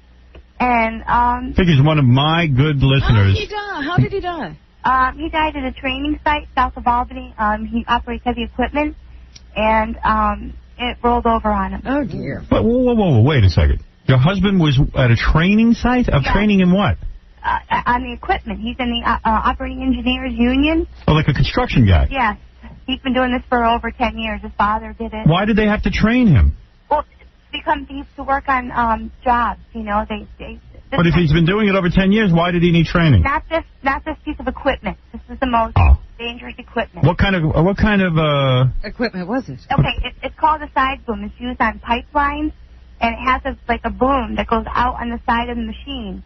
And what had happened was he was on an incline, and the weight just started like a pendulum. That's not a side boom. That's called a people crusher. Yeah. For goodness sakes. Well, what's he doing with that? Well, he And you mean it has killed other people, too? Not that I know of. I can't say too much about this. How did it crush him? He was on an incline, and it's a very dangerous piece of equipment. Oh, my. And it fell over on him? It rolled over on him. Oh, my God. He wasn't inside it. No, well, this is going to be investigated because he was on a job 2 years ago, and it didn't have a roll. This one didn't have a roll cage on it, no seat belt, no safety equipment on it. By the way, not that your problems are very big, but I must tell you right now it is 94 degrees in my studio and climbing. Oh, just so you know. My house. It's 50. You're not the only one suffering, is what I'm trying to say. Oh. So, do you have kids? Oh, we have 2 children. Oh. How old was he? He was 43. Oof. Well, that's a horrible story, and it always shows you. I lose my audience. I hate to hear that. Why couldn't it be one of those Imus listeners? This upsets Because they don't do anything. They don't do anything. They sit home. Yeah, he loves life. I mean, he And it sounds like you guys are in love. Oh, I love this man. You stand to get a lot of loot, though, I hope. Yeah. Oh, but what good is that? Well, I know. It's Well, his of course, daughter. it can help. It can help with the kids. Our daughter, his daughter, she was my stepdaughter. She's 11. And she went through this whole thing, Howard. Let me ask you something. Yes. You loved your man? Oh, very much. You know, Howard, I want to tell you. How many years married? I was with him 10 years. 10 years, and you were still in love? Oh, so much. And did you give him anal? No, I tried it. You couldn't do it? No. You never came through for him? He never had the anal. I tried it. Oh. That's Just remember that, lady. Oral. Don't you wish you had been able to give him anal now that he's gone? But he loved my oral, so hey. He did love the oral. Oh, you know, he came home Saturday night from school, and he wasn't home 15 minutes, and I said, you know, our son was playing. I said, let's go in the bedroom. He wanted my, you know. And you serviced him? Oh, all the time, I Howard. just wanted Thank to. goodness. Thank God. At least he died with a smile on his face. He loved to go to the strip joint. At least he died unloaded. Oh! That's my biggest fear. I'm going to go. That was Saturday. When did he die? Monday. Oh. So Saturday you serviced him last. Yeah. And then he serviced me Sunday. Oh, he did service you. Oh, yeah, right before he left. Oh, that is a good man. Right before he left. Oh, he took care of us. He loved to go to strip joints. Oh, I sounds like my kind of guy. I used to go with him. Sounds like my kind of guy. Oh, he was great. He was... At least he went out without a full tank. Nothing sadder than a guy who goes out with a full tank. You sound like a good woman. Yeah, you know, that's what pissed me off about that guy. How old a woman are you? Huh? How old are you? I'm 32. Oh, boy. You're prime pickings. You're going to be rich and you're going to have... Oh, it's not me. I'm just, my kids are, you know... Maybe there's room for Howard Stern's stepfather. Move in on that action. Yeah. You had the funeral already. That was Saturday. He was in the Marine Corps. And, oh, that's a real good man. He served the Marines and the National Guard, and, how's your boobs? I'm a size 42D. 42D? Yeah, I'm 5'2", about 100 pounds. And you're a 42D? Oh, I'm pretty... You're 100 pounds, you're 5'2", and you're a 42D. Yeah. All of her is boobs. Are those implants? No, these are mine. Whoa. If I was him, I would have been more careful. If she had rolled over on him, she would have... 42D, that's a very wide back, isn't it, Robin? Well, it could all be up in front. Wow. Yeah. Oh, he loved them. Oh, you sound like a good woman. But, I used to go to strip joints with him. You want to have those beauties painted green on St. Patrick's Day? Yeah, I could come in. Hey, you ought to come down here. I want to take a look at you. And then you could always say, I was in grief at that time. I didn't know what I was. Yeah, you're out of your mind. He would love it. You ought to, let me put you on hold. You ought to come down here wearing black, and I'll paint your boobs green. Okay. In honor of your husband. All right. And I'm very sorry to hear that. Thank you. Well, that's a sad story. Yeah. Speaking of sad stories, Tim Stack is the brilliant star of the new hit show Son of the Beach, which airs tomorrow. He came in to do a little interview. He's my discovery, I feel. Looking at his resume, I really feel he's my discovery. Looking at his resume. I really do. And here he comes, handsome as can be, and dressed. Dressed like Knox. He's dressed like Knox Johnson. I didn't know Knox Johnson would be here. All right. He's dressed in his bathing suit and... Everything but the hairpiece. Look how good looking you are. Knox wears a hairpiece. Boy, is it hot in here. Oh, it's now, look at this. Is it hot in here or what? Put that back on. Is that a lifeguard or what? That's the head lifeguard. That's an or what? You look like Ben Stern. It is now, read this. You see what temperature that says? Wow, it says 91. That's 94. 94. You did go to BU Basic Studies. He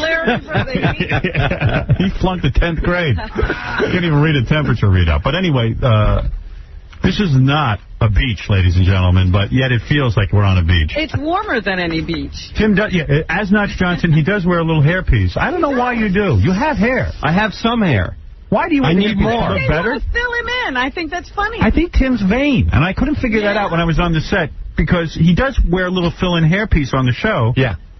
And I'm Was shocked. that your idea? That was my idea, yeah. It's kind of like the Pat Riley look. But I think it's funnier to have you almost bald. Well, we can go with that next time. For the next season. He should be losing his hair as the season We do jokes about it, How can you be vain? I don't understand. Like, I look at Tim and I go, Tim's a great guy. I'm no beauty either. And I go, Tim's like fixing this hairpiece on the set. And I go, Tim, what is the difference?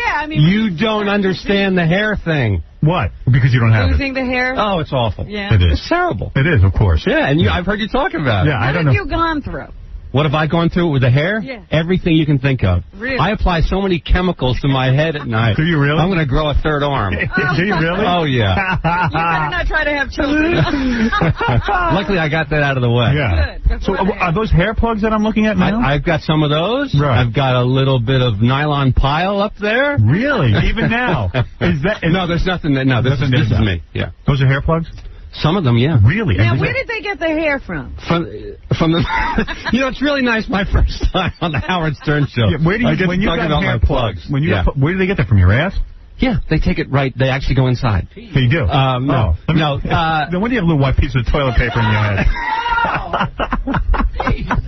Tim, I don't understand. I never asked you about this. Because in real life, I'm I like that the guy from Little Rascals. Right. No, but really, what is going on? In other words, where do they get the little hairs from? From the back of the head. Oh, they do? Oh, yeah.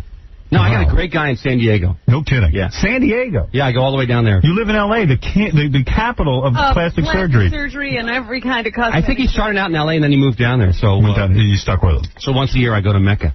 Right. To get some hair. And I didn't realize that. Yeah. I mean, what's your plan? Are you going to try to have all... No, I think I'm done. I think I'm done. No, I think I'm done. Won't there be little holes in your head if you don't replace them? No, the hair, all they do is move hair. That's literally what they do. Really? Yeah. Wow. Well, good for you. Notice where they took the hair, it doesn't grow anymore. No, but what they do is they kind of push that, they sew that, they take a little strip of hair out of the back. And then they literally dissect. I can't believe I'm talking about it. I'm trying to promote a TV show. Right. Well, this is good. You're a sex symbol now. You have to talk about this stuff. You really are. He is the sex symbol of my show, Son of the Beach. He's the reason the ladies tune in. Yeah, he's got to worry about this stuff. So you have the hair. Have you had that operation to shorten your scalp? No, that's big time. That's next. That's next. No, I don't want to go back. That's really... That's like a big surgery. No, because the first day I was on the set, like when we first started pitching this show to networks, when Tim and I would go around, and we had a game plan that we would go to the networks and act out a little scene. Yeah, you and Tim. No, Tim and a woman named Kim Oya, who's also on the show. I was going to say, you were playing the girl? No, I would pitch the show with Tim. I would introduce Tim, and then Tim would act out some of it. It was kind of a cool setup. Yeah. Well, it's one of those things where it's hard to get people to envision something that's so different. Right. So you got to give them a little taste. It's like what you did with the animated show. Yeah, right. Yeah. So the thing is that Tim would go in, and then I would see he would be adjusting his hairpiece. He had a hairpiece even then. Well, I had one left over from Nightstand. Yeah. And then Tim would say to me, look, the networks want to see youth. And with the hair, I look more youthful. And I go, but Tim... You had this whole theory? He has a whole theory about his hair. No, it's true. I know that. That's true. The networks want youth. You see, I had to hear this. I had to hear the youth. I'm not taking any chances. Right. So Tim and so I said, Tim, whatever it takes to sell this thing, to put the goddamn hairpiece. Right. I don't care. Put a Merkin on. I don't care. Do your thing. Right. Do you need a mirror? I'll hold the goddamn hairpiece. It was unbelievable. But anyway, he looks... I was afraid he looked too good on the show. Glue and all that stuff where you watch? No, he has snaps and things. Oh. But wait, I don't know. I think a snap built into his head. No, that's the old hairpiece. Yeah, no, you snap something into your head. That was the old one. That was the Dick Dietrich hairpiece. Oh, well, it doesn't look like a hairpiece. Yeah. It's just, it augments. Well, I have hair in front. That's the big thing. Hairpiece. Not augments. What's the word? It adds an additional couple of pieces of hair. Uh-huh. It fills in. It fills in. Yeah. It does. And then sometimes during Son of the Beach, when Tim pulls his shirt off to get out of his clothes, his hairpiece is sticking up with his regular hair, and it's really funny. Well, I just imagine that the wind's blowing out there on the beach. Well, I got to tell you a funny story. I think it was the first day or second day we're shooting. Tim has to go in the water and save a fat woman. He jumps in the water. So he goes in. Now, Tim wasn't going to jump in the water. So stunt people for that? Stunt guy. Stunt guy runs in, and the stunt guy's hairpiece comes flying off during the shoot. I liked it so much I wanted to leave it in, but Tim was like, well, then people know I have a hairpiece. I go, Tim, everyone knows you got a hairpiece. Remember, you didn't want to. I also knew how hard it was going to be to shoot. I have no problem with it. I just knew it was going to be so hard to try to match that hairpiece thing coming off of my head. I don't know. Oh, he was thinking of the. We're under such a gun out there. I went up to the executives and I said, hey, that's funny. We should leave that in. And they go, well, we don't think Tim wants to leave that in. And I go, well, let me talk to him about it. Tim might be upset about his hairpiece. Talk to him. Right. It's my one little secret. Yeah, he uses a little fill-in on the show. I don't mind telling him. You can look for it tonight. Or tomorrow night.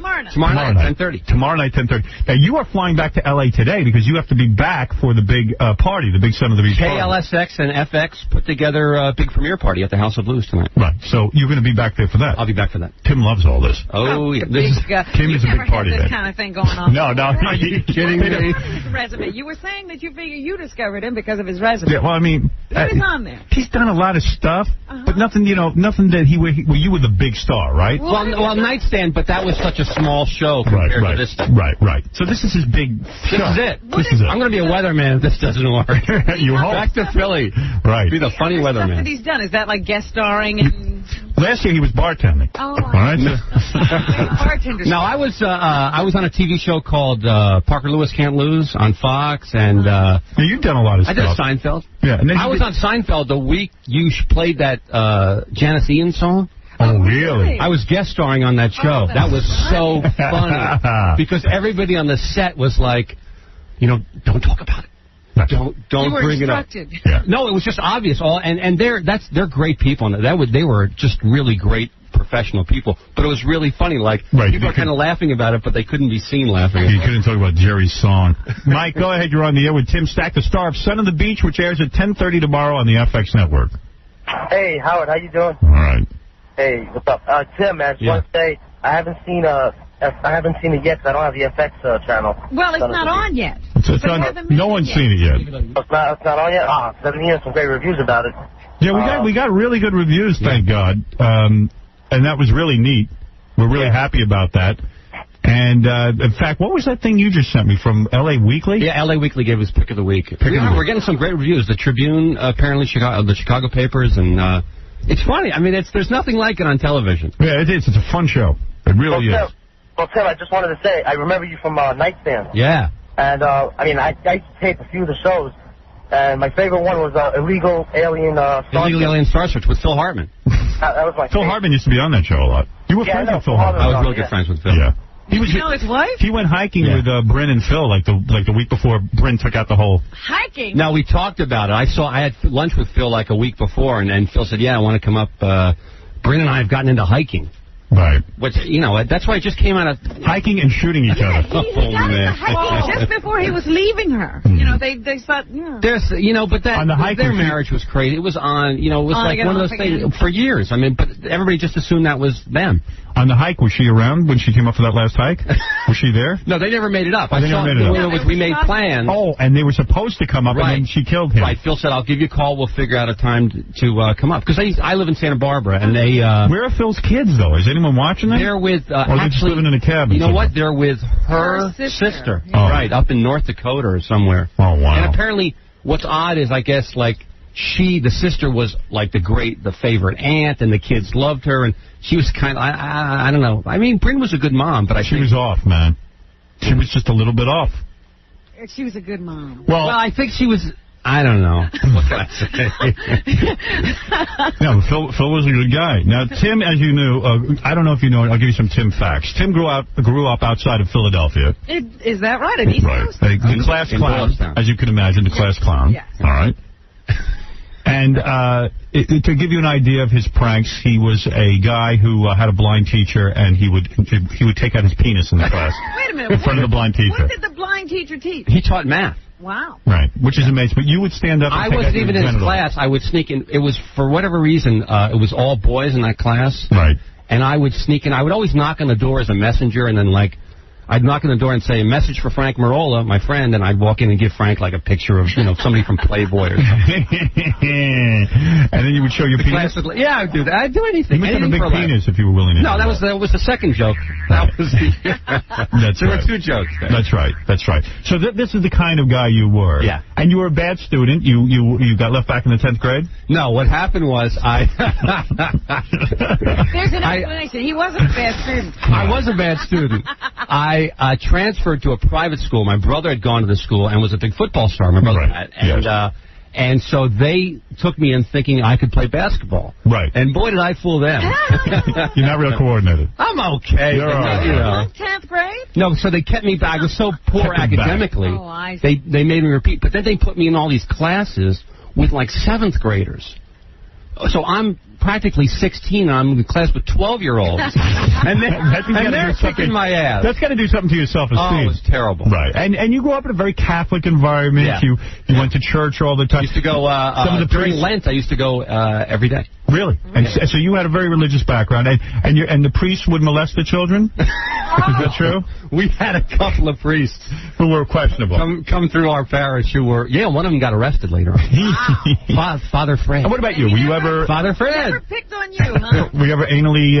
No, because I wasn't an altar boy, because I went to the public school. Now we know how your hair fell out. That'll scare anyone. No, so some of the priests came on to you? Yeah, their confessional kind of looked like this couch. Right. They had a confessional couch. Bless me, Father Fred. So you saw some... a little communion. Right. You saw some weird stuff going on. No, I didn't know about it. A friend of mine's little brother got caught up in it. There was also Father Fred, who was later arrested. Wow. Poor Father Fred is now somewhere locked up without the key. We hope they're burning him somewhere in hell. So, forgive me, Father, because I forgot my dental dam. And your parents had a bad marriage, you said? Yeah, they finally got divorced. They finally got divorced. Took them 28 years. 28 years. Right. They finally figured it out. They finally took them 28 years to get divorced. Right. And you were you were an extremely shy child. I'm giving you Tim's background because he's the star of my show. You're going to want to know everything. You're going to want, in a couple of weeks, everyone's going to know all things Tim Stack. Everyone's going to want to get the interview. I'm first. So you spent 9 years in therapy trying to get over your shyness. Is that true? Here he is a performer extraordinaire, and yet he was painfully shy. Stage? Was it hard? No, that was easy. Anytime being on stage is easy. I see. Real life is hard. Real life is hard. Boy, don't I know that. Right. Don't I know that. I was just saying that to Heather Locklear on Friday night. That's real. That's tough life. I went out to dinner with her and Richie on... Really? That's right. Good time? Oh, yes. Oh, yes. She's beautiful. She is beautiful. She's good, You got over your shyness, didn't you? You had her? In your dream. Last night at the hotel. There you go. And Tim, of course, just to make a long story short, became a performer at the Groundlings. Oh, yeah. Yeah. Girls would hit on you, and you would get nervous. Yeah, I got nervous. It finally got me into therapy. I just said, this isn't right. I got to do something about this. So when did you lose your virginity? I lost my virginity in high school at 18. That's an awful story. That's a horror scene. It's awful. But it says here you were so nervous you would take Quaaludes to be with girls, and then you couldn't get an erection. I did that once, yeah. You could not get an erection with Quaaludes? That's actually when I got into therapy, and I met this girl came on to me at the Groundlings, and I took a lewd to try, I'll be really suave if I take a lewd. And you could not get aroused? Couldn't. The only time it ever happened to me. Huh? Really embarrassing. So you say. And you went to retard college like me, College of Basic Studies. I went to BU for 1 year and then transferred. And you couldn't even take that. I couldn't take that. You couldn't take BU. Well, plus they, from Doylestown, which is like Norman Rockwell land. I mean, it's just like it's too much culture shock. Everybody's Methodist, and I go and they put me in the it was the all-black dorm in West Campus. Yes. Which looked like a housing project. Right. I remember that. And I just had never seen anything like that. It was like total culture shock. Right. You were with all black people, and I know how frightening that can be because I was with all black people, wasn't I, Robin?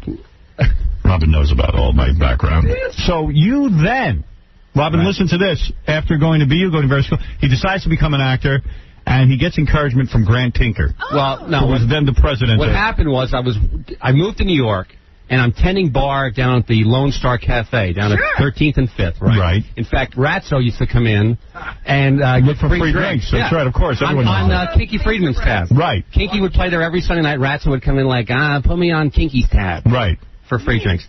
So I'm tending bar there, and I got nothing going on. My brother had hooked up. My brother was Nathan Lane's comedy partner. Right. So they had some stuff going on. I had nothing going on. Right. And so I came up with an idea for a TV show based on a play called Moon Children. And I sent it out to a bunch of people with kind of like a funny cover letter. To a bunch of people in L.A. Never, just out of something to do. Right. And like a week later, I get a call from Bruce Paltrow, who is Gwyneth Paltrow's father. Right. Who was producing, he was doing The White Shadow. Remember that show? Yeah, that was a great show. So I get a call. He says, Grant Tinker wants you to audition for this TV show, which later on went on to become St. Elsewhere. This is 1979. Let's travel back. Yeah. So I go and audition, and Bruce Paltrow says, you're good. You should move to L.A. And I kind of go, yeah, great. And then a week later, Grant Tinker calls me. And you got to realize at the time, he is the producer of, the Mary Tyler Moore Show. Right. Bob, he and Norman Lear are the producers in town. Right. He says, you should move to L.A. So I moved, just literally within 2 weeks. Sure, I mean, if Grant Tinker tells you to move to L.A., you move to L.A. Right. So I moved to L.A. So I move out there and I call him. Away from NBC, we did it. All right. I call him and I say, well, I'm here. And there's a pause. And then he goes, okay, well, call so-and-so, the casting director. So I call the casting director. I go in and meet her and a couple other casting directors. And then that's it. That's right. That was it. I never met him, and so I have nothing to do. So I decide to write a screenplay.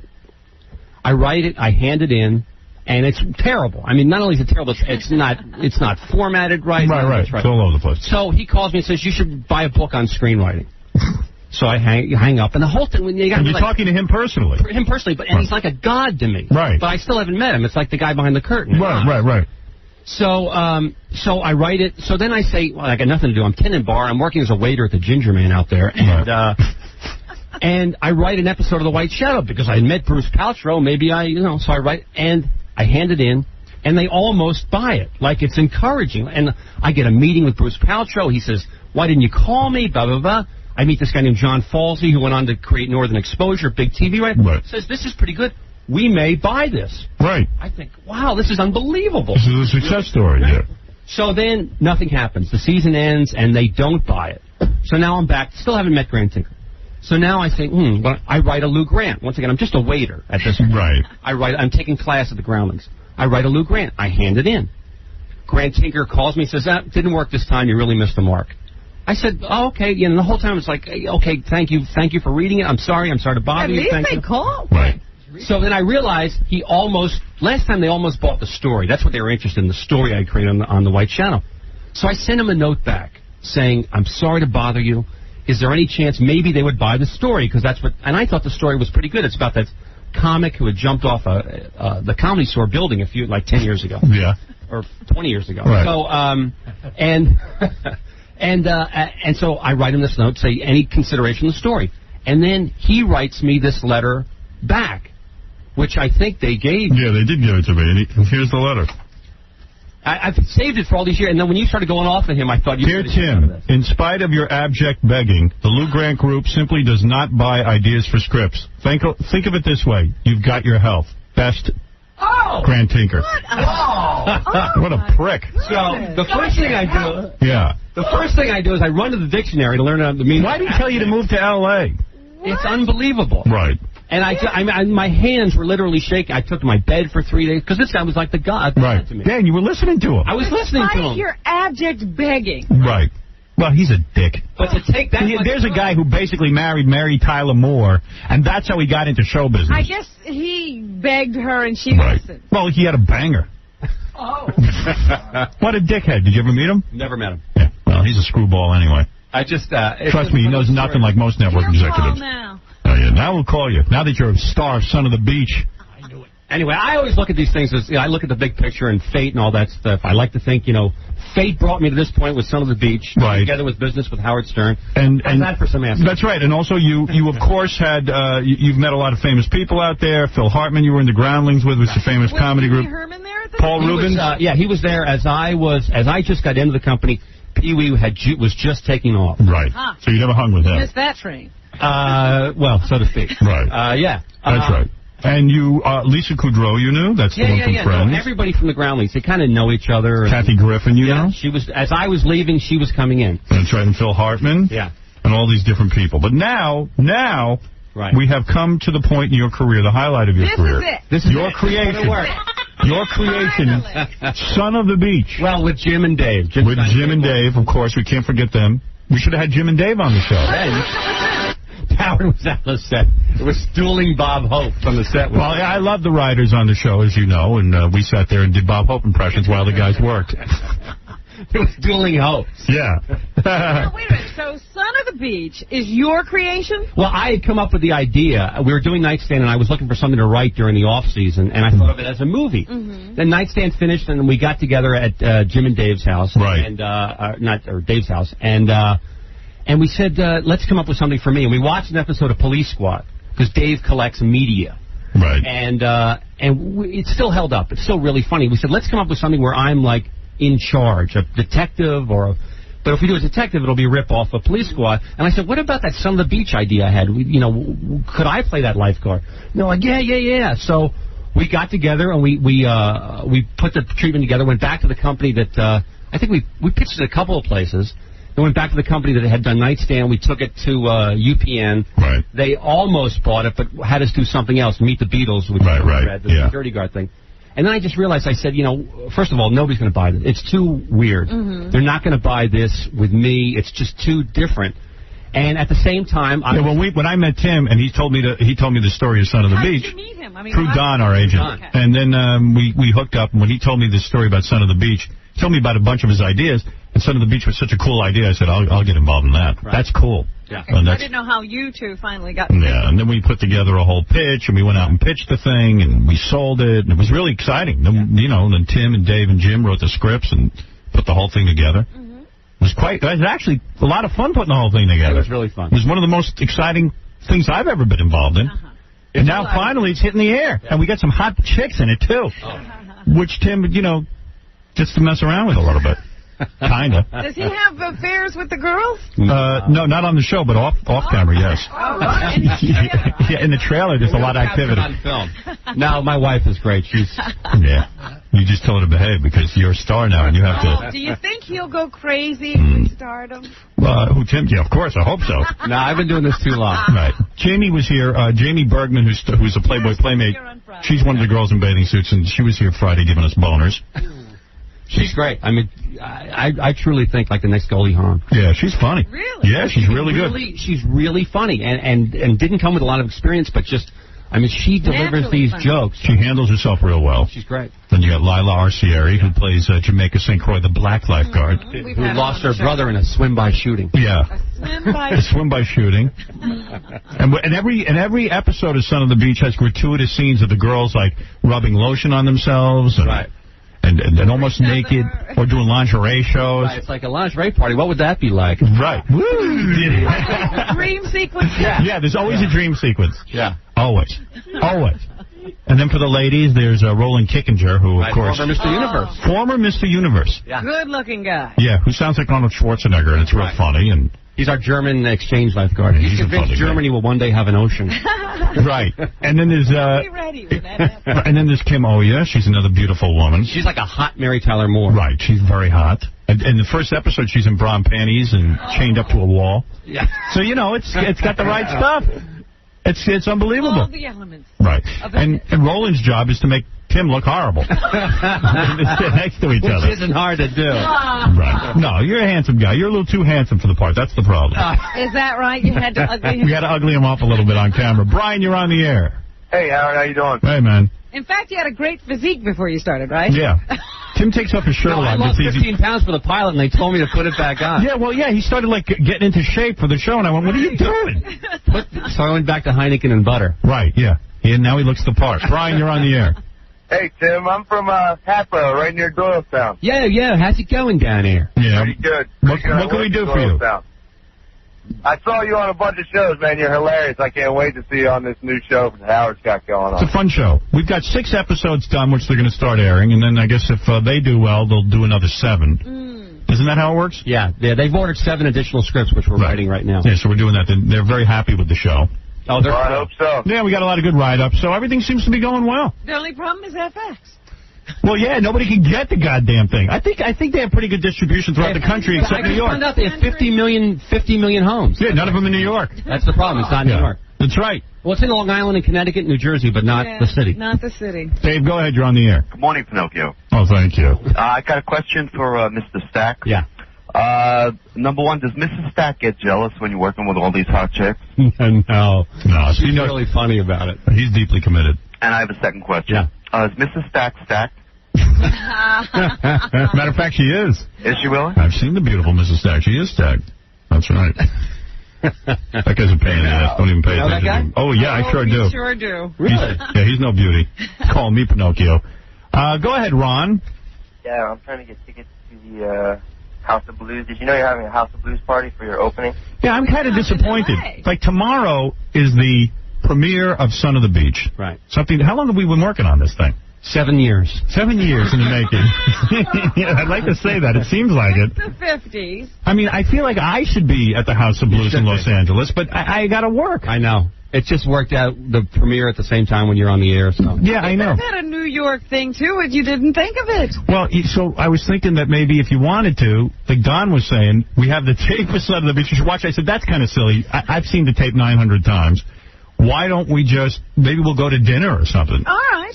I feel like we should do something. If you want to have a big party back here, FX will pay for it. No, but we'll do anything to promote this show. So I was thinking, like, maybe, if, like, I don't know, who should go to dinner? Me, you, Jackie, Fred, Gary, John. I mean, I don't know. And Don. Yeah. Mr. X. Heather Locklear. Heather Locklear and Richie. My new buddies. Leave Richie home is right. Let me tell you, Heather's a lot more fun when Richie's not there. That's right. Been with her when Richie's not there? Not exactly. Well, I saw her Friday without Richie, yes. Oh, is that right? Right. No. You made out with her, too, on the award show. On the award show, yeah. We were laughing about that. So why don't we have, like, dinner tomorrow night? Okay. I was looking forward to it. You had mentioned this last week. You mean it's still not set? No, I'm waiting for you to make reservations somewhere.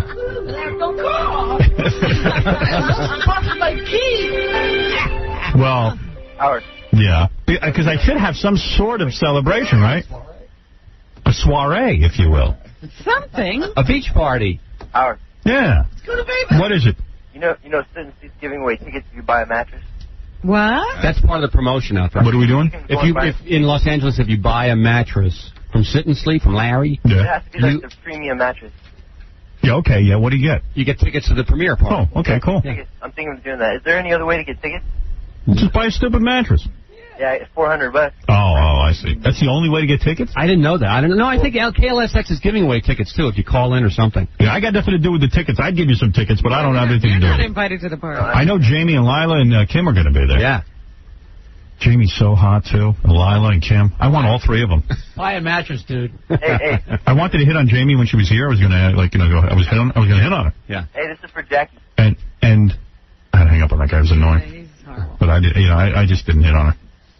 I don't think she's into it. Sometimes you better go into therapy. You got a problem. I don't want to hit on her. When Howard first heard the pitch, the first thing he said was, and it's true, even if there's not one funny joke on this show, guys will still tune in for these women. Right. I said, let's get the right women. Yeah. I know. I learned a long time ago. When I suck, throw some girls in bikinis. Yeah. That's what you do. Right. Well, I'm not going to be I'm not going to be nuts about this. I want the show to succeed. Right. You're sitting there watching. You go, well, there's two hot broads there. Kim's hot. I mean, why not? Could you get Kim in her bra and panties? There's three hot broads. What I have to say, a couple of weeks ago, I was in a gym. Yeah. And they had TV screens right on the Stairmasters and so forth. This guy was watching one of those infomercials. Right. Just because I don't even think he had the sound on. Right. They were beautiful. That's right. Infomercial. And he was glued to the set. And it's a bonus if we're funny. Right. It's just what happens. The show is funny. That's a plus. There's one show, I forget which episode. I think it's, I know which one it is. Silence of the Clams, which is my favorite. Next week's episode is my favorite. You keep talking about that. Kim vomits all over the mayor. Spews all over, just vomits. Well, what happens is this girl washes up. There's nuclear waste being poured into the ocean. This girl washes up on shore, and she's completely, we'll give her this glowing effect. Yeah. And Tim vomits. And Tim vomits. Yeah. Because of the sight of her, yeah. And there's other really funny one. There's an episode 5 is called In the Ghetto, and this is where Tim has to swallow condoms full of drugs. And then, he's a mule. And he's a mule. Yeah. What is a mule? And Tim's like, they ask Tim, what is a mule? And Tim goes, well, it's a funny donkey, like a... No, I do it for a mule is an animal with strange, long, funny ears. Yeah, and then we go, no, you jackass. And then it was like... So then he goes and he swallows the condoms and he has to crap out the drugs. Wow. And he blows up a toilet. crapping out the drugs. It's really funny, man. So, I mean, you know, it just gets better and better every week, like The Sopranos. Yeah. You know what I mean? So, Tim, I'm proud of you. I'm proud of you. Tim, you have done a brilliant job with this show. You not only inspire us with this show, you wrote it, you are one of the executive producers, you star in it. He's everything. And I am proud to be associated with Tim Stack, unlike Grant Tinker. In spite of your abject. That's right. And I'm very excited that this show has finally gotten on the air. It is very exciting. It is exciting. Well, Tom, what is it? You're not having a celebration. Well, we're going to have one as soon as you plan it. Oh. Yes, Mike, go ahead. Oh, Howard, I cannot wait till 10:30 tomorrow. What are you doing? It's fun. You know, ever since watching Tim Stack Before You Eat show on Nightstand, I couldn't wait for you guys to work together. I just knew something was going to happen. Yeah, well, something did happen. Oh, it's going to be great. and we're very excited about it. I cannot wait. All right, thank you. So anyway, Tim, congratulations to you. I know this is exciting. And thank you to you and Don and FX and Peter and Jeremiah and Jim and Dave. And when you win the Emmy, I want you to say, thank you, Howard Stern. Now, this is why isn't FX ever nominated for an Emmy? Right. And you know what?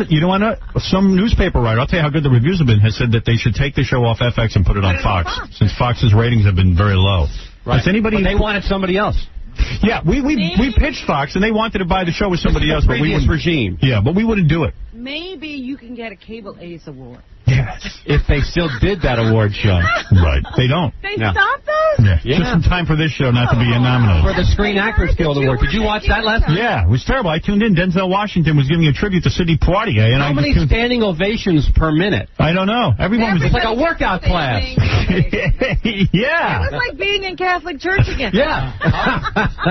All right, we got to take a break. Tim Stack, we look forward to seeing you tomorrow night, 10:30 on the FX network as you star as Notch Johnson in Son of the Beach. Thank you. And we'll be back right after these words. A question? Yeah, I've got a question for the gossip guy. Yeah, Francis, go ahead. Yes, I was wondering who's got a bigger penis, you or Howard Stern? Okay. Hey, stop that, right? Let's stop that call right there. Let me explain this to you folks. This is a call from a fan of this jock shock named Howard Stern. She's laughing, but I've never heard...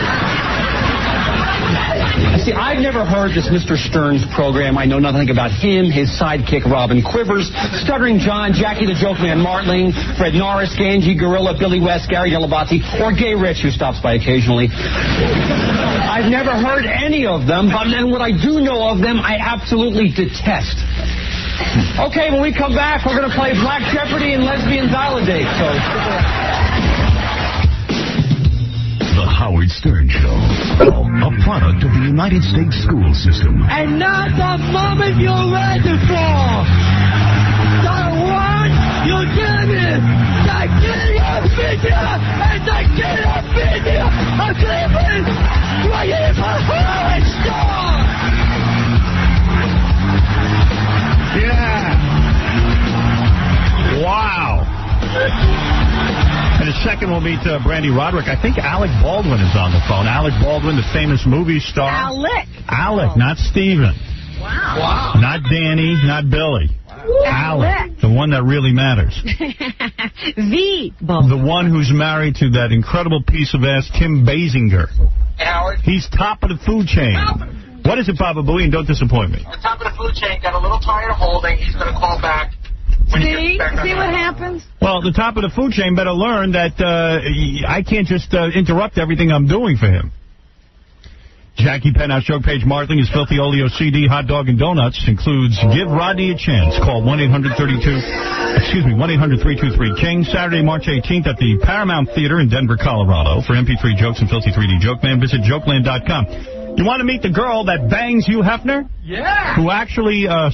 is his girlfriend? I mean, for real? Well, I got to find out exactly what this relationship is about. Well, you're going to find out everything. Her name is Brandy Rodrik. What's she doing here? She's here with her. She's actually in the green room with her mom. They're wearing identical outfits. What? That's right. That's a whole different story. You know, Stephen Baldwin would have stayed on hold all weekend if I told him to. Stephen Baldwin would have listened to the show. Right. If Alec calls in, we'll interrupt Brandy's interview. Oh, whoa, Brandy. Hubba. Hotsy totsy. Where's her mother? I want to see her in the same... Well, we'll see. We'll meet her mother later. Wow, Brandy, you look good. That's a girl.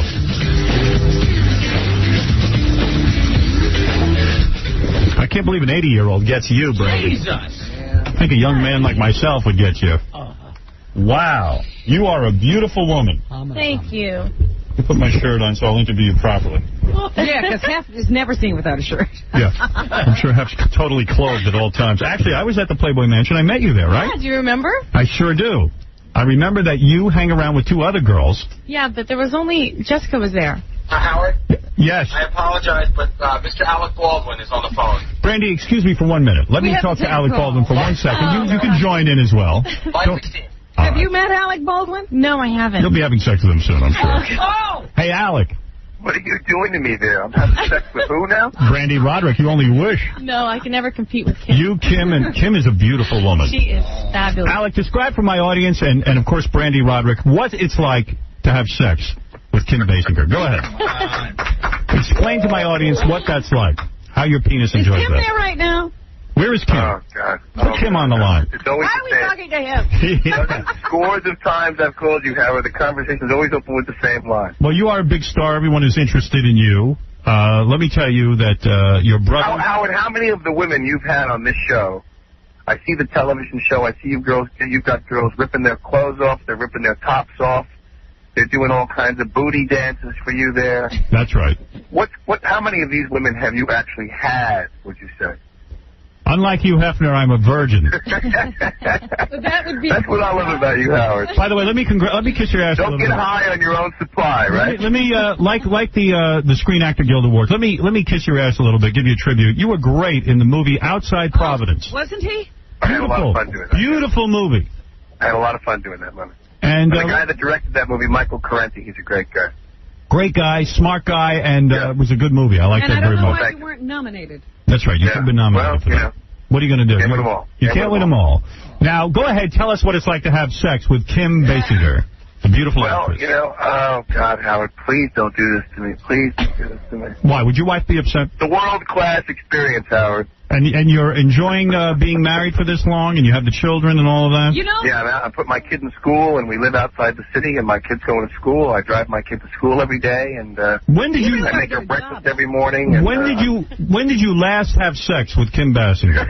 Would it be this morning? And listen, you got to do me a favor. Go for it, Howard. I'm begging you to tell your brother Stephen to stop calling me so much. You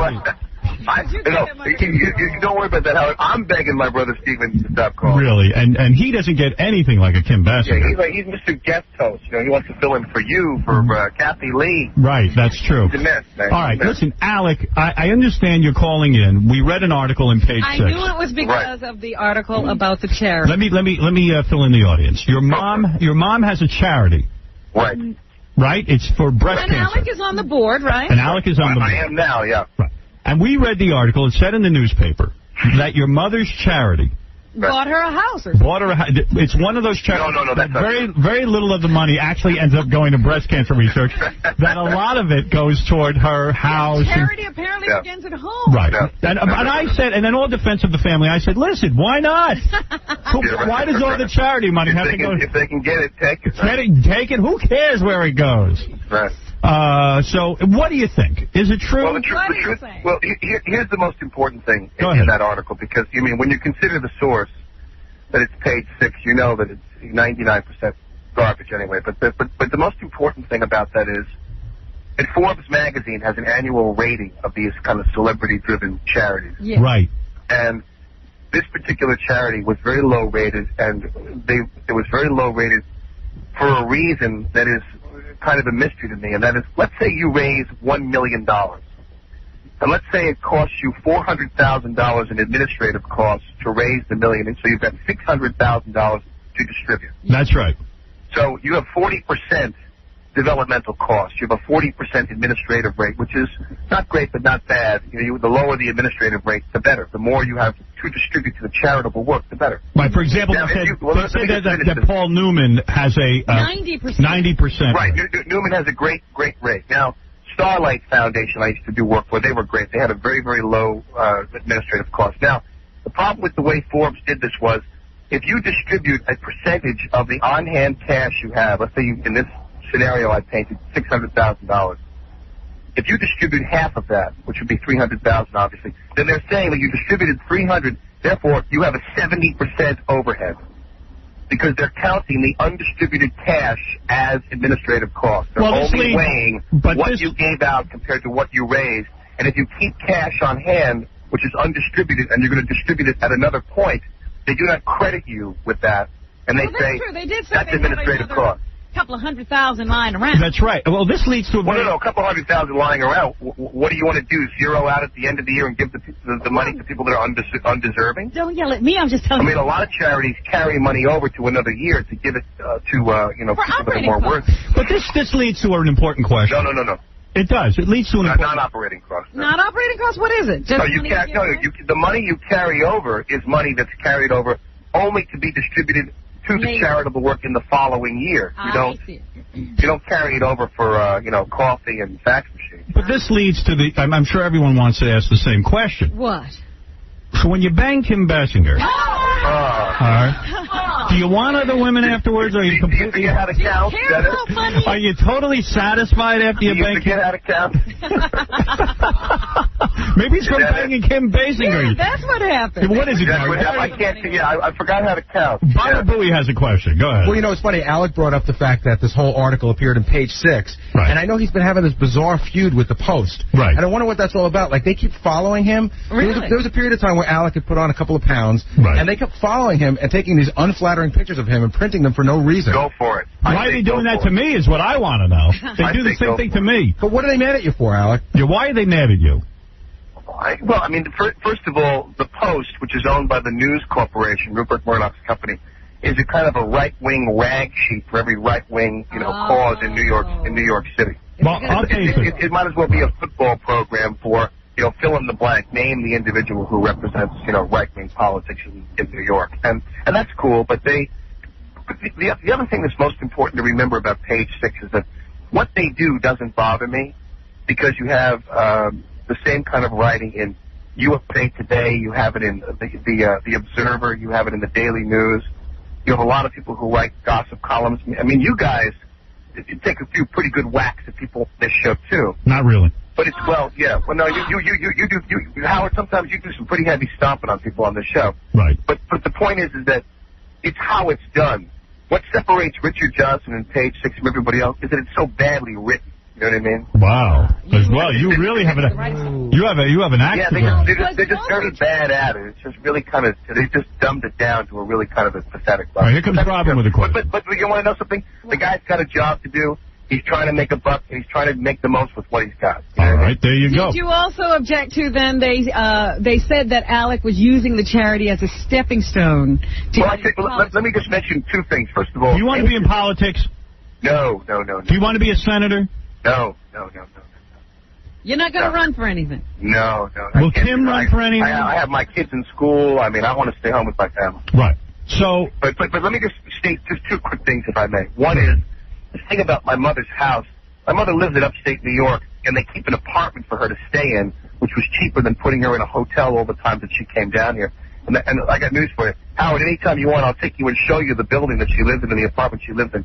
It's nothing that you would think was all that, right. So in other words, outlandish. So the idea that the fund bought her a house is nonsense.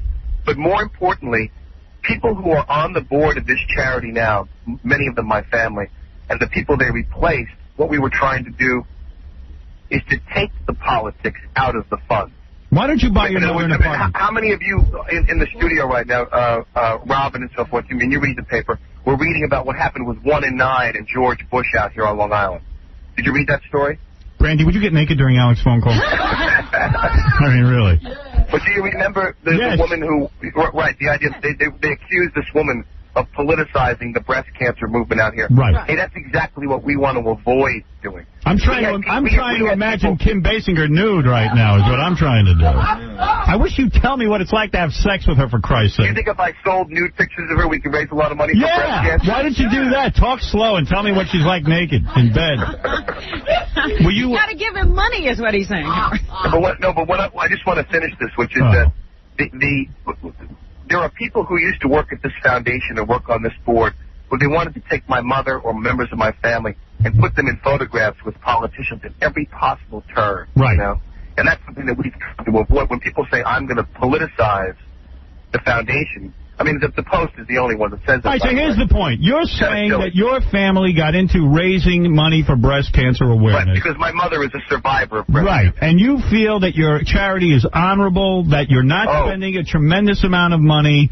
And that your rate of giving is greater than they reported. I think that what you're going to see is the foundation is young, so of course the first 2 years, the startup costs and the administrative costs are going to be higher than what we want them to be to get ourselves established in an area where there are so many breast cancer groups right now because there's so much breast cancer on Long Island. It's a very competitive field. All right, so you're saying that the charity is honorable and that people should not get the impression that you are taking the money. There's people lining up everywhere to want to help us and be a part of what we're doing. Chauncey Hayden is on the phone. Let me tell you something. You know who the benefit chair of our gala this year is? O.J. Simpson. A woman who was Alphonse D'Amato's press secretary. So there you go. It is not politicized. It is not politicized at all. Breast cancer should not be politicized. Chauncey, you're on with Alec Baldwin, the famous movie star. Hi, Alec. Yes. Now, this is what I understand what happened with the New York Post, and Alec can tell me if I'm wrong. But I believe it was 2 years ago, there's a celebrity photographer by the name of James Edstrom, and apparently he befriended the Baldwins. And they had promised a once-in-a-lifetime photo of the... That's not true. He was never promised anything, That's not true. He was never promised anything. It's James' story. And apparently James Edstrom became very bitter when the family wouldn't give him the photo and threatened to come out with all these stories about the mother and the brothers in the form of a book. And the Post started printing all these stories about this photograph that allegedly was supposed to take place. Is that why... Is that what happened? Is that why... I'm just curious.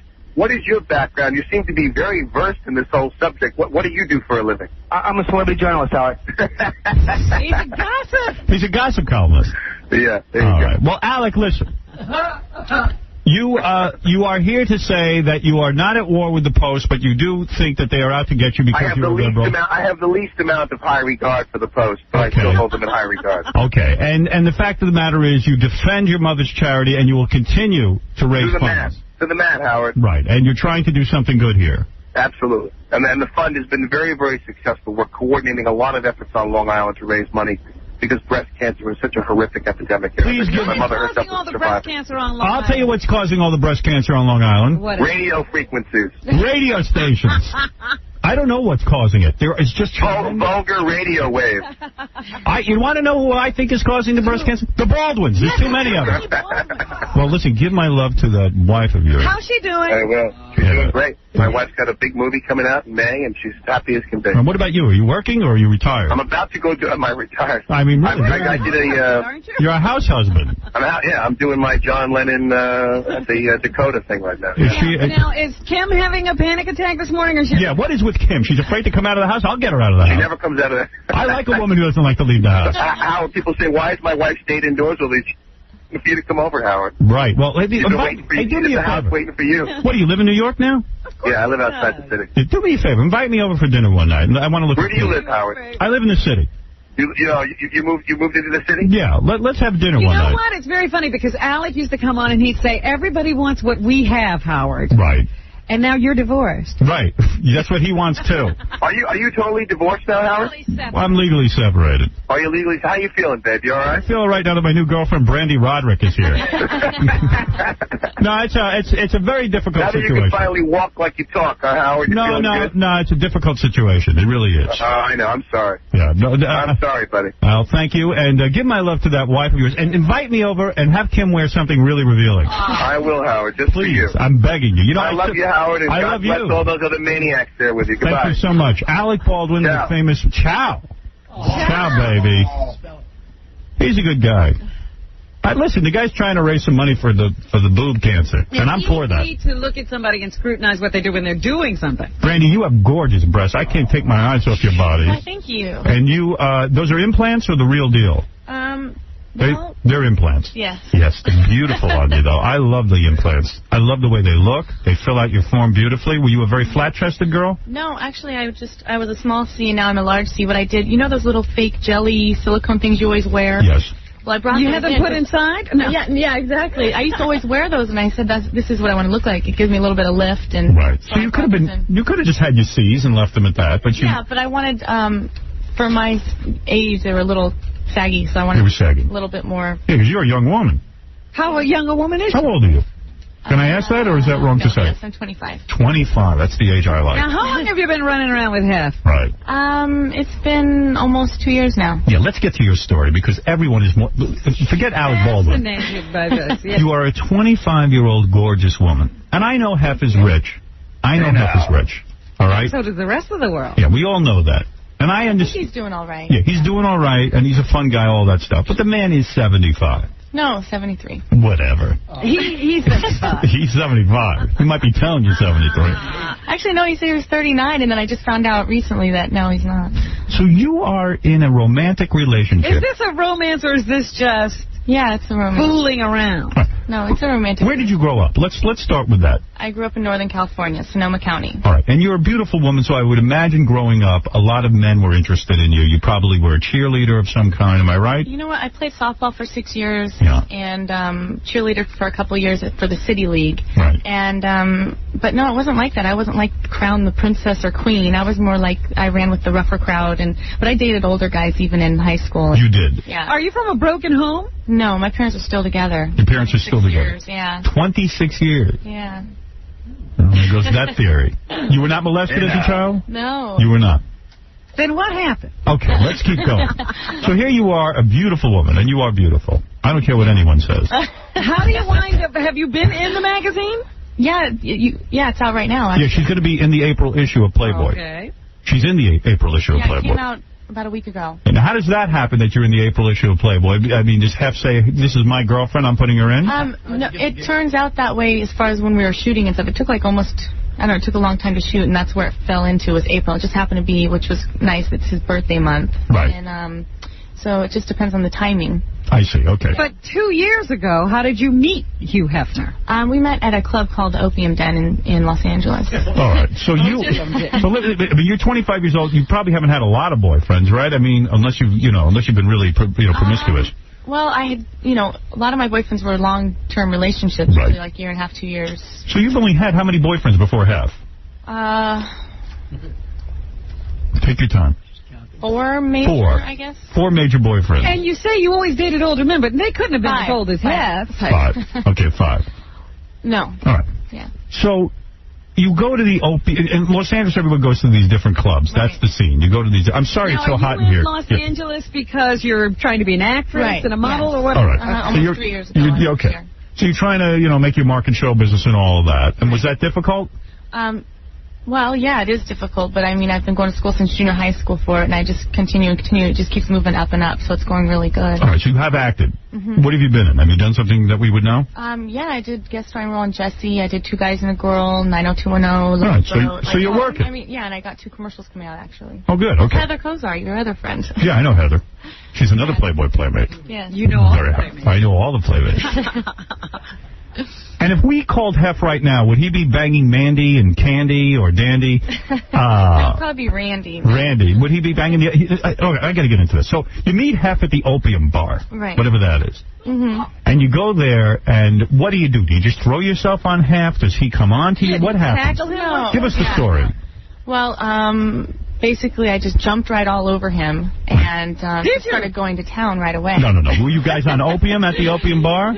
Yeah. You were? No. No, it's just the name of it. No, I just, I was introduced to him, and everyone said, oh, there's Hugh Hefner, the great Hugh Hefner. So did he send somebody over to get you? No, actually, see, I had met him before. I went up to one of the movie nights at the mansion and had met him. So I reintroduced myself, and he remembered who I was, and he just asked if me and my girlfriend wanted to sit with him. Mm-hmm. So we just sat, and we all chatted and had a nice time, and then he called me I don't know, the next day or the day after. So he asked for your number? Yes. And you want nothing to do with him at that point? No, I was really excited. You were? Yeah, I was really excited. Didn't he have to call you multiple times? Like, he'd calling you and calling you to get a date with you? Well, not multiple, but I mean, the first time that he called me, I couldn't. I was working. Right. And then, so finally, the next time we went out. Well, where do you go with Did you you have go alone? No, we went out with a group of people. You did? And, Hef doesn't date alone, not mano a mano? No, well, it just turned out that way, that where he was going, it was like a group thing that night. Right. So we went to, it was some details party or something like that at Barfly, and then went somewhere else. So Hef leaves the mansion and goes and parties? Yes. Oh, I didn't know that. Well, he wasn't while he was married. Right. Right. This is after his marriage. Mm-hmm. Okay. So you go out, and then when do you start making out with Hef and stuff like that? Well, we saw each other again at the Playmate of the Year party, and then... Were you interested in him right away, romantically? Not right away until he... I mean, I liked him and everything, but then when he called and then he wanted to take me out, I was like, wow, you know, it's really exciting. And you don't mind banging a 73-year-old guy? So how many dates do you go on before you and Hef get romantic? Before you start kissing and stuff? You know, I can't really remember. But we did kiss the first night. You did? Yeah. He kissed you the first night? Not the first night. I mean, not the first time I met him. This was like the third encounter. Yeah, I understand. The night you went out with the group. Yeah. Does he kiss you in front of the group? I don't remember, actually. Hey, does he pick you up, or do you have to just show up somewhere? How does it all work? Yeah. Well, I'm there like 5 nights a week, so... No, I meant when you're dating him. He came with the limo. Yeah. Did he pick you up in a limo, or do you meet him there? No, I went to the house. You went to the house, Yeah. and you all went together? Me, yeah, if you'd prefer to pick me up or just go there, and I just drove there. Wow. Go ahead, Gary. There's a big question we have out in the office, because it's a weird world. You know, he's got a couple of girlfriends, and he's been around for a while, and, you know, you're new. Is there any sort of testing that goes on before you guys sleep together? Like, do you want him to be tested, or does he ask you to be tested? Like, you mean... AIDS test? Yeah, AIDS or anything else? No, there's no testing. He wear condoms? Actually, the doctor was there the night that we did consummate our relationship, and I had to go into the bathroom and take a test first. You did? The doctor examined you? Wait a minute. You're joking, right? You're joking. I'm joking. Oh. Doctor's there? Man. So there's no testing at all. It's just everybody's going on good faith. Right. Does he have to wear condoms? Let me think. You know the answer to that. No condom? Well, no. The Hef doesn't dig wearing condoms. Here's the weird thing on Hef's part. Forget about the disease factor. I'm surprised. He's 73. You think he cares if he gets a disease? I'm surprised that Hef... He's got to die of something. No, I'm surprised that Hef trusts somebody that he's with, because you never know not to get pregnant. Because, listen, if she wanted to have some of the Playboy fortune, all she'd have to do is have a baby. Yeah, how do you... Like, does Hef... when Hef consummates, he withdraw... Well... What is he doing? Yeah, in other words, are you on the pill? We watch a lot of TV, you know. But does he trust you? Does he trust you to take your pill every day, or does he administer the pill? Like, if he's not wearing a condom, isn't he afraid of knocking you up? Well, no. No? No. Aren't you afraid of getting knocked up? Or you would like to have He's been doing baby? this for so many years, he knows what he's doing. Really? He's that good that he can withdraw and not get you pregnant? Or maybe he's just shooting dust at this point. No. He just had a baby. The Hef just had a baby, right? I mean, not too long ago. The last one was 9 years ago. Oh, 9 years ago. Yeah. God bless him. Yeah. So what do you guys use for birth control? Hef just withdraws? I don't know. You don't have discussed it? You don't know. What do you mean? I'm trying to remember. Maybe birth Get out control. of here. When was the last time you and Hef made love? I can't remember. Maybe Hef's age is what they use. No, really, seriously. Like Hef just pulls does the withdrawal method? Or does he go all the way? Yeah. No, he doesn't go all the way. Does he? Oh, he has a vasectomy. The Hef has a vasectomy. No, actually, I'm not sure. You don't discuss this? No, he didn't. No, he has not. Actually. So you don't discuss with Hef, like, what, you know? Yeah, I mean... What do you do? Just get an abortion every month? We discuss it. I'm just not going to... I just don't... You know. You don't want to talk to us? Oh, you don't want to... Oh, I see. You have to withdraw. Now, is he already involved with the other two girls when you come along, or how does that work? Where does Hef have his finale? You know what I mean? In the pool, what you're swimming in. Oh, I see. You ever do Hef in the pool? Grotto. In that grotto? Have you ever made love in the grotto? Actually... Yeah, actually once. Yeah, because I went in there, and I was like some of the mats were kind of stained, and I was kind of, skeeved out. You know, I would, yeah, it's... It's not that. It's kind of gross. Clean that. You know what I mean? Yeah, I don't know about being on those mats. Right. So does he do all three of you at once? All right, let me understand something. So you're part of a trio arrangement. Yeah, but I need to know, were there 2 girls there already, or was she like at the beginning, or when did that? I met him, and we dated for a while, and then he introduced me to the girls, the twins. What are their names again? Sandy and Mandy. Sandy and Mandy. Don't you think it's unbelievable? That's what it's so bizarre. I mean, that's... You're Brandy, there's Sandy and Mandy. Right. And And who else?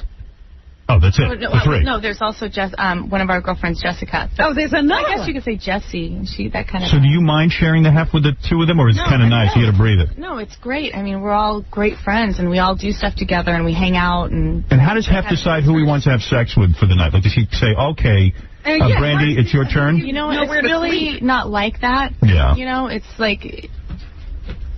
It's not as exciting like that, like people want to think. You know, right. It's not like. Why don't they just spin a wheel? Let's take our turn. You know, it's like, spin a wheel. See, I could be very satisfied just as you as my girlfriend. I don't need the other 2. No, seriously. Wait a minute. How do you know where to go at night once you're ready to go to bed? Hef and I share a bedroom. Oh, you do? Oh, you do. So you're the main girl. Well, I wouldn't say that. I mean, we share a bedroom. The other girls have their own bedroom. Yeah. So you're the main girl. Why do you get to share the bed with Hef and the other 2 don't? Maybe because I was there first, so that was like I didn't get my own room when I first got there. So does Hef ever want to have time alone so that he puts you in another bedroom, or you always sleep with him every night? Every night, yeah. Every night you sleep with the Hef. So Hef leaves the bedroom and goes to see the other girl. No, he doesn't go. Yeah, like how does it? Do you all have sex at the same time with him? No, that's like I said, I'm confused. It's not like what people... Explain it to me, please. I gotta know. It's like, well, no, I want to leave. I want, to leave something to the imagination. Wait. Let me back up. Wait a second. Let me. People think the more exciting part of it. So. Let me take a thought. Take me through the thought process here. Okay, here we go. Typical, I don't know, Friday night or something. Okay, you and Hef are hanging out in the mansion. Mm-hmm. Okay, which is fun. Yeah. The other 2 broads walk. I saw how you guys all walk around together. Hef's in the middle, and the 3 women. What is movie night? Is that Friday night? Yeah. Friday night is movie night. And I almost came to movie night the other night. I know, and we were expecting you. I was excited to see you, and you never showed up. Yeah, well, I ended up going to some Grammy party or something. I don't know what I was doing. Yeah. So anyway, you guys all kind of move together. Like, you always are at Hef's side. Like, I wanted to say hello to you and talk to you, but you can't because, like, Hef kind of guards you guys. No, I was the one that went up to you and started talking to you. Oh, you did? Yeah, and that's why when I was listening to you earlier, I was like, what is he talking about? Me and Jessica went up to you, we met you, and we're all excited to meet you, and then you went to the game house. But you're like Hef's girls, you know? You don't want to screw around with your host girls, you know what I mean? You know what I mean? You're Hef's, you're Hef's lady. Yeah, but I mean, it's not like we're pinned to his side. Oh, really? Are you allowed to screw around with other guys? No. What, do you want to marry Hef or something? No, I don't want to get married, and I don't. So wait a minute. Yeah. So you don't sleep with anybody else? No. What if I want to bang you? I can? No. Oh, and what the Hef hell's keeps that about? adding girls to the mix. Right. No, there are no more girls added to the mix. But why can Hef have 3? Just join. Yeah, why can Hef have 3 or 4 women, and you can't have another guy? I don't get it. I think probably because he's Hef. I see. And that's you buy into that. Well, it's not, because it's not what you would think. It's not like that. It's like, I don't think they're having sex. I really don't think they're having sex. I don't think you're having sex with Hef either. It's good for me to have them around. I mean, because it's like having sisters. I've never had a sister before. And so do you ever have sex all together? Like, does he call you all in at the same time? Well, like I said, it's not like that. Like you were saying, Friday night we all go in and we watch a movie. Who ended up in bed with Hef? And what we do is after the movie, we all go upstairs, and his bed is huge. It's like a bit larger than a king, and we all have we order food and eat food, and then in the bed. Oh, they eat in the bed. Yeah, we have a picnic in bed, and then we always pick out a movie and watch a movie, and then that's it. And then we after movie night, another movie. Yes, and there's no sex. On Sunday night, always Sopranos and stuff, but it's mostly movies with Hef. We always watch movies. And he doesn't mind watching with everybody. No. Then why is he taking Viagra to masturbate? Well, yeah. No, when does the Hef take the Viagra? Because he's admitted he takes Viagra. Well, they have Viagra parties. Well. No. All right, what's that? This is from a Hef interview. It says they have Viagra parties, and he says that the girls are all very nice to each other, and this is a quote from Hef. On occasion, one of the girls will say, hey, don't forget so-and-so in bed. It's a democracy. One for all and all for one. Wow. Oh, they have to fight over the Hef. No, in other words, the girls are saying, hey, don't forget, Brandy's getting a little shortchanged right now. Go to her for a while. Maybe so nice. As far as attention, maybe, but I don't know. And you get very excited. Is Hef a good lover? Do you get very excited when he touches you and makes love to you? Well, very attentive to you? He's or? very attentive. She or is not sleeping with Hugh Hefner. You don't think so? She's eating in the bed and watching movies. You do not sleep. How often do you sleep with Hugh Hefner? How often do you have intercourse with Hugh Hefner? I don't know. I'm trying to think. Is it once a week? It as often as I have. I think Mark and Martha are doing it more. Really? Really? Well, is that the truth? You're not having sex with Hugh Hefner, are you? Yes. Be honest. Yes. Is it a publicity thing to show that Hef's still virile? No. Please. Let's take some phone calls. 73. The beautiful Brandy Rodrik, and I mean beautiful. You are some knockout. Well, thank you. I find you very attractive. You'll be in the April issue of Playboy, and for more Brandy photos, go to Playboy.com. It's a beautiful woman. To see her naked is a treat. Very well shaven, I might add. Well, have you seen it? No. Oh, I was going to say, well shaven. Of course she is. Bring me those pictures. I know. You got it. Yes. Are you kidding me with this chick or what? Why am I kidding you? What are we kidding you? Making love to a saddlebag with eyes. What? You're jealous because Hef gets her and you don't. She can. What do you think? What are you saying? Be honest. Oh, he hung up. Yeah, what is he talking about? Calling Hef a saddlebag. Oh, is that what he said? Jeff, go ahead. Oh, this girl's just a prostitute, man. He's paying him off. She's got her mother there with her dressed like her. She's so proud that her daughter's with Hugh Hefner. Well, what is wrong with being with Hugh Hefner? Is that a bad thing? Well, what is she? Is she a hooker or something? Are you taking his money to be with him? Do you feel you're in it for the money? No. You are not. But a lot of guys are going to think that. You know, if I was in it for the money, I'd be in some big house. I have a regular 2-bedroom apartment, you know, and I would be thought you slept wearing with Hef every night. But yeah, and who pays for that apartment? And then, like, it's good. Who pays for the apartment? I do. You do. So it's not with like Hef's money. What's that? With Hef's money? Are you a Playboy employee? Yes, I am now. Yeah. Right. So in other words, you work for the Playboy organization. Right. Right. Well, she works for the Playboy organization. No, she works for him.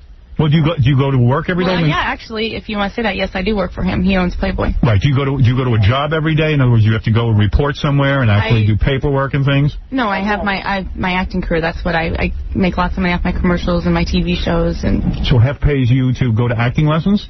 No, I do go to acting lessons, though. Oh, you do? No, I have plenty of money from all my... From all your work, from your individual work. Playboy promotions as right. well. So it's not like Hef is paying your bills, is what you're saying. You are his girlfriend, but he's not sitting there... But he also gives me money to go shopping and things like that for clothes, because we do a lot of stuff, you know. So you have to go shopping a lot. That's part of your job. Yes. Because why? Because you have to have a certain look? There's lots of parties to go to, lots of different interviews and things like that. So how much shopping do you do a week? Well, if there's one thing a week, then I'll go shopping and get something for that thing. And your parents approve of this relationship because your dad hugged Hefner and said, "Now you're taking care of my little girl." Right. And it was an emotional meeting, you say. Mm-hmm. And you also said you've been complaining recently about a grueling routine of acting classes, beauty maintenance, and having to go shopping. It's exhausting. It's work for you. Well, yeah, because I have let's say I have 4 or 5 auditions a day. I have my acting class, which I have to meet with my scene partner 4 or 5 times a week. Right. And then I have all my... Do you feel you have enough time to be a kid and having fun? I mean, you're 25 years old. Not lately. Have you complained to the Hef about that and said, listen, I'm exhausted from all of this lifestyle? No, because, I love that craziness. I love having to go a million miles a minute and hang around. All right. Okay, go ahead, Brian. You're on the air. Hey, Howard, have you seen this girl yet this month in Playboy? No, I haven't seen the pictures yet. She is unbelievable. She's gorgeous. We can see that sitting right here. She is unbelievable. I tell you, Hugh Hefner is a god, man. She is exactly. Hugh Hefner's living the life we all wish we could live. Why would you put him down for that? I can't put him down. After seeing this girl on Playboy, Jesus, she is unbelievable. I'm just not sure I understand Brandy's end of it. She has to she's there with the other 3 girls, and I don't understand. Well, hey, look, she wants to get her share, and, God bless her, man. Hey, Howard, check out that spreadsheet. I will. She's living La Vida Hefner. Let me see this. I'm going to look at the pictures right now. Let me take a look, all right? Okay. Yeah. Oh, yeah. That's right, baby. Whoa. Look at you. Mm-hmm.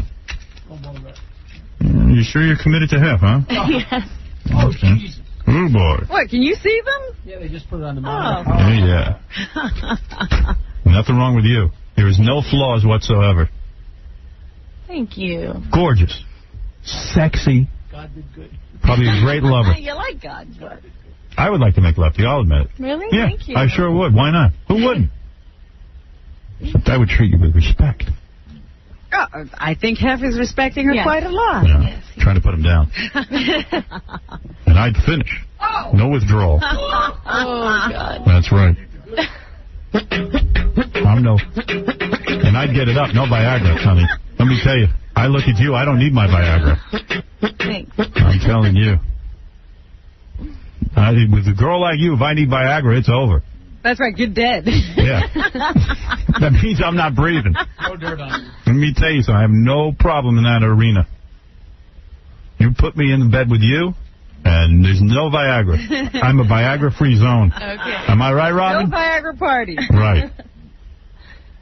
I'm telling you, I'm aroused right now looking at you. Okay. All right? You don't believe me? I pitched a tent in my pants. Oh. All right? I'm all natural. I'll take that as a compliment. You're damn right you Her should. mother now? What? I want to meet her Yeah, mother. where is your mom? Let me meet your mother. She's in the green Yeah, room. bring in the mom. Uh-oh, I don't know if she'll go for that. We'll Well, see. we'll see. No? All right, and Rich, you're on the air. Hey, Howard, how you doing? Trying to figure out the whole relationship. I'm trying to figure out what Brandy gets. I guess though it is also a financial arrangement. I mean, he takes good care of you. It's fun. Yeah, I mean, I love him. It's a great experience. He treats me like a lady. You know, I get to, we do so many fun things. What's he look together. like nude? Is he very wrinkled? No. I mean, you don't get turned on the same way you would with a younger man, right? Of course I do. You do. Mom looks like your sister. Well, look at your mom all decked out. I'll do both of you without the Viagra. How are you, Debbie? Hello. What's happening? You must have had her when you were 2. You're a young woman, right? You're not. You're young yourself, aren't you? You must have had a baby at a very young age. Is that correct? No, not really. Really? Well, you look good. You're holding up well. I'll tell you that. Thank you. Wish I'd hold up well. In that family. Yeah, and you don't mind your daughter banging the Hef? I mean, some women might be uptight about that because he's much older than When you. you first heard she was at the Playboy Mansion, you must have been a little... Were you nervous? Nervous, yeah. I'm sorry, I didn't hear you. Too bad Hef doesn't have a father. You could be going out with him. I like them young. Yeah. So, your husband is younger, yes. And the fact of the matter is, do you feel bad for your daughter going out with such an old guy? You don't care. It's okay with you, right? No, I'm fine with it. You're fine with it. You like the Hef? You met the Hef and you... Yes, yeah. yes. He's a very, very nice man. All right. Let's go to Rich. Hey, Howard, how you doing? Yeah, go ahead. What you call it? She was 73 years old. God bless. If I could be 73 years old, take Viagra and have all these girls around me, look like I might be more. Yeah, why not? Why not? Anybody who says they're not jealous is lying. And that is the truth. Yeah, go ahead. This is Chris. Yeah, you know what? I think this girl might be a little bit schizophrenic if she thinks all these girls are having a relationship with him. Because don't you think he might have, like, some sort of heart attack? Or 73 years old. Wouldn't that be an honor, though, if you were having... He already had a stroke. Right. Wouldn't it be amazing if you were having sex with Hef and you were the one who gave him the heart attack and he passed out and died? Wouldn't that be an honor? Hey, Howard, you know what else? What? You should date all of their mothers. Thank you. Okay? All right, I will then.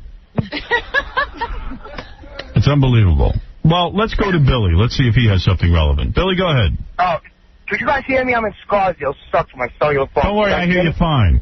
All right. This can't be serious, man. That's got to be like, I mean, I'm a young guy. I'm not bad looking. I mean, I wouldn't want to sleep with Jessica Tandy for money. I mean, I'm worried about that's my true. Maybe That's a guy thing. Yeah. You sleep with powerful men. But, you know, you like his power, right? I would assume that's what attracts you to the Hef, right? He's a powerful man. He's a powerful... Yeah, I like strong guys. You like a strong guy. Yeah. I'm a strong guy. Yeah, me too. Yeah, but you're only picking up, your lunch pail. Right. So what? So what? Stormin, you're on the air. Go ahead. You're on with Brandy Rodrik, who's in Playboy this month. Yeah. And she sleeps with the Hef. She's his main woman, so you know she's good looking. He can get any woman he wants, right? I would think. Stormin, go ahead. Howard, 2 questions. I'm just curious. When they're all making love all at once, does Mandy or the girls, do they touch each other? Yeah, you do touch the other girls? Excuse me, Mom. I got to find out this stuff. I'm a journalist. Be honest. Be honest. But you've messed around with other girls, right? You have to if you're living with that many You have never messed around with other girls, or are you afraid to say that in front of your mother? My mom pretty much knows everything, so. She does. Come on, be honest. You don't enjoy the sex with other women? No. I mean, I wouldn't know, but... You really have never touched Mandy and Sandy? Well, I mean, we're all very close, and we all, like, dance close and that sort of thing, and have... Come on, tell the truth. Hey, Howard, how it's about not as exciting as you'd want it to be. How about in the duper? But wouldn't you let... In the duper. All right, easy.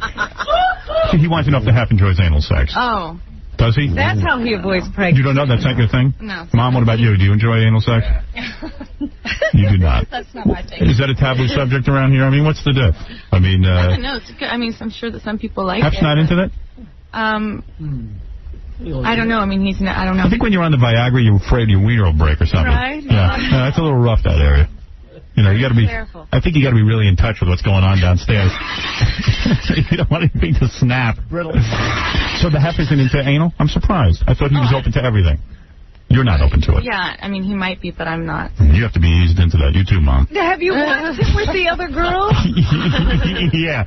Have you seen him with the other girls, though? You've seen him in the sack with the other girls, right? You've been there when he's had sex with them. Oh, sex? I don't know, but I mean, we're always together, like watching TV and stuff. But sometimes doesn't he start kissing the other girls while you're watching TV? Well, yeah, I've seen him kiss them, yeah. But you've never seen him have sex?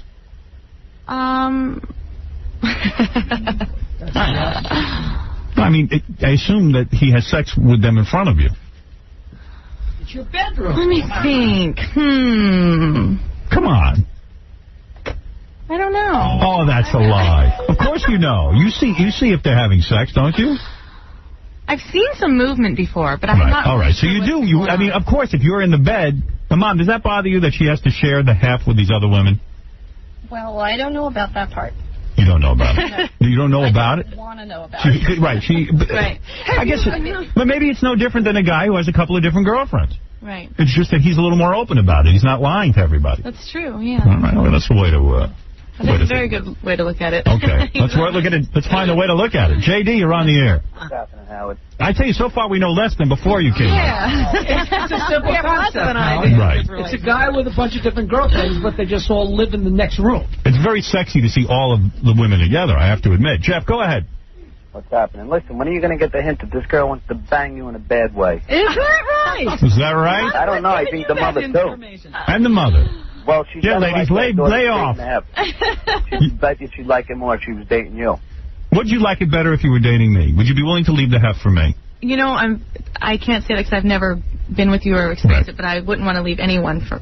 You're younger. You don't need the Viagra, Howard. I mean, don't you want a boyfriend who's younger and doesn't need the Viagra? No, I'm very You do not care. All right. Well, there you go. You heard her. She does not want me. Story of my life. If I was single, Howard. Maybe then we could have a date. But Hef has blinded her to all men. I know. Hef's going to suck out your youth and leave me with an old bag. Jeff, go ahead. Howard, you want to hear a great review of Son of the Beach in the paper today? Yeah. Sure. What paper?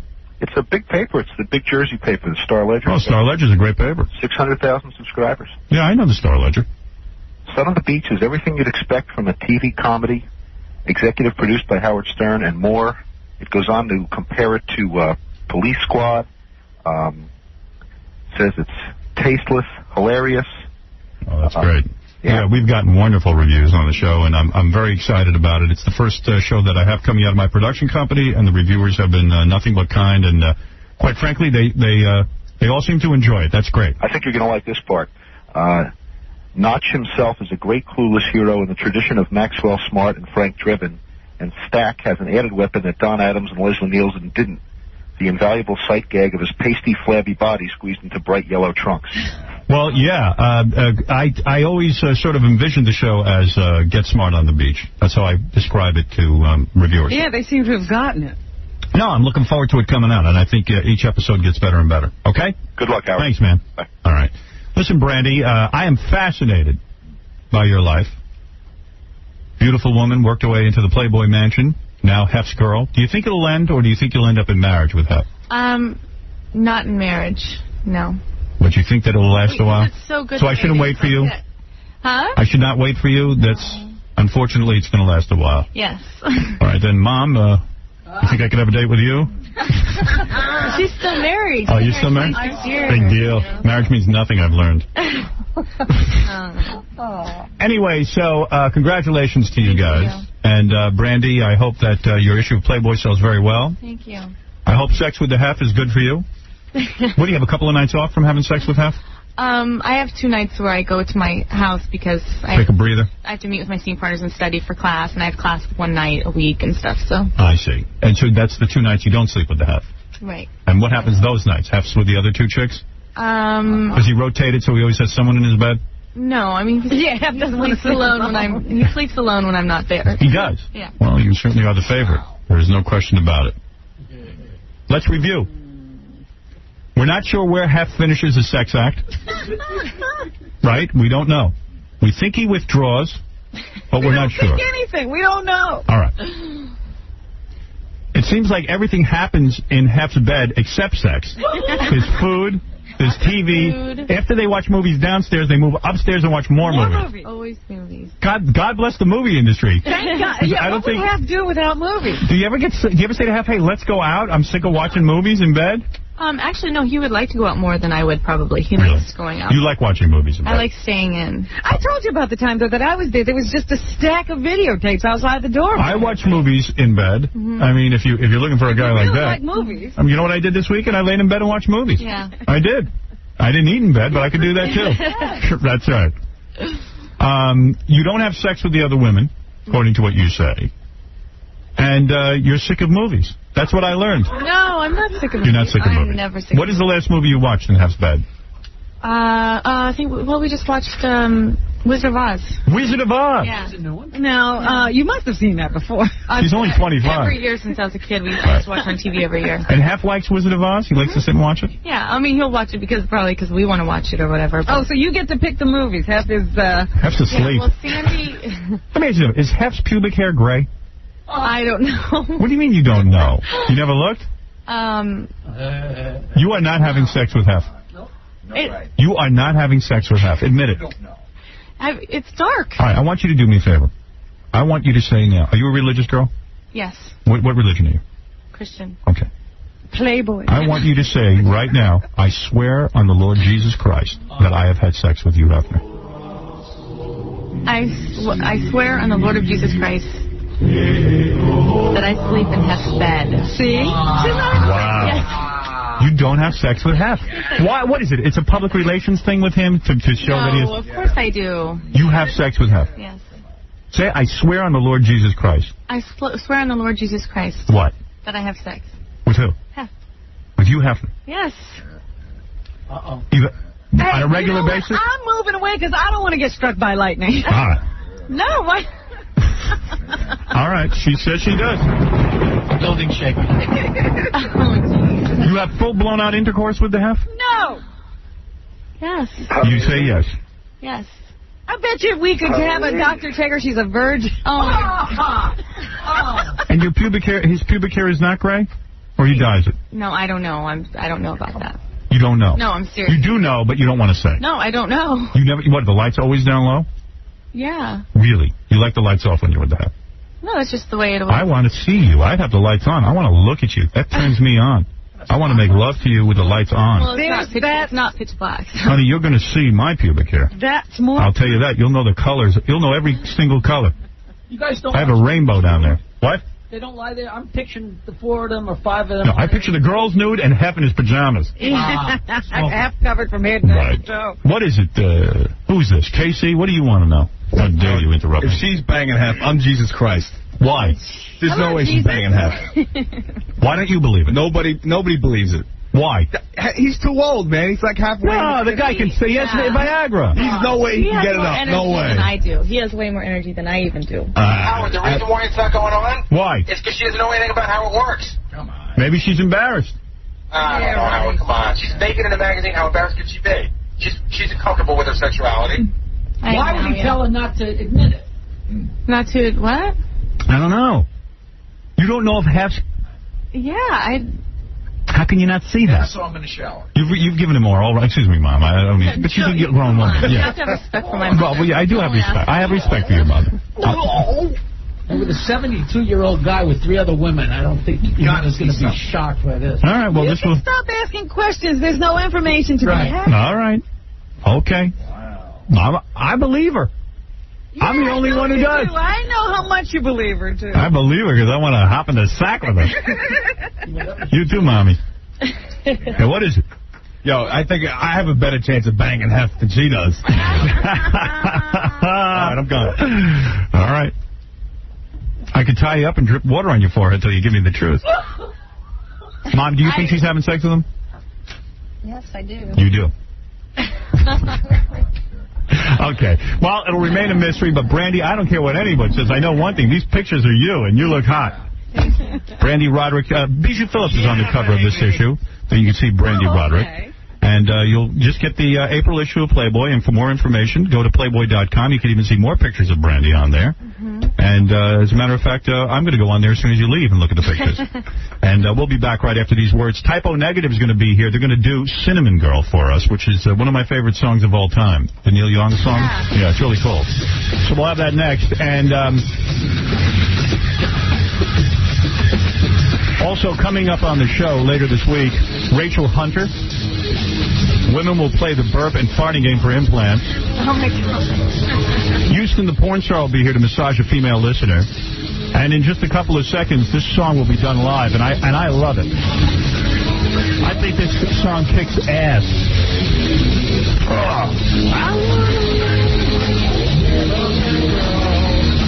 I would be happy the rest of my life with a cinnamon girl.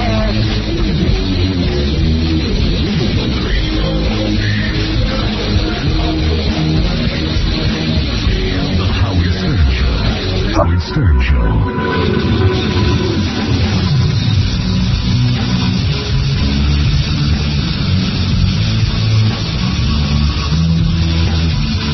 All right.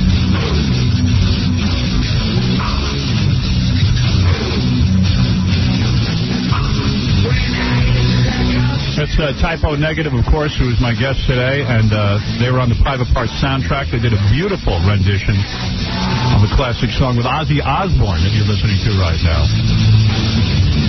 And these guys do a lot of good songs. You got Peter Steele on bass and vocals. How are you, Peter? It's good to see you. Put on that microphone, Casey, right near Peter's voice. Let me hear it. Talk into that thing, will you? Oh, boy, here we go. We're having a problem. Not only do we have no air in this studio, but we have no microphone. Yeah, the air never arrived. Scott, put on the microphone, please. I beg of you. I beg of you not to ruin my show. There you go. No, we're ruining the show. Whoops, what happened, Scott? You forgot to turn it on? Forgot to turn on the microphone. He forgot to be here. If you forget to turn on a microphone every time we do this. Yeah, you got to get a job with Typo Negative and save me. Hey. So, Peter, of course, let me introduce the rest of the band. You've got Kenny over there, Kenny Hickey, and Josh Silver, and Johnny Kelly over on drums. And all you guys are here as Typo Negative. I've been meaning to have you on the show for a long time. I love your rendition of Cinnamon Girl, which you're going to perform for us today. And the band is a good-looking band. It's a very muscular man. Right? You guys all work out? Look at that. Well, there's... Sorry, try talking to that microphone.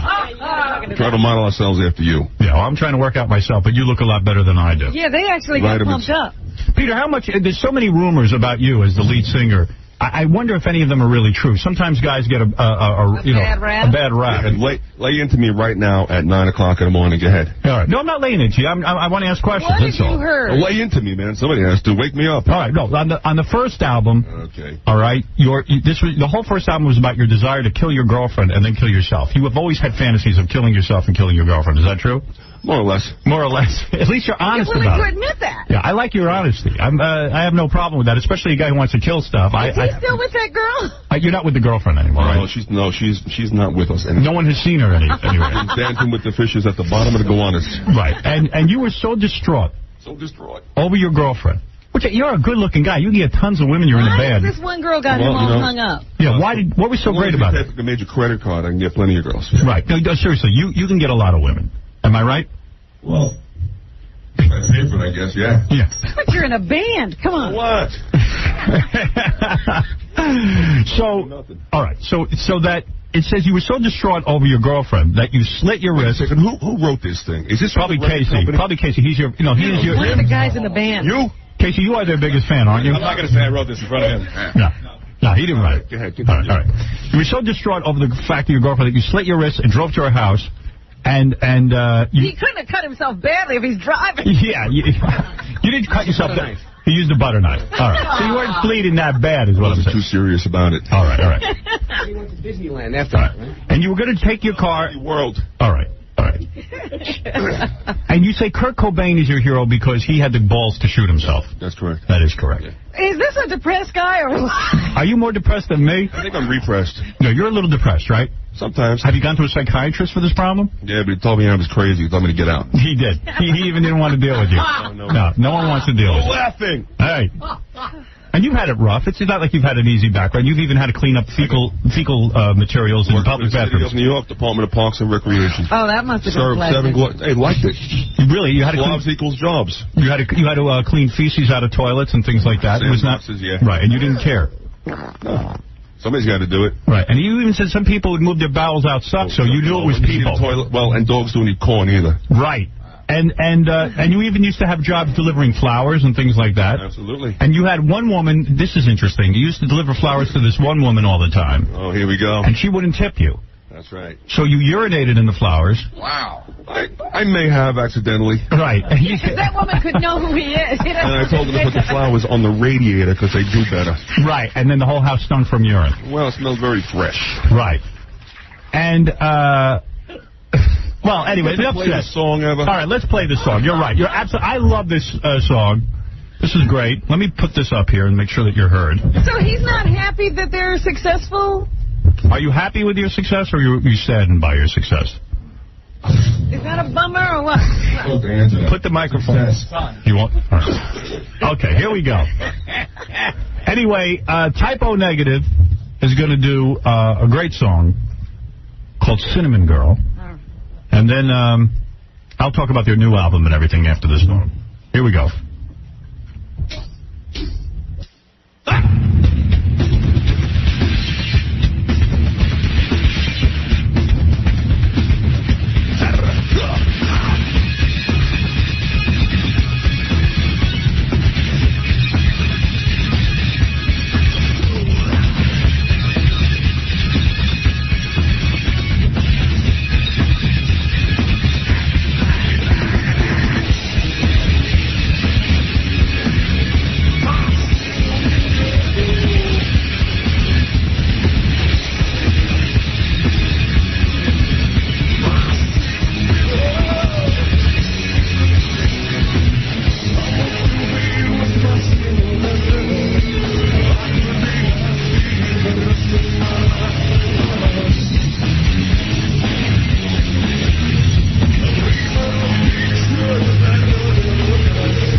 What just happened?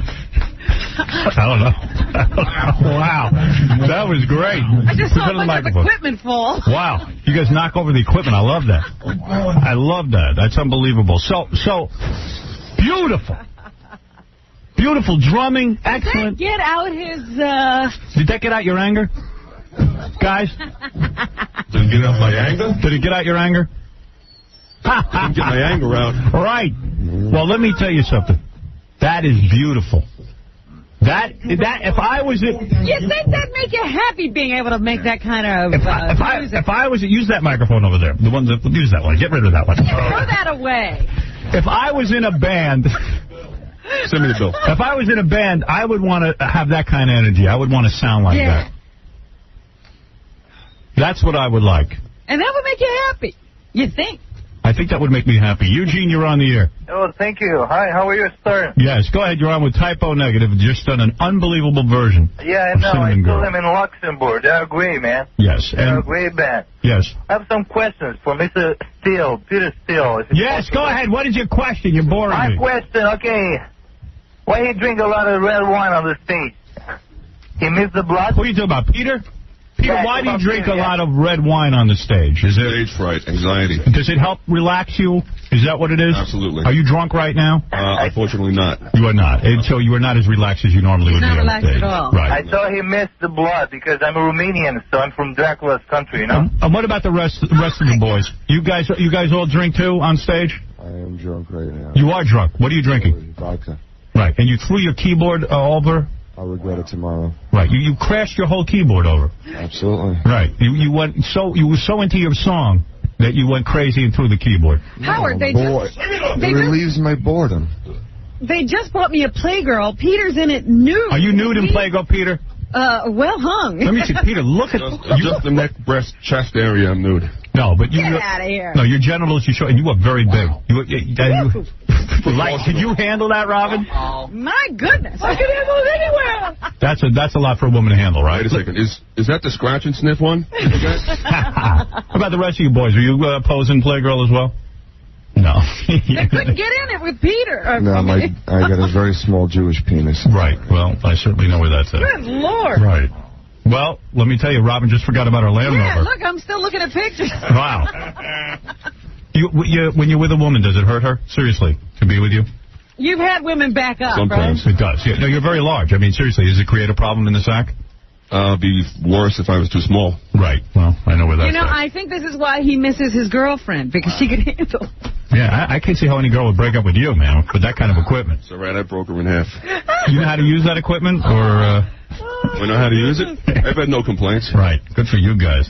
And you get a lot of groupies and things? Have sex with a lot of your fans? Well, those days are over with. Really? Yeah. You're in a committed relationship? Yes. Really? Yeah, wow. Oh, you guys? Oh, you're married? Well, no. These guys are married. You're married? I'm married. The hell is that? I got a daughter, 3-year-old daughter. No kidding. No. These are parents? Wow. I have never seen such a lot. How many inches? Have you ever been measured? What do you mean? What, length? Yeah, length. I don't know, about 4.5. Get out. Oh. I don't know, man, right now, being in the circus. In the circus? You'd be losing blood. You wouldn't be able to think. Your head would be drained. Yeah, Mike, you're on the air. Go ahead, Mike. Hi, I just wanted to say Typo's a great band. I remember them way back when they used to play at my high school in John Dewey. They used to be called Fallout.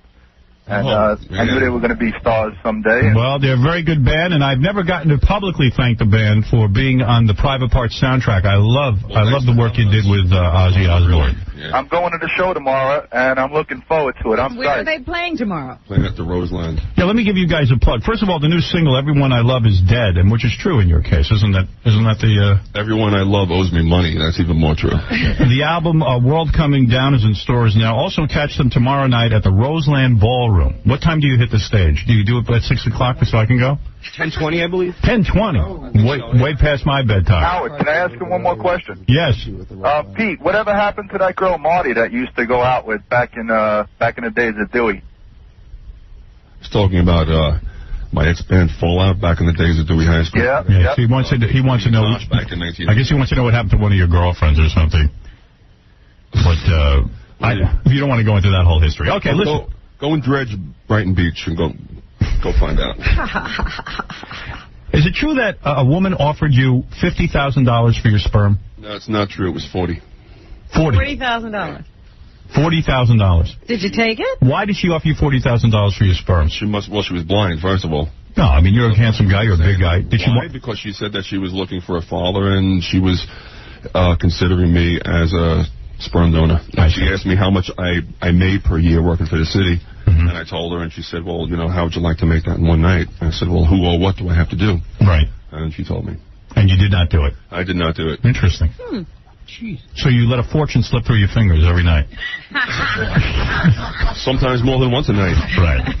And you guys are into work. But before you take the stage, you guys pump iron, I understand. Is that true? All of you do? Or oh, I see. Just Peter. Peter, you pump iron before you hit the stage? But they play hockey. Yeah. Right. They play with their balls. Right. Do you guys pump iron before you hit the stage? I would do that.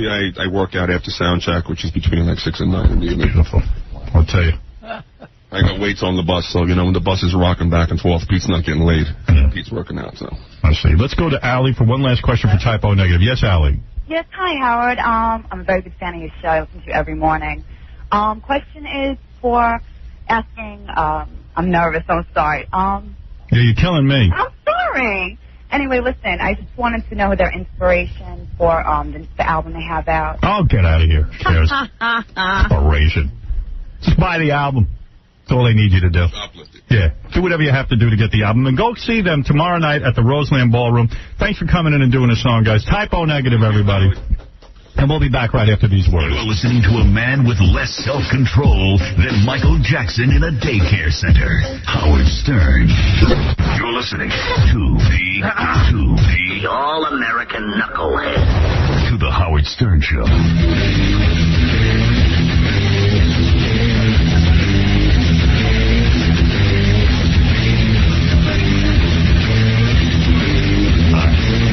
We're back, having more fun. I love the fun. That's why I do it. Some people think I'm in it for the money. It's not. The money isn't that good. It's the fun. Zippity-doo-dah. And the nookie. My, what a wonderful day. I was just yelling to myself, really. Not at Tom Chiusano, but I said, Tom, it's over 100 degrees in the studio. What do I do? What would you do? And he left. Bounced right off. I'm going outside. It's too hot in here. He didn't have anything to say? I'll tell you who does have something to say. Who? Richard Johnson from Page 6. Oh, he wants to answer Alec Baldwin, huh? Richard Johnson, the editor of Page 6. Would you call yourself the editor, Richard? Yes, I would. Yes. And how are you? Good. I am ready to rebut everything that Alec Baldwin said. Well, all he said was that your writing was bad, really. Well, yeah, but you see, that shows you something, because he used to just deny everything that we said. He said that we were inaccurate, that we were not telling the truth, that it was all lies. Now he just says that I'm a bad writer. So Let me ask you something. If a guy criticizes you, do you then go out and target him? Well, what Alec Baldwin did, and I don't know if you remember this, but about a year ago, he went on Rosie O'Donnell. He was upset over the first story we had in Page 6 about this cancer charity. And he went on Rosie O'Donnell, and he said that the New York Post was the worst excuse for journalism in the entire world. And just went on and, you know, that kind of vein. All right, so there's no love between... Got the crowd all fired up. They were all cheering like mad. Meanwhile, they all read it. Yeah, hopefully. Yeah. So, in other words, and I guarantee Alec reads it and Rosie O'Donnell reads it as well. He knows the writing is bad. You know, Alec's not a bad guy, but he does go off at the mouth sometimes. Okay, would you do me a favor and investigate your own newspaper and find out why they insist on always running a bad picture of me? They have nice pictures of me. They always, you know what I'm talking about, too. They show that picture right up my nostrils, like where I'm looking up, and you can't see my face. Have you ever asked anyone why they do that? Well, you know what you should do is send over your own photo. No, I have. Listen, there is somebody up there. Plenty of photos. I'm being serious, Richard. I actually, one time, James Truman, who works over at Condé Nast, they kept on using the same picture that made him look like an axe murderer. Right. And I actually went back into the library, got the photograph, and tore it up into bits and sent it to him to show him that we weren't going to use it again. No, but somebody over there has it in for me. I know they do. I'm talking about a photo editor or somebody. I don't think that's true. I think sometimes they pick a photo that you can't even see my face, though. You can't. I mean, literally cannot see my face. I know that on page 6 we make an extra effort to get the best looking stuff thank we you. can. Thank you. But anyway, all right, so what do you want to say? Alec Baldwin came on here today. To defend himself. He says that his mother's charity... Well, he admitted that they were in the first couple of years they had big startup costs. Because basically all we were... we came out with a story a year ago raising some issues with this charity. And now, basically, a year goes by, and Forbes magazine listed it as one of the 5 worst in terms of efficiency, in terms of getting money to charitable research. You know, what happens is they spend all the money on overhead, and none of it really goes to charity. Well, you know, you say none. Yeah, you have to. That's a little bit. You hate to knock a guy or a family that's trying to raise money for breast cancer research, but you're saying that more of the money. Oh, wait, Alec's on the phone. Yeah. Oh, you got it. Alec's on the phone. Here's that. That will get this settled. Alec, perfect. You got Richard Johnson on the phone. You guys take it up with each other. Alec. Richard Johnson. How you doing? Now, Richard Johnson, I know you've got a job to do. It's a dirty job. Somebody's got to do it. Ugly. It's a filthy, ugly, nasty job. And you're very good at it, by the way. But what have you got against breast cancer research, Richard Johnson? Nothing. Well, that's... You have to... I want to just... If I send you the facts, the interpretive facts of that Forbes magazine article, would you print those facts? I don't understand why you're asking me to print. It's already in print. It's in Forbes. Anybody who wants to read it can go ahead. Well, no. But what I'm saying is the more proper interpretation of what Forbes has in that, in which they say that cash that's carried over, that's distributable cash, they count it as overhead, which is not really very fair, you know? But, Alec, all I'm saying is that Forbes has listed this charity as one of the 5 worst, along with Ned Beatty, Magic Johnson, Evander Holyfield. And I'm well aware of what they say, but what I'm saying is... So what you're saying is that your problem is with Forbes, that they've screwed up somehow. Right, well, but plus also my problem is with your your column is the only thing I find questionable about... But, Alec, you have to admit, you can see why I'm so proud, because we had this a year ago, and now Forbes, a national magazine with huge resources, has done all this research, and they agree with it. Well, I think that the truth is that the interpretation of Forbes' material and their facts is what really, really counts here. Alec, what you're trying to say is that there is a lot of cash in the organization that hasn't been distributed yet. If you don't distribute the cash as grants, they count it as overhead, and that's not fair. You plan on distributing that money. They just count how much money did you give out that year, and whatever, you subtract that from the total you raised, and the rest is overhead. That's not fair. Right, you're saying you're keeping some of the money on hold in order to keep the organization... Well, they say they're going to distribute it later. Right. So, Richard, what do you think of that? Well, I hope that in future years that they'll have a better performance, and I have nothing against charity. I think what this whole story in Forbes was pointing out, though, is that it's a little silly that every single celebrity has to have their own foundation.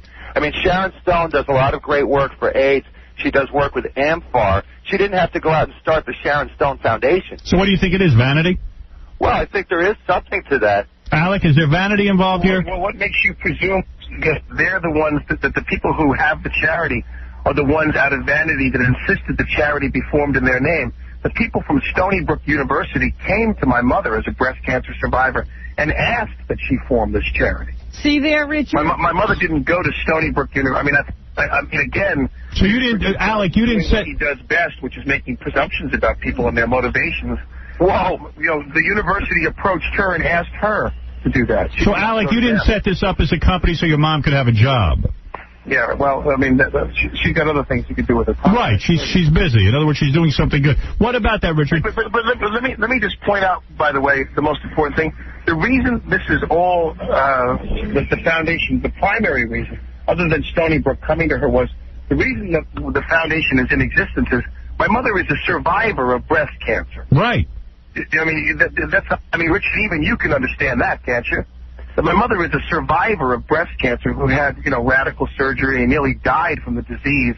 So that really is her ultimate motivation for doing what she's doing. Well, I think that's terrific, and I hope that unlike most people I know you come in contact with on a excruciatingly regular basis, not everybody is after public relations and out there, and motivated by vanity. I know that's how you see it. I know you think every actor and every famous person is just a shameless self-promoter and a whore who's out to... Yeah, wait a minute. Don't put words in my mouth. Well, no, I mean, Richard, everybody knows that about you, and everybody knows that about Page Six. Your job is to bring people down. Your job is to destroy. You are a destroyer, and the magazine is the article is a destroyer. No more so than Howard Stern. Or you don't celebrate anything, or you don't cast any light on anything. You just pass on a lot of unsubstantiated crap about people. Richard, why you got to bash me? Yeah, don't drag us into it. Don't drag my name into it. I'm just a comedian. I'm saying that's what Page Six is. Page Six is, a hatchet job. Why not just say that we're evil, that we're a force of Satan? Murdoch, who's the king of the hatchet job. He's the hatchet job. Alec, are we just going to start doing name calling here? Well, let me ask you. No, let it fly, Richard. Go for it, man. Well, I mean, basically, you're just saying that we are evil, we're a force for Satan, and that Page Six bad, Alec Baldwin good. No, Richard, the one thing I will say is your article is very badly written. You are a very bad writer. That's the biggest problem I have. Other people who do what you do, they're just so much better at it and more clever than you. Am I supposed to start bringing up the bad movies that you've made? The bad movies I've made were not my fault. No one's ever blamed me for the movies I did that didn't work well, Richard. All right. Difference. You're completely in control of the column you write, and I'm just wondering, what's the excuse, Richard, for the really bad writing that happens in your magazine, in your newspaper? Is there a particular phrase that you didn't like? I think everything you write and everything you stand for is reprehensible to me. But I understand that you're filling a market. You know what I mean? You got a job, you got to make a living.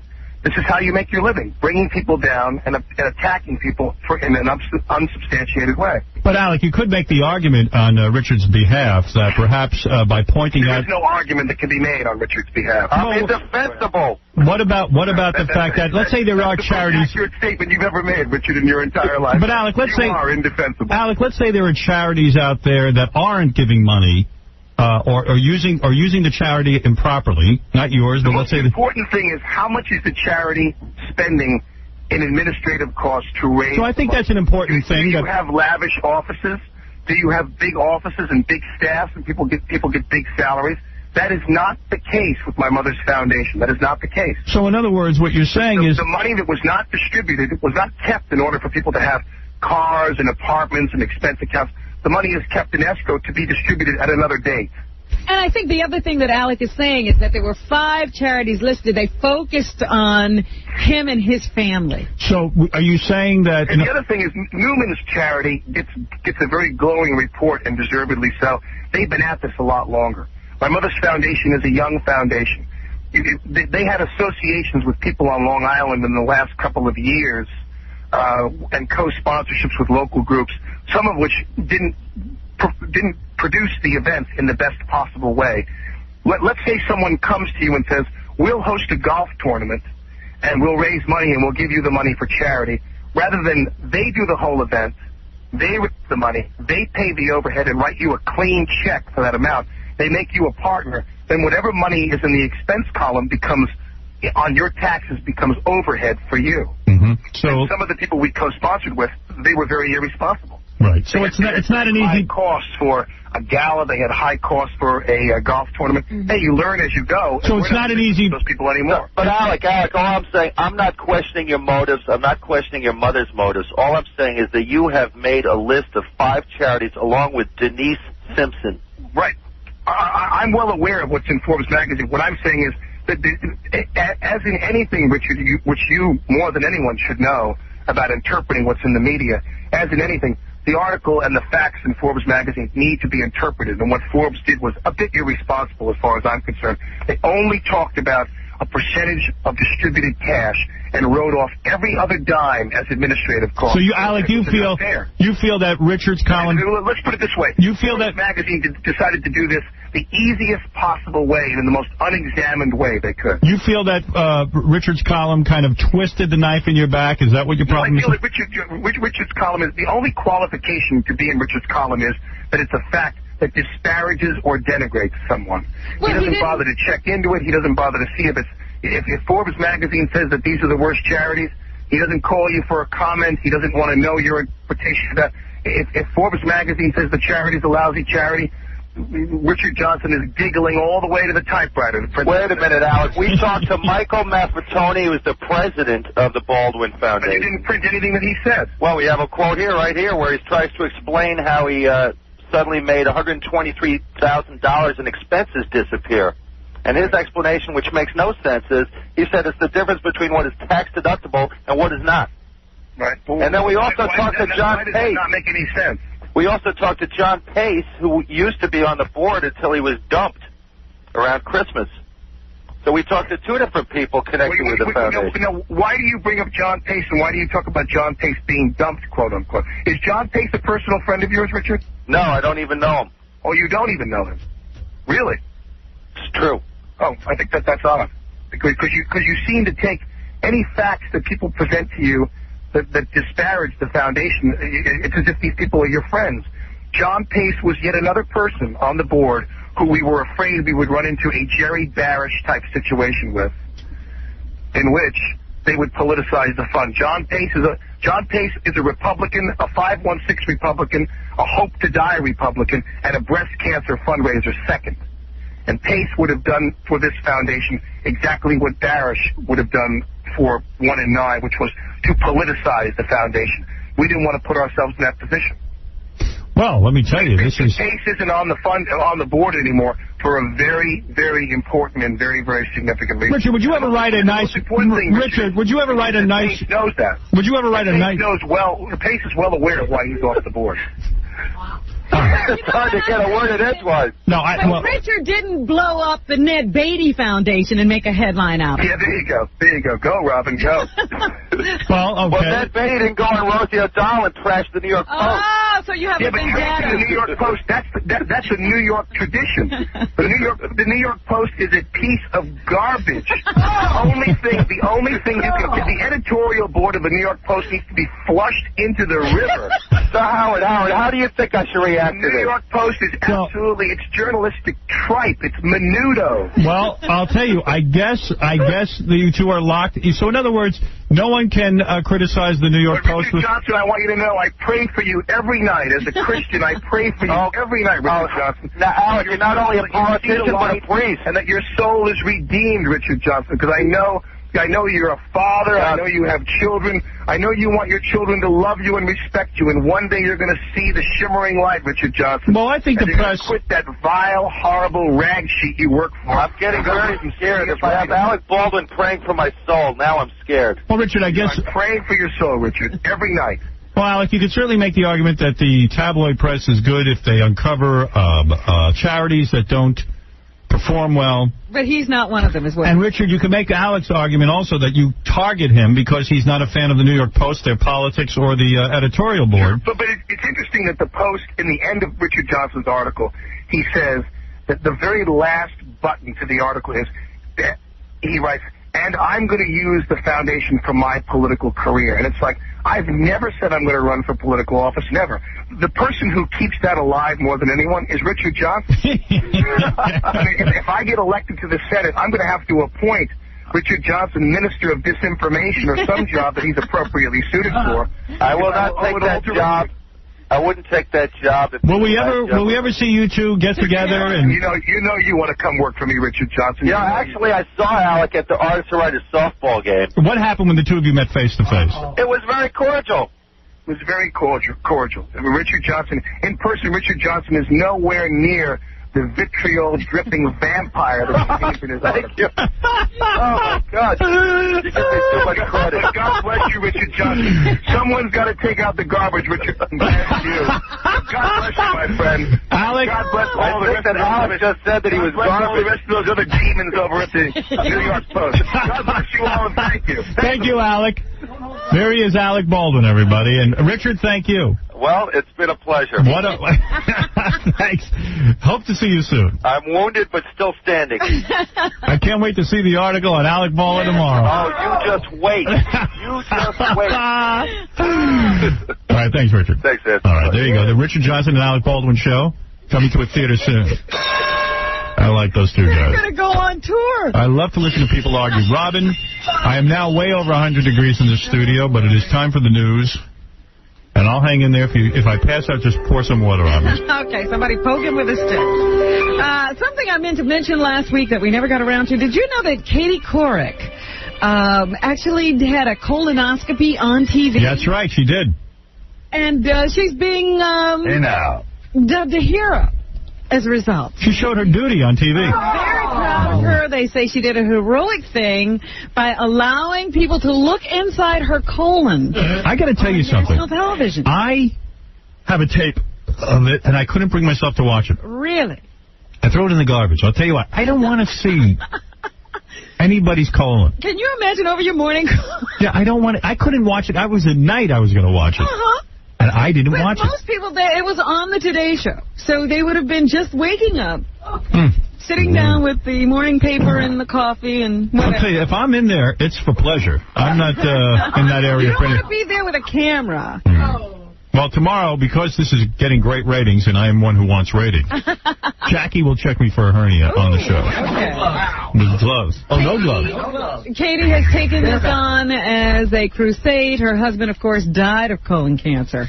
You know, they say that if you get your colon checked once a year, then you can probably catch this type of cancer early and avoid it. And avoid death. Yes. And I got to tell you something. I know that that's true, and I still won't go get my colon checked. You don't want to avoid I don't want things in my ass. I don't. I'll be honest with you. I don't. Well, it probably is a lot less traumatic than your father used to get it. Boy, my father described it to me. He used to come home walking bow-legged. Looked like a whore. I wonder if she talked during this whole procedure, you know, like while she still did the show. Yes, Stuttering John? Do you see the thing they use? Yeah, it's a pipe. Yeah, because I have to get that. You did? Yeah, it's a pipe, right? Yeah, but I didn't get the one that they use for that particular exam. What'd you get? I got it just for my, little problems. area. But still, it's painful. It is. And this, it's like it's a pipe. It's a submarine. Yeah. Oh. See, I would like to see, because I don't know exactly what they showed. I just don't know why they can't invent something like, smaller. Like, I mean, it's got. I know. Yeah, I mean, you can talk on the internet for free on firetalk.com. Why can't you? And they can perform an operation through your belly button. With a little tube, yeah. Boob implants they perfect. This they can't. They're behind they can put those in through your belly button. They got to go in. I hear they're going to release that Katie Couric tape on German porn internet website with a dog. Couric discussed the diagnostic procedure in which a flexible viewing tube is inserted into the rectum and threaded through the large intestines to detect precancerous growths as it was being performed. See, that's what I want to know, how she was talking while this was going on. So, I'm sorry you threw away the tape, but congratulations, Katie. Bobo, you're on the air. Yeah, how you doing, Howard? Yeah. If you can hang with me, I have a lot on my mind here. Well, very quick, because it's 100 degrees, and I have I feel for you. Listen, have you talked with your shrink to soul search yourself on whether you're going to renew your contract come November? Have I spoke to my shrink about my contract negotiation? You know, if I renew. Well, I'm not in a negotiation yet. I haven't been asked to renew anything. I have talked to my shrink about precisely what you say. Should I stay in radio? Yes, I have. I've consulted him. You have talked to your shrink? Quite a bit. And what did the shrink say? Well, he lets me talk. And he doesn't say a thing. Well, I have greater issues, and it's all part of... I'm a guy who's going to... I might sign up for more radio and kick myself in the head for doing it. So I have no ability to think for myself ahead of time. You'll be signing up, but you'll... You got to stay. I'll tell you one thing. I'll be talking to my shrink today about Alec Baldwin. I got to figure that out. Really? That's right. Hey, Howard. Yeah. What is your outlook on future radio once you leave the airwaves? I mean, there's nobody there. Well, there are people in place who do impressions of me. Like Elvis, I will go out. And they'll be impersonators. And they'll be impersonators. You got a whole station of impersonators. Right. And almost in every city. It's almost wall-to-wall Howard Stern Juniors. They should just call all the radio stations the Howard Stern Show format. And I believe if I leave radio, it will be permanently fixed to what I'm doing now. And then someone maybe in another 100 years will come along and think of something new. Right. Listen, you have very mediocre people going into radio. Most of them who are in it now, the younger guys, have grown up listening to me. But they'll never admit it, though. No, never. That's part of the shtick. Right. You don't admit where they act like, oh, we're the young guys. We started it. He's old. They pretend that they invented it. Yeah, and then you listen to them, they're not doing anything different. Right. I'm waiting to hear the new wave. Where, you know, like in music, there's always new music coming along. I don't hear it. I've heard tapes of everybody, and it's just the same crap. What about Tom the Fraud Bernard? Did he ever hang himself yet? I don't know. I don't know what he's doing. All right, listen, can I move along? Yeah, you can. Thank you, Bobo. Go ahead, Robin. All right. In the paper this past weekend, you know, they always have this style and substance section in the Sunday Post. And this week it was Melania Knaus, who they talked to. It's a little Q&A. And there were a couple of interesting things. She says, what do you do to relax? I like to go to spas and get massages and facials. This is Donald Trump's girlfriend. Yeah. Well, she probably has the dough to do it. Her favorite food, pancakes with banana and chocolate and vanilla ice cream. Then she throws it up. Do you follow a special diet? I eat whatever I feel like. Some people are lucky. Yeah. What is your substance? Love. As I said to you, I went to dinner with Heather Locklear, and I said to her, how the hell do you stay so thin? And she said, I eat whatever I want. And I said, I've heard that before. And I watched her eat. I sat with her. She's the type that leaves stuff over on the plate. In other words, she ordered ravioli. Yeah. I wouldn't order the ravioli because I know that it's cheese and meat and a big noodle and cream. Everything. But I see she's offering everybody her food. And at the end of it, she had like 2 huge ravioli. If they give you 5 ravioli, it's a lot. She had 2 huge ravioli left over on her plate. And she had given some of it away. I know if I eat the ravioli, you're eating it all. I'm eating it all, and I'm not sharing. So that's how she stays thin. And she's got a gorgeous body. She's got a cute little frame on her. For Melania, what was her most embarrassing fashion moment? She was doing a shoot for a catalog, and mid-pose, her straps broke, and her top fell, and by the time she realized it, she was completely topless. Oh, my God. By the way, if you want your breasts painted green, get down here on St. Patrick's Day. I'll paint them. Melania. You'll know exactly what's happening. Yep. When it happens. They say, you know, John Paul, the Pope, is old. He's about 79, I think. 79 years old. At 73, they say he was a strong swimmer. But now he's gotten to the point where he's probably going to be in a wheelchair in a couple of months. I'll paint his breast green if he shows up here. He's usually asleep by about 6 o'clock. 79 years old, and he's going to be in a wheelchair. Yeah, I know who'll go out with him. Brandy. Hugh Hefner's girlfriend. He can still get a date, you think? Oh, yes. Well, they're saying that now he's losing the battle with Parkinson's disease, and it's left a power vacuum in the Vatican. He's not capable of having the sort of conversations he once had, according to an anonymous source in the Vatican. Increasingly isolated and frail, the 79-year-old pontiff rests most of the day and is usually asleep by 6. And I just noticed that, you know, John Cardinal O'Connor is waiting for the Pope to dismiss him. Now, you better keep waiting. And pick a successor. But the Pope's almost in as bad a shape, it seems like. But the Pope gets to keep his job until he dies, so. Good for him. Yesterday, he issued his apology to the world for all of the misdeeds of the Catholic Church over the years. I am sorry. Yes, it was something to that effect. I am sorry. Some people were not very happy. They thought it was an okay gesture, but not nearly enough. Here is New York State Assemblyman Dov Hikind. They put an L in there for some reason. Anyway. Why would they do that to Of New York City, because they don't know, I guess. Dov Hikind, he is a little upset about the fact that the pontiff failed to mention the Holocaust. Doesn't want to accept the apology? No. All right. Well, we have a situation where this is not ready to go. It's not recued. Oh, well, I'm sitting here just sweating from the heat. It's all right. Wait a second. Fred just passed out, but no one noticed. Up your ass, it's broken glass. I guess I'll go on to something else. Unfortunately, none of the carts are requeuing. Oh, wonderful. Wait, let's see if I can get it now.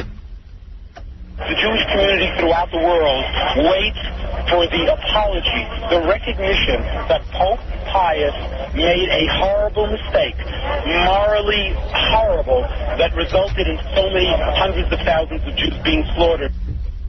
All right. Until they get that apology, the Pope has not done enough. Also in the news, yesterday on 60 Minutes, the guy who's accused of the Oklahoma federal building bombing, Timothy McVeigh, he was interviewed, and he says while in prison in Florence, Colorado, he actually got to meet the Unabomber, Ted Kaczynski. Oh, how nice. And they found that they shared some concerns. Here's Timothy McVeigh, number 3. All right. They had a similar... They had a meeting of the minds. I believe that it's a problem with government. I think you want number 2, don't you? No? Number 3 is what I want. Okay. From Ted's perspective, he believes it's a problem with technology. Well, that's true. Uh-huh. Okay. There was, a new Newsweek poll finds that less than half of the Americans polled consider it a sin to be gay anymore. Those changing attitudes extend to the military, but there's a complicating factor, according to the magazine's Dave Alpern. Here he is, number 5. All right, Dave Alpern, Robin. 69% in the population say that gays should be able to serve in the military. And yet gays and lesbians themselves see a serious problem in the military. 45% of the total and 47% of gay males say that the don't ask, don't tell policy has actually made conditions worse for gays. Yeah, they say there's a lot more harassment in the military since the don't ask, don't tell policy. But at least the general public seems to be lightening up where gays are concerned. He also says less Americans consider homosexuality a sin, number 6. All right. There's been a significant drop in the number of people who think that homosexuality is a sin. When we asked this question 2 years ago, a majority, 54%, said it was. Now 46% say it is, but 45% say no. Ah! Yeah, so I guess things are getting better.